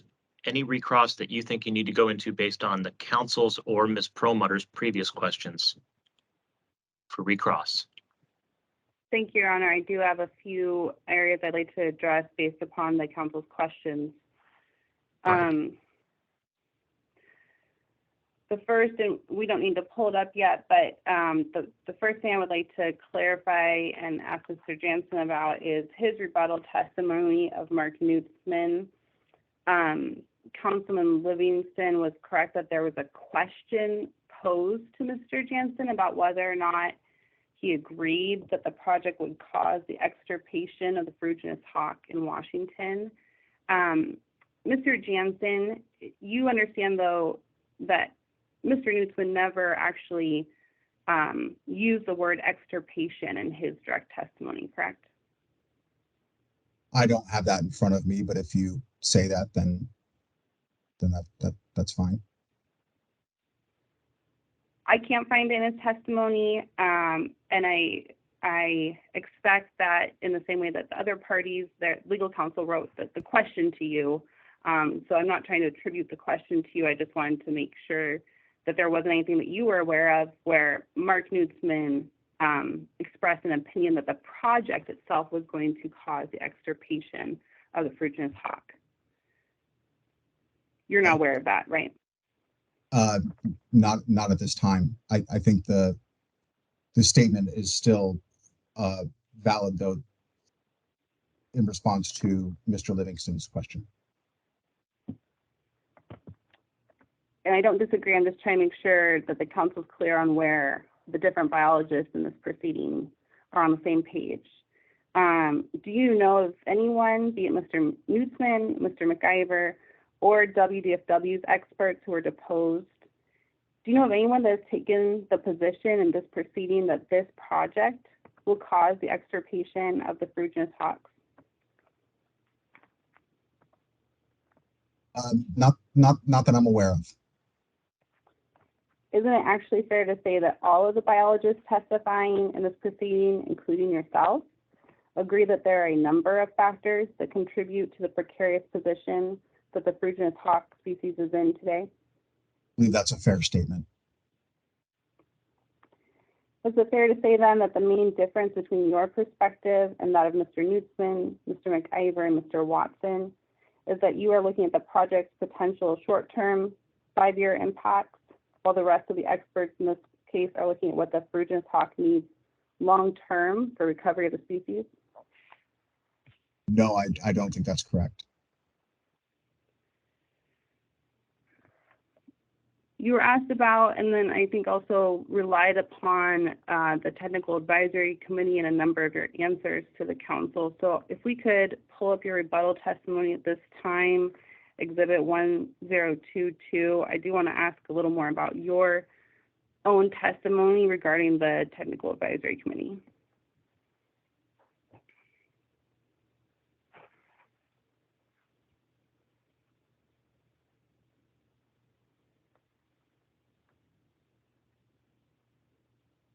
That testimony will be on the screen shortly. Here we go. Which page? Thank you so much. The bottom of page 17.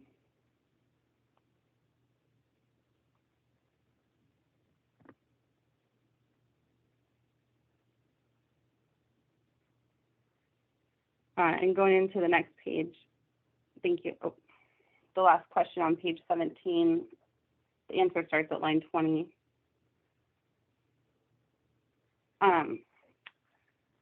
As you know, in his direct testimony, Mr. Newtsman did express concern about the tax lack of, decision-making authority, essentially that it's an advisory committee,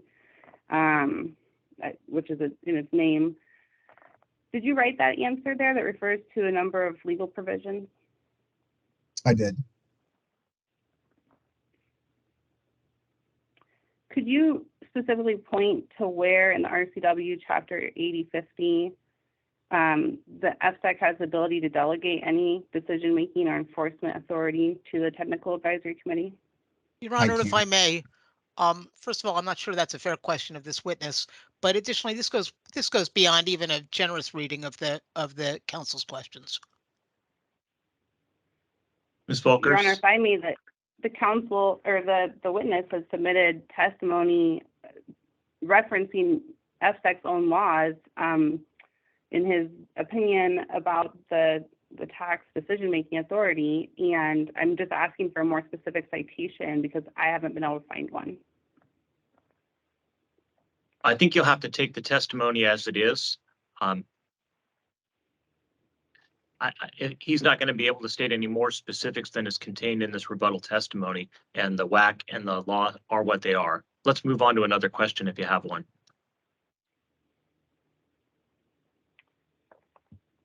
Once the TAC provides recommendations or mitigation strategies to FSEC, does the TAC itself have any power to enforce those recommendations?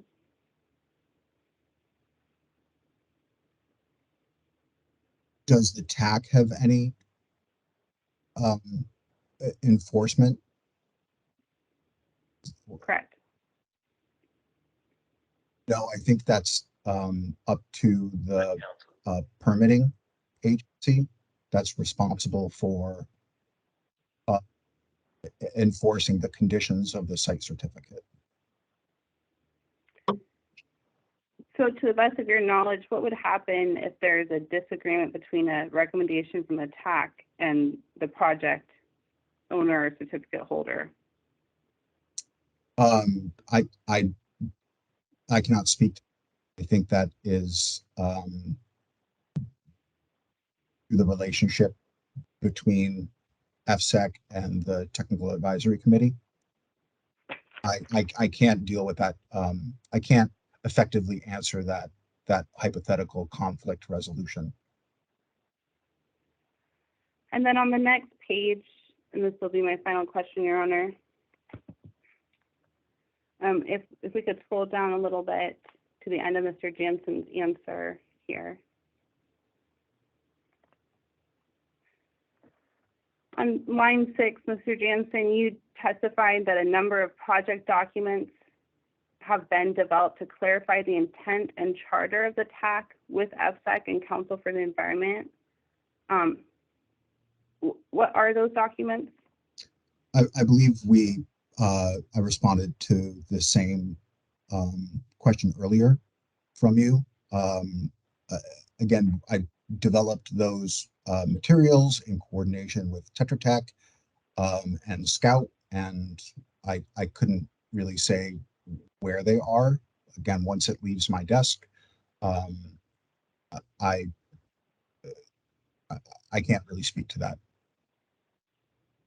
Okay, so those are the same documents that you mentioned earlier. I just want to make sure I understood. So you're not, if I represent you that the parties don't have access to these documents, you don't have any additional information that would contradict my understanding, do you? I believe the habitat management plan also are found in the, sorry, let me start that over.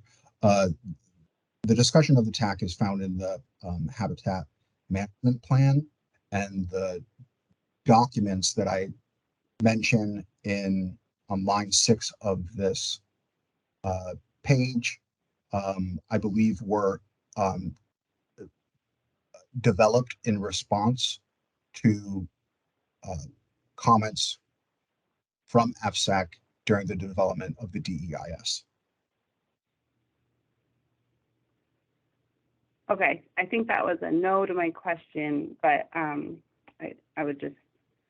stay on the record that we aren't aware of what these documents are and have not been able to review them. Those are my questions. Thank you. I think they're available, Ms. Volkers, through the public data request in the DEIS.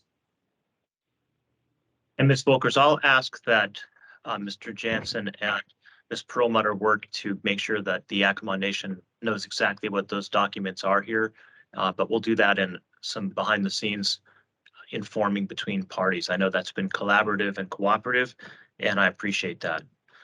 Ms. Reineveld, I want to see. Go ahead.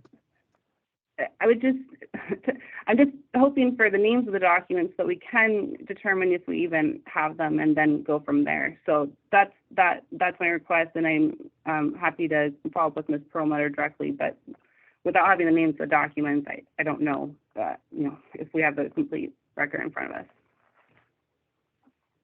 All right, and you will have that knowledge as soon as Ms. Perlmutter and Mr. Jansen can clarify what the names of those documents are. Ms. Reineveld, do you have any follow-up questions? I have a few brief follow-up questions for Mr. Johnson. Thank you. In response to a question from Ms. Perlmutter, you referred to a personal communication you had with WDFW that informed the applicants to decision to apply a turbine offset of a minimum of 0.25 miles from occupied Frugitus hawk's nest in the revised application. Is that correct? That's correct. Okay, and this was the first I've heard of that communication. So I wanted to ask, when did that communication occur? So if we're referencing the distance memo, let's say that we talked about earlier today, that memo was produced in 2020. And so that conversation with Mr. Ritter occurred most likely in 2020. I don't have the exact date. Thank you. And just for clarification of the record, this communication was made prior to WDFW's recommendation of a minimum of a 2-mile turbine offset for all Frugitus hawks and active and historic use areas, which was discussed at length. Is that correct? That's correct. And I'd like to clarify my previous answer. The distance document that we discussed was produced November 23rd, 2021. I apologize for misspeaking. And the answer to your last question was yes, it was produced prior to us having a meeting with WDFW where they mentioned this type of setback. Thank you for the clarification.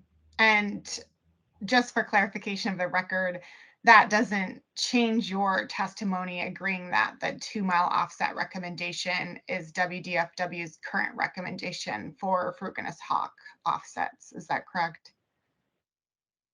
That's correct. I think that's what the testimony of Mr. Watson reflects. Thank you, Mr. Jensen, for all your testimony. I don't have any further questions for you. Thank you for your time. All right, thank you, Mr. Jansen. We've been going at this for a little while. I hope there's only one correct answer to this question. Does anybody have any further questions for Mr. Jansen? It would be a 2-letter answer. I do. Is it going to be short, Mr. Aramburu? Yes. All right, go ahead. If we could put up exhibit 2014, page 2.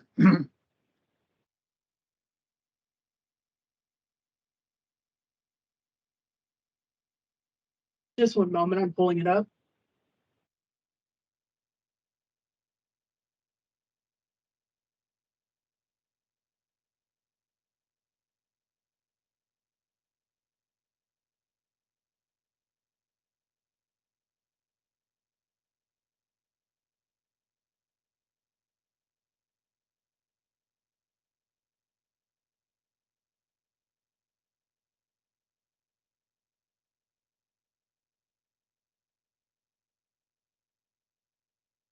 This is Lisa Massingill. If I could get a clarification, it sounded like you said exhibit 2014. I believe that's the moon memo. Oh, no, that's not the moon memo because I don't have a 2014. So just a moment. If you're referring to the memo. Excuse me, 4014, if I misspoke. Thank you.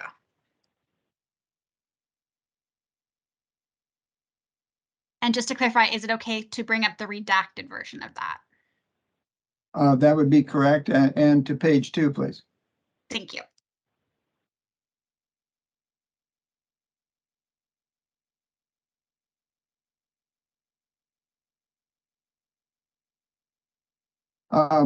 Reading down that page, Mr. Jensen, the rationale for change, do you see that section? I do. And the second sentence, just read the second sentence if you would to yourself.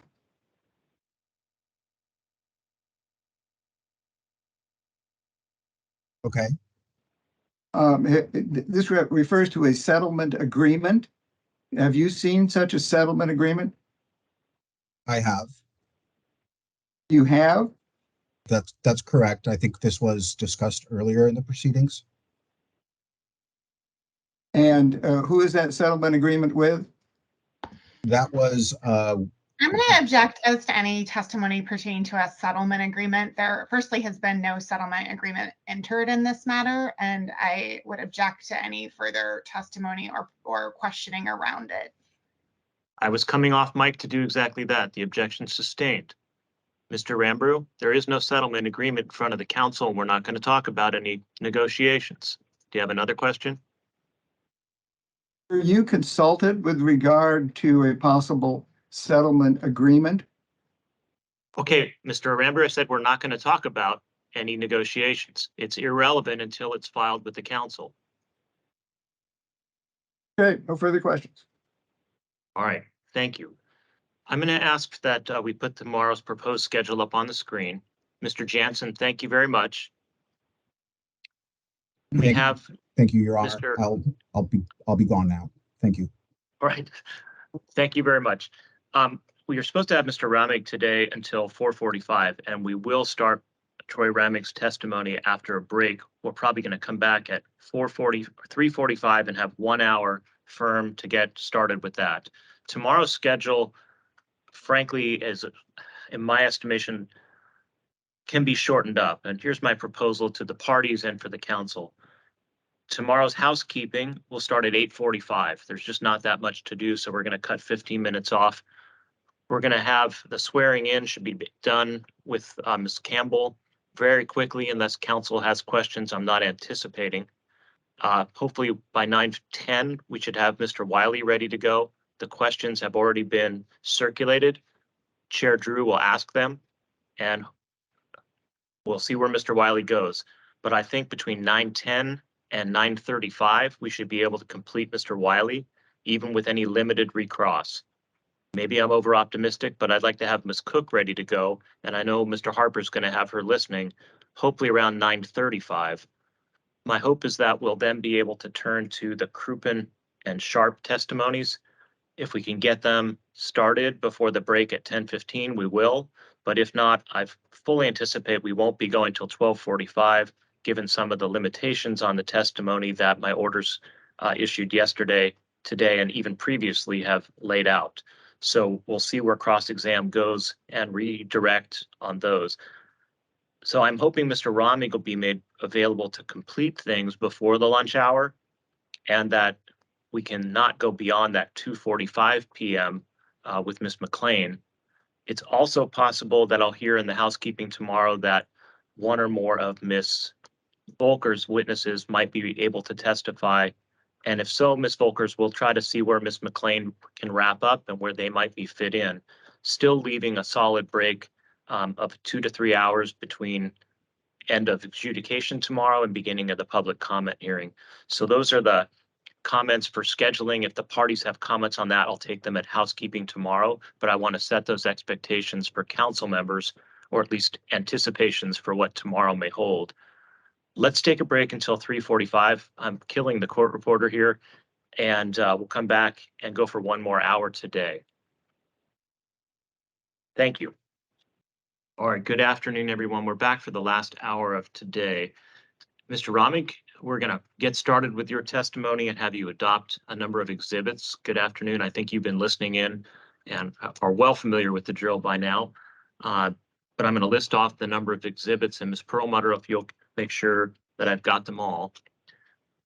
Council members, we're going to be looking at the pre-filed testimony of Troy Ramig. That's exhibit 1006T and 1007. You'll find some response testimony at 1033. There's both a confidential and a redacted version. And I believe the rebuttal testimony is similar. 1041 also has confidential and redacted versions. And then we have a number of other in sequence, 1042 through 1050. Ms. Perlmutter, is that the sum total of the testimony we're adopting with Mr. Ramig? Yes, it is, Your Honor. All right, so Mr. Ramig, without spending any other time, I'll have you raise your right hand. And do you, Troy Ramig, solemnly swear or affirm that all testimony you'll be adopting in the exhibits I just listed and any other answers you give today will be the truth, the whole truth, and nothing but the truth? I'm sorry, Your Honor, you cut out a little bit there for a second. I'm sorry, I was asking if all the answers you'll give today, as well as the material contained in those exhibits, will be the truth, the whole truth, and nothing but the truth. Yes, it will. And one housekeeping matter that I missed before the break. Ms. Volkers, if you can hear me, I think we have two exhibits, and Ms. Massengale can confirm 4015 and 4016. If Ms. Massengale tells me those haven't been made part of the record, I need to do that formally before I forget for today. And while she's looking, parties, Your Honor. if they're not, yes, ma'am. Thank you, Your Honor. We would move to admit all three exhibits that we emailed this morning or e-filed this morning. I understand the outstanding concern to be dealt with on one of them, but yes, we are moving to formally admit all three of the exhibits that we filed this morning. Understood. So 4014 is already in. I think that was the Moon memo, and the other two, 4015 and 4016. Counsel, I'm not sure if Ms. Massengale is able to answer right now, but if there's no objections, There is objection, Your Honor. okay. Should we As take we- it up in should we take it up in housekeeping tomorrow? Or should we do it now? Whichever the court prefers. That's just as to 4015. That's the discussion we had during the course of Mr. Jansen's testimony. Okay, so let's admit 4016, and for tomorrow 4015 will be part of our housekeeping. And All right. Your Judge Honor, Torm? there's Ms. Massengale? 401. Ms. Massengale, go ahead, and then we'll hear from Ms. Volkers. I apologize, Ms. Wilkos. This is Lisa Massengale. We also have exhibit 4017. All right, Ms. Volkers, we'll take up 4015 and 4017 in the morning. All right, great. Mr. Ramig, you've been sworn and adopted your testimony. Ms. Perlmutter, before we hand him over for any cross-exam, is there any, without having him go through that everything's current in the rest of those questions, those are already in his 1006. Or is there any other 10,000-foot, two-sentence introduction? Yes, Your Honor. I was just going to indicate that Mr. Ramig will be testifying about the impact of the proposed Horse Heaven project on wildlife, local wildlife. His testimony is going to relate in particular to section 3.4 of the amended site certificate regarding habitat, vegetation, and wildlife. Additionally, his testimony will be regarding Appendix J, the Wildlife and Habitat Mitigation Plan, Appendix K, biological reports, and Appendix N, revegetation and noxious weed control. I'd be happy to ask a couple of preliminary questions for him and then to turn him over, Your Honor. All right, let's make those snappy. Will do. Mr. Ramig, what do you do for a living? I'm a wildlife biologist and the Endangered Species Program Manager at Tetra Tech. And have you been working with Scout Clean Energy on the application for the project that's the subject of this adjudication? Yes, I have. Did you participate in preparing the application for site certification? Yes, I did. And what was your role? My role was specifically related to the updated and redline version of the application, basically assimilating information from studies and research, as Mr. Jansen's been talking about all day, and pulling that information into an assessment of the project on wildlife and plant resources in the project area. Your Honor, at this point, I'd reluctantly turn Mr. Ramig over for cross-examination. All right, reluctance aside, Mr. Ramig, I'm going to see whether it's Ms. Reineveld first or Ms. Volkers. I'm fine with Ms. Wilkers going first this time around if she's resolved the technical issues.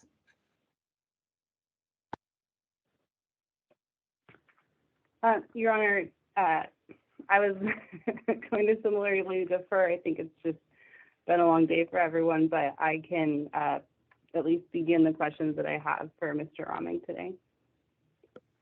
Ms. Reineveld, I'm looking at the estimates, and I think I'm going to ask Ms. Reineveld to go first. Her estimated time is less, so we can see if we can, Mr. Ramig, have one attorney today and maybe just get you introduced to Ms. Volkers toward the end there. So Ms. Reineveld, I'm going to impose on you to take your time now. That works for me. Thank you, Your Honor. My name is Sarah Reineveld. Hello, Mr. Rubbing. As you know, I am an Assistant Attorney General in the Environmental Protection Division, and I am assigned as counsel for the environment to this matter, which represents the public and its interest in protecting the environment. And I have some questions for you. So you drafted, as you stated, portions of the revised application for site certification, including updates to section 3.4. Is that correct? That is correct. Yep. Okay, and can you walk us through just briefly what sections you contributed to or what your involvement was? Yeah, primarily section 3.4, as I mentioned. Also the habitat mitigation plan, that appendices. And my role primarily was, as I mentioned, in completing updates to what is now kind of on the FSEC website, the red line version of the application. So certainly familiar with the original application and all that entails and all the studies that came before my involvement. But then I've been most recently involved in the last almost 2 years in the updated version of the application. Thank you. You also provided a peer-reviewed study of the cumulative impacts on bats. Is that correct, or did you contribute to a study? No, Mr. Jansen completed the cumulative impact study on bats and birds and habitat. I did peer review that document. Okay, and you're able to answer questions pertaining to the bat species. Is that correct? Sure, you bet. Okay, so you would agree that even with appropriate offsets in this project, that there's still a risk of turbine collision, electrocution, and structure collision to the bat species. Is that correct? Yeah, I would say that's a fair statement. Yeah. And your analysis for this project, or at least the project analysis, concludes that the highest rates of mortality for bats would probably be among tree roosting bats. Is that correct? Specifically the horay and silver-haired bats? Yes, that's right. That's consistent with what we see at other wind facilities in Washington and frankly across the country. As part of the application or the revised application that you contributed to, did you estimate the annual expected bat mortalities from this project? The annual mortalities were not estimated to my knowledge in the appendices that includes the breeding bird, the bird and bat conservation strategy. There is a reporting of the rate of bat occurrence within the project area through acoustic monitoring that was done by Mr. Jansen and his colleagues. So that basically allows us to do some assessment of the relative risk to different bat species. Basically, the more present they are, the higher the risk. But I wasn't involved in any estimates per megawatt estimates on bats. Okay, and it seems like it would be important to assess bat mortalities. So what was your understanding of why bat mortalities were not assessed as part of the application? Well, it's a difficult thing to do first and foremost. I think making an assessment on any species is difficult. I mean, we've been talking about Fruginas hawk all day, but even in that case where we know quite a bit about a species, it's difficult to even assess what the potential effects might be on that species. When you think about bats, they're even less well understood. So I think the best we often can do is to find out what species are present, during when they're in the state in the spring through the summer, and then make our assessments based on occurrence information, a rate of occurrence information. I do think that, going forward, when a project is in operation, you then have the ability, once you begin to do more intensive monitoring and actually document bat mortality from a project, you can then use that information to kind of hone in on an assessment or an estimate that is sort of the per megawatt estimate that you're talking about. Okay, so you estimated the rate of bat occurrence, but not mortalities. Correct. Is that correct? Okay. So turning to your reply testimony, I believe it's exhibit 1041R. Do you have that in front of you? I can get it here and maybe we can put it up as well. I have And it here. that great testimony, you are replying in part to the responsive testimony of Counsel for the Environment's expert, Don MacGyver. Is that correct? That's correct. Yep. And in his testimony, Mr. MacGyver provides an estimation of the project's annual expected bat mortalities. Is that correct? Correct. And in your testimony, you reply to Mr. MacGyver's estimation of the project's anticipated bat mortalities, stating that his exclusive use of the Nine Canyon wind population to estimate bat fatalities is problematic. Is that correct? That's correct. So if you think that's problematic, can you walk us through how would you go about calculating bat mortalities in this project? So and maybe I'll start by just noting the reason why I made that statement or included that statement in the response testimony or the reply testimony is that the work on the estimates that were made for Nine Canyon were, as part of the post-construction fatality monitoring that was done back in the early 2000s. I think the estimates were completed in 2003.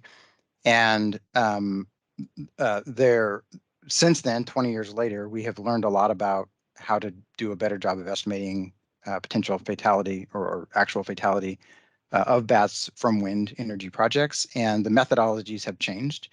The estimator, the sort of statistical estimators have changed, and we've learned a lot about things like how long a carcass persists on the landscape, and that influences how often you go out and look, for example. So the way that things were done in 2003 and prior to that for the Nine Canyon project were certainly the best at the time, but aren't exactly applicable to how things are done today. So that's first and foremost, I think, just in terms of like whether we can extrapolate information from those post-construction fatality monitoring studies at Nine Canyon to this project. There's just some methodology difficulties there. And so then going back to your question about, how do you estimate fatality? I mean, it really does the most accurate way to do that would be to utilize post-construction fatality monitoring data. So going out and actually looking to see if bats are being struck by turbines and at what rate, what species, and then what you do is you go out and you search and you find bats, for example. You then take into account the other things I've already mentioned, like how long do the carcasses likely persist on the landscape? What's the searcher efficiency? What's the chance that you're actually finding, what proportion of the bats that are being struck are you actually finding? A whole host of variables that are at play when we're trying to figure out how many bats are killed by a wind project. And then that's run through software and you come up with an estimate at that point in time. So that's essentially the process. You can't extrapolate the projected bat fatality data that you would need and kind of apply it to this project. There's no other source of data. Is that what you're saying? I think that's true. One thing that Mr. Jansen did in that cumulative effects study that you mentioned, which is on, again, bats, birds, and habitat, was looked at, again, information that was collected in post-construction fatality monitoring for a host of wind energy projects across the state, and kind of looked at the relative level of, fatality that was seen at those projects. So I think if you're going to extrapolate, I would extrapolate from kind of all of, the group of facilities or the collection of information rather than just a single.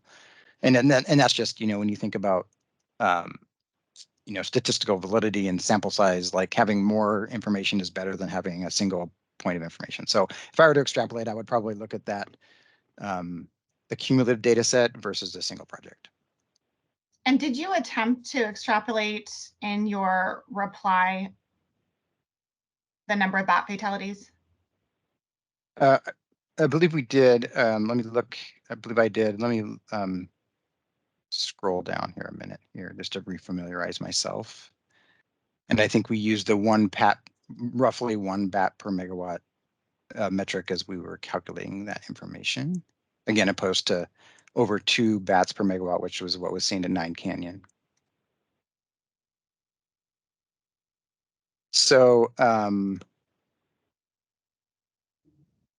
if you look at, let's see, I think we all have the same version here. I'm on page 6 of this document, and in the starting on the paragraph that starts on page, or sorry, line 6, we're talking about this is what I just mentioned. So the mean bat fatality of 1.08 bats per megawatt per year, essentially. And again, that's across 37 wind facilities, so not just one, but across 37 during 48 studies conducted on the plateau.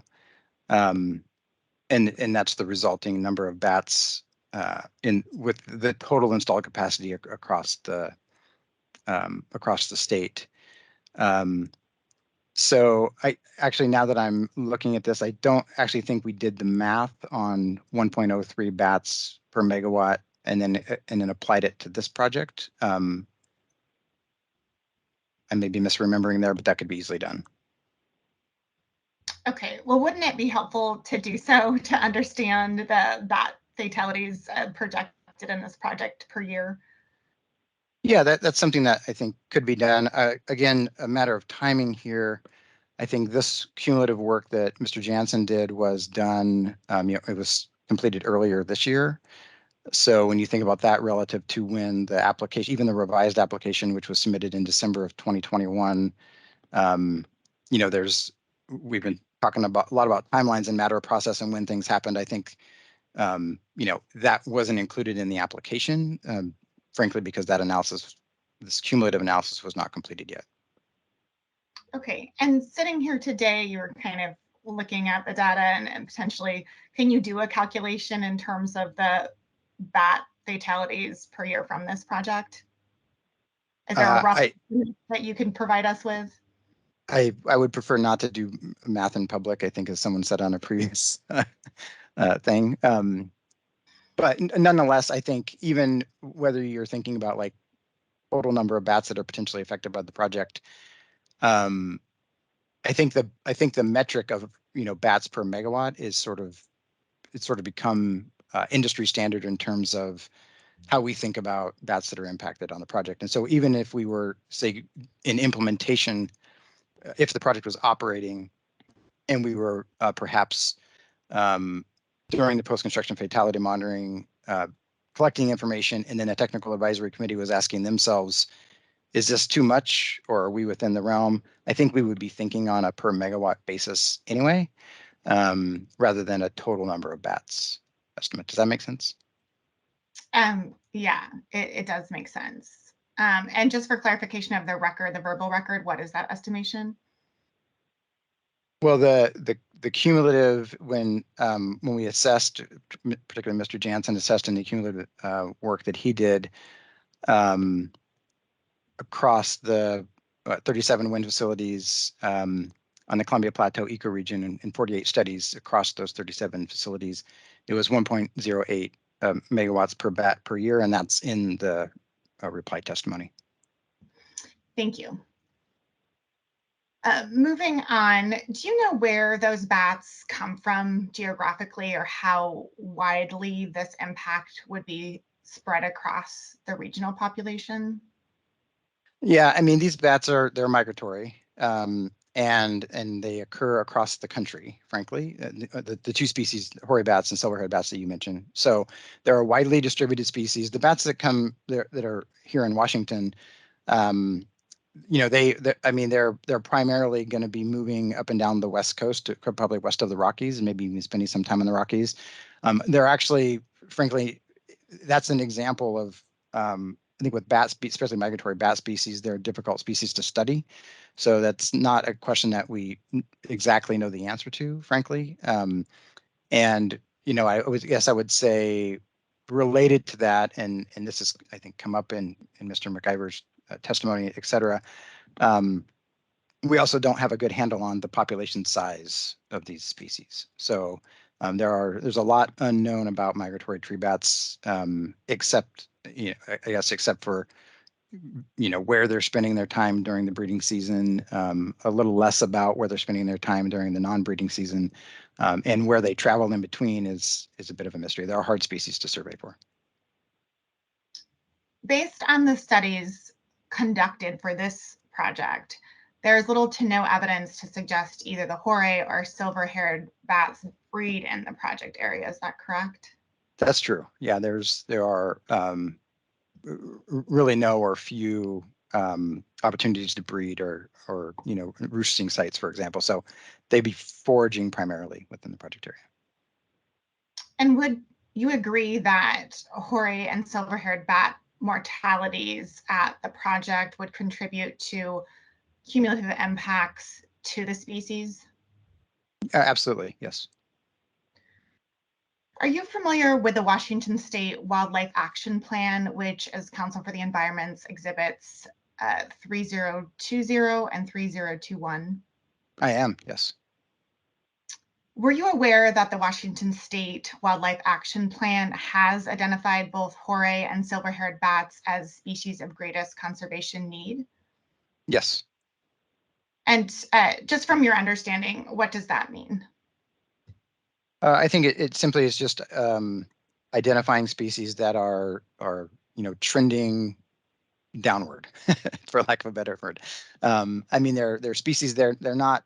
We've been talking about species that are state listed or maybe even federally listed. Neither of those species are state or federally listed, but they are species that are facing a lot of stressors on the landscape. Bats in general are. And so they then get elevated to species of greatest conservation need. It allows the state to then sort of shine a light on those species for conservation efforts. Thank you. And Mr. Raming, do you have Appendix 30, Exhibit 3021 in front of you, or should we pull it up on the screen here? I have it in front of me, yes. Thank you. You can also put it up either way. Ms. Massengill, if you'd like to put it up, feel free. Just turning to Exhibit 3021, Appendix A1 of the plan, and A115 and A118. The Washington State Wildlife Action Plan concludes that both species, the horay and the silver-haired bats, are highly susceptible to mortality from wind energy facilities. Is that correct? That's correct. And the Washington State Action Plan recommends action to monitor wind farms for mortality, avoid siting wind farms in areas of high bat activity, and encourage power companies to curtail wind turbines use during periods of low wind speed. And that would specifically be on A115, I believe. And that applies to both species. Yeah, it's right in this little table here. So given what you know, and taking into account as well the gaps in our knowledge about these species, do those recommendations sound reasonable? Yeah, I think those are all reasonable. Those are the kinds of recommendations that are routinely applied on wind facilities sort of around the country.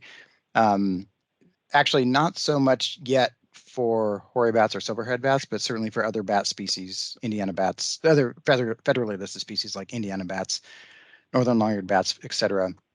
I would say that they're often applied in situations where a project is cited in here, I'll say these words again, in close proximity, and that's been defined for a few of the species, not for these two we're talking about, but I would say within, maybe I'll just say within a couple of miles of species habitat, sort of known roosting locations or hibernacula, which essentially means there's a likelihood that the species will be spending time in the project area, right? So.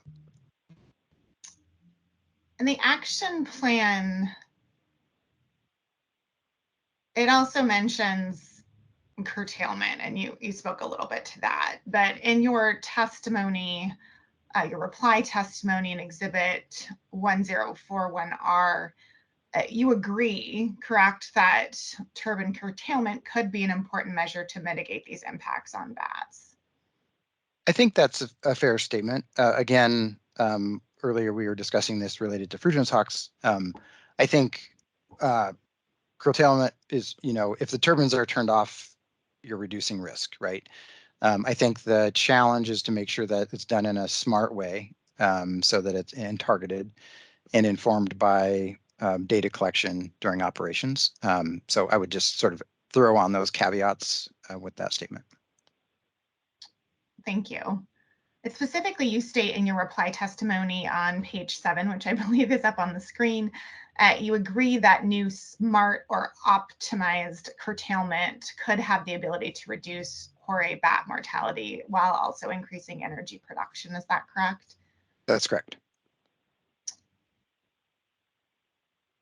And seasonal curtailment of specific towers that cause specific bat fatalities or mortalities could also be an effective mitigation tool. Do you agree with that? Yeah, I think that's fair. I think,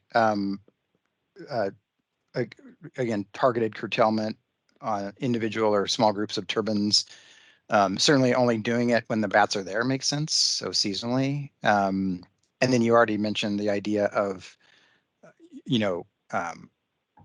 when having increasing the point at which a turbine would cut in and start operating. So during low wind speeds, that would be another form. That's just another form of curtailment. So another kind of targeted way to curtail when bats are active, to minimize that risk. So yes. And a similar question, but perhaps a little bit more specific.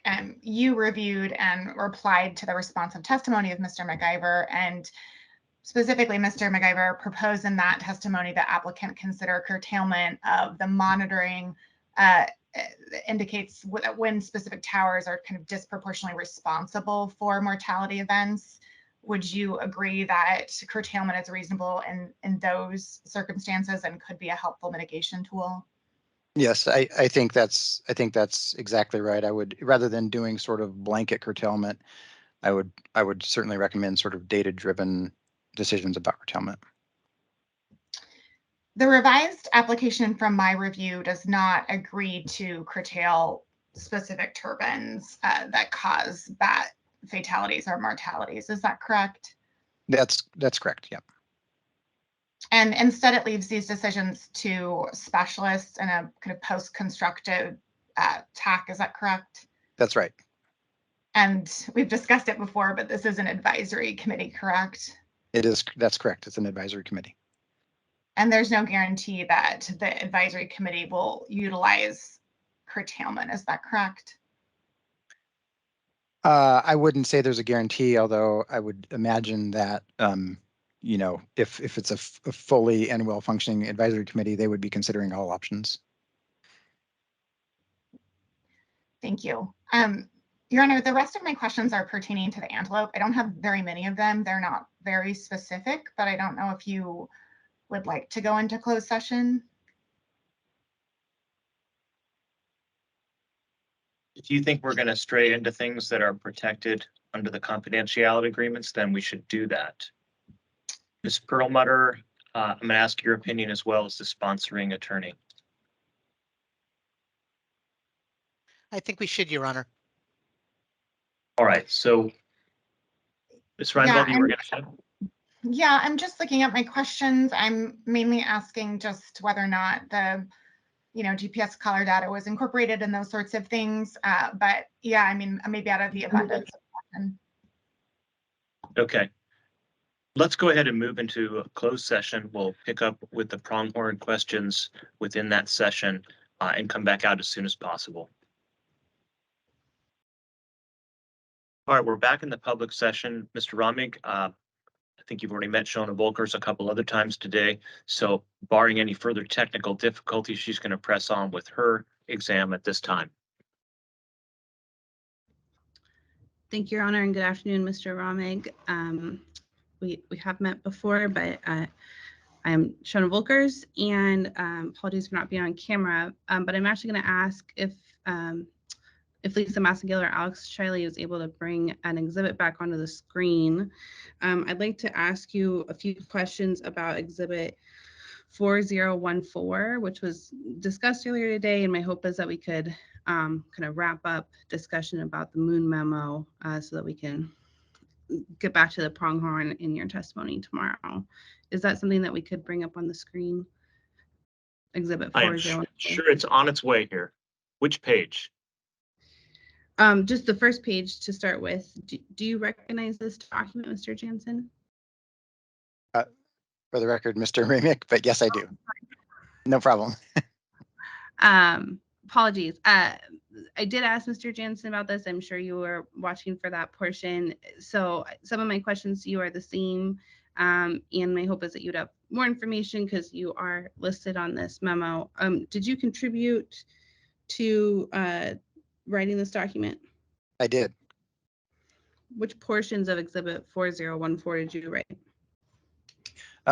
Essentially, and we can scroll down if needed, but essentially when we were looking at the changes to the project, we were attempting in this memo to summarize how those changes might influence various resources. And again, this was sort of an effort to, it was in response, it was a data request response to FSEC. So it was an effort to sort of provide that information in a way that was easily digestible to FSEC staff. And so I contributed the portions that discuss how the changes in the project would influence, wildlife and habitat resources. And you mentioned the data request from FSEC, which I believe was dated August 8th, but this document was drafted before August 8th, correct? It was in process for sure, yes. And you talked about the sections on impacts. Could you be a little more specific? And I can maybe ask that we go to page number 2. And the section on east solar array size reduction. Did you write this section of the memo, Mr. Romig? Yes, the portions that deal with reduction in habitat impacts and so forth, yes. When did the applicant affirmatively decide to make this project design modification? From my recollection, again, don't have an exact date for you, but it was when the FSEC DEIS process, the public review process was occurring. There were public comments related to this East Solar Array and specifically related to the fact that part of it was on priority habitats, the portion that's west of I-82. And so I think that prompted discussions about what could be done in that East Solar Array area to reduce those impacts. And then, when that decision was formally made by the applicant, I don't know. I just know that, it was that update was provided us, and then we were, able to assess it accordingly. And you stated in your reply testimony on July 12th that the size of the East Solar field had been reduced by approximately 67%. So is that change that you referenced in your own testimony on July 12th? Is that any different than what we have here in section 1.1? And that's the same. Yeah, I think that's basically the same. Yes. Okay.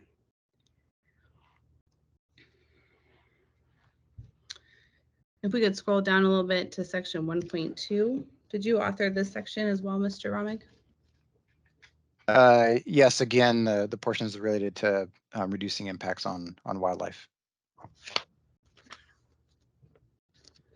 To the best of your recollection, when did the project applicant decide that they were going to go ahead and shift infrastructure away from Weber and Sheep Canyons?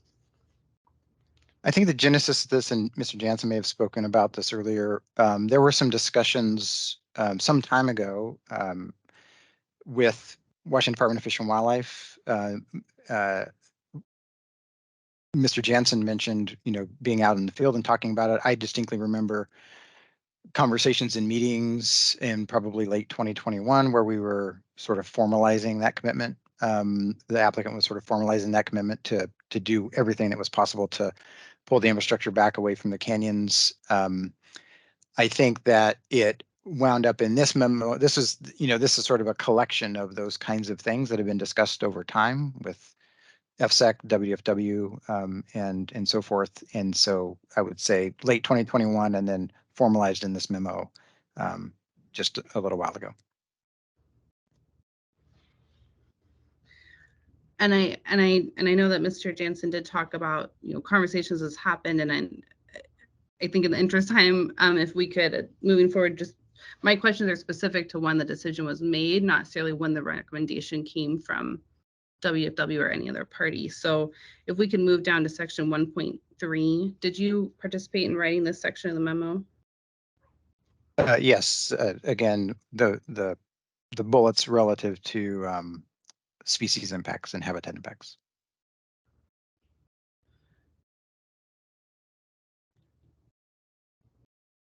Do you know what this memo is referring to when it says that the rationale for change was a reduction in visual impacts to resources of concern to the Yakama Nation? I do not. Okay.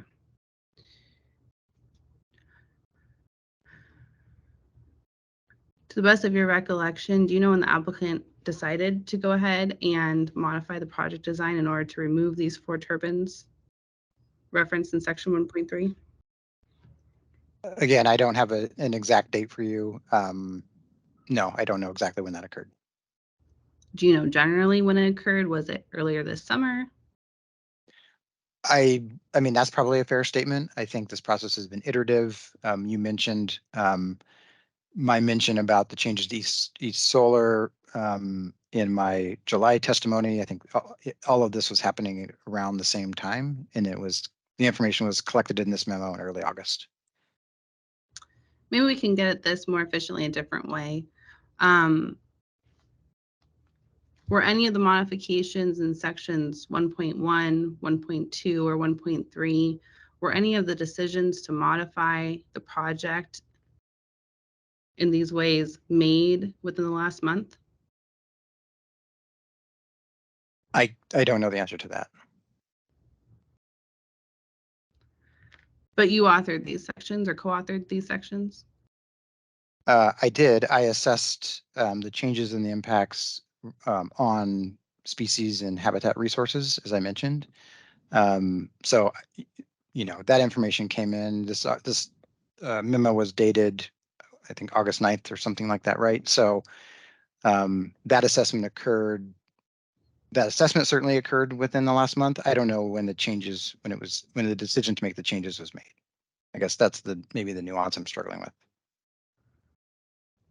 I'm struggling with it too. Did you contribute to section 1.4? I did. And do you know when the applicant decided to move turbine 116 from the project? I do design? not. I do not. Nor do I know Okay. when the changes are made on any other section of the document.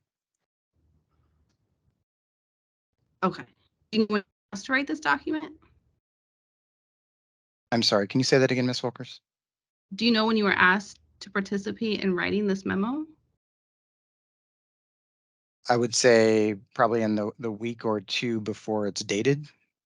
So late July, early August.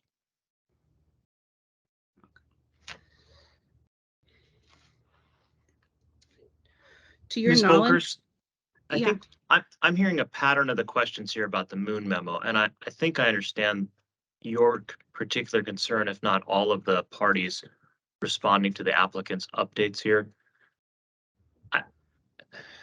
Correct me if I'm wrong, but I want to ask Mr. Ramig, this iterative process you talked about, have these data requests, Mr. Ramig, this is data request number 9 from August 8th, been an ongoing set of requests from FSEC staff to get more and more current data and a dialogue from the original application to what is ultimately going to be proposed to be built after some SEPA related mitigation and other concerns expressed by staff?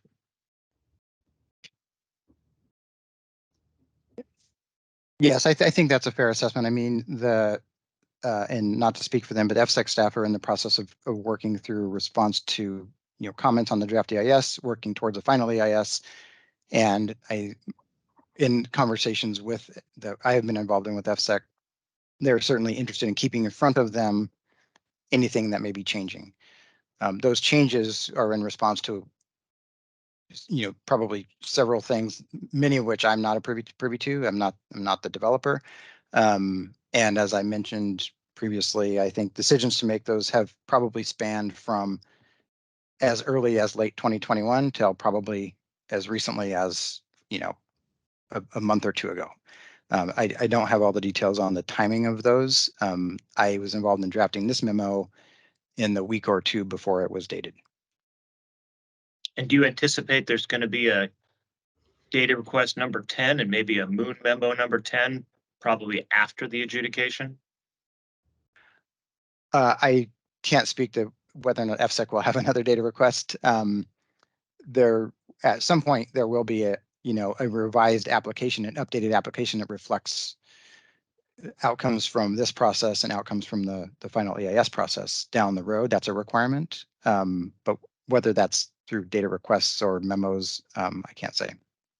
All right. I just want to recognize Ms. Volkers that again, the hearing and the adjudication is on the dates we set, and the information, the council members, I think, understand this, as Mr. Roming just referenced. There's requirements to continue to update this application. So we have a snapshot in time of what's going on with the adjudication, council members, and this moon memo has caused, for at least that reason, and maybe more, some heartburn along the way. But I want to put it in context, and the parties can certainly address this in their post-hearing briefs as to what the job in front of the council is between this and the separate parallel SEPA process. Ms. Volker, sorry to take a couple minutes. You can resume from there if you like. Thank you, Your Honor. And I think everyone's aware, but we don't actually have the opportunity to ask the applicant directly about this memo through testimony. So I'm just trying to best understand from someone who authored the memo, but I can move on since I don't have any more questions about the specific sections. To your knowledge, Mr. Romig, is the applicant contemplating any further project design alterations at this time? Not to my knowledge. So you're not aware of any other potential wind turbine siting changes than what's in front of the council through the updated ASC and now this memo? I don't, but I'm not privy to that information until the decisions are made.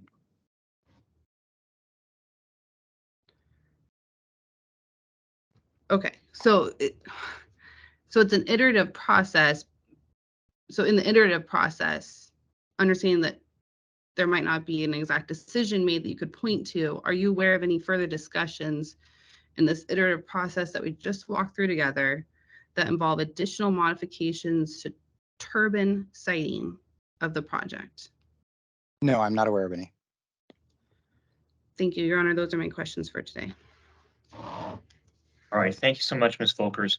Mr. Romig, I think you'll be listening to tomorrow's testimony and be ready, but I'm hoping that after the morning return to some of the conditional land use issues, conditional use permit issues, where the county will be responding to Mr. Wiley's testimony. And then we'll see if Mr. Aramburu has his mystery witness ready to be unmasked at that time, or he's requesting time to do that later in the week. That will be determined. But shortly thereafter, after the Crouppen and Sharp cross-examinations, I'll hope to put you back on and see if we can keep to a 2:30-ish end time tomorrow. Council members, Chair Drew, any questions about where we're leaving off and where we're picking up tomorrow? I'm not seeing any. I will talk to the parties tomorrow at 8:45. We'll do our housekeeping, and again on the agenda will be the admission and taking care of the exhibits 4015 and 4017, and we'll talk more about scheduled adjustments. And Ms. Volkers, I'll hope to have an update from you on the ongoing services and other cultural related grieving processes that the tribe is and their members are enduring at this moment. So thank you all very much for a long day. We'll see you early tomorrow at 8:45 for the parties and the usual 9 o'clock for the council. Thank you. We're adjourned for day 5.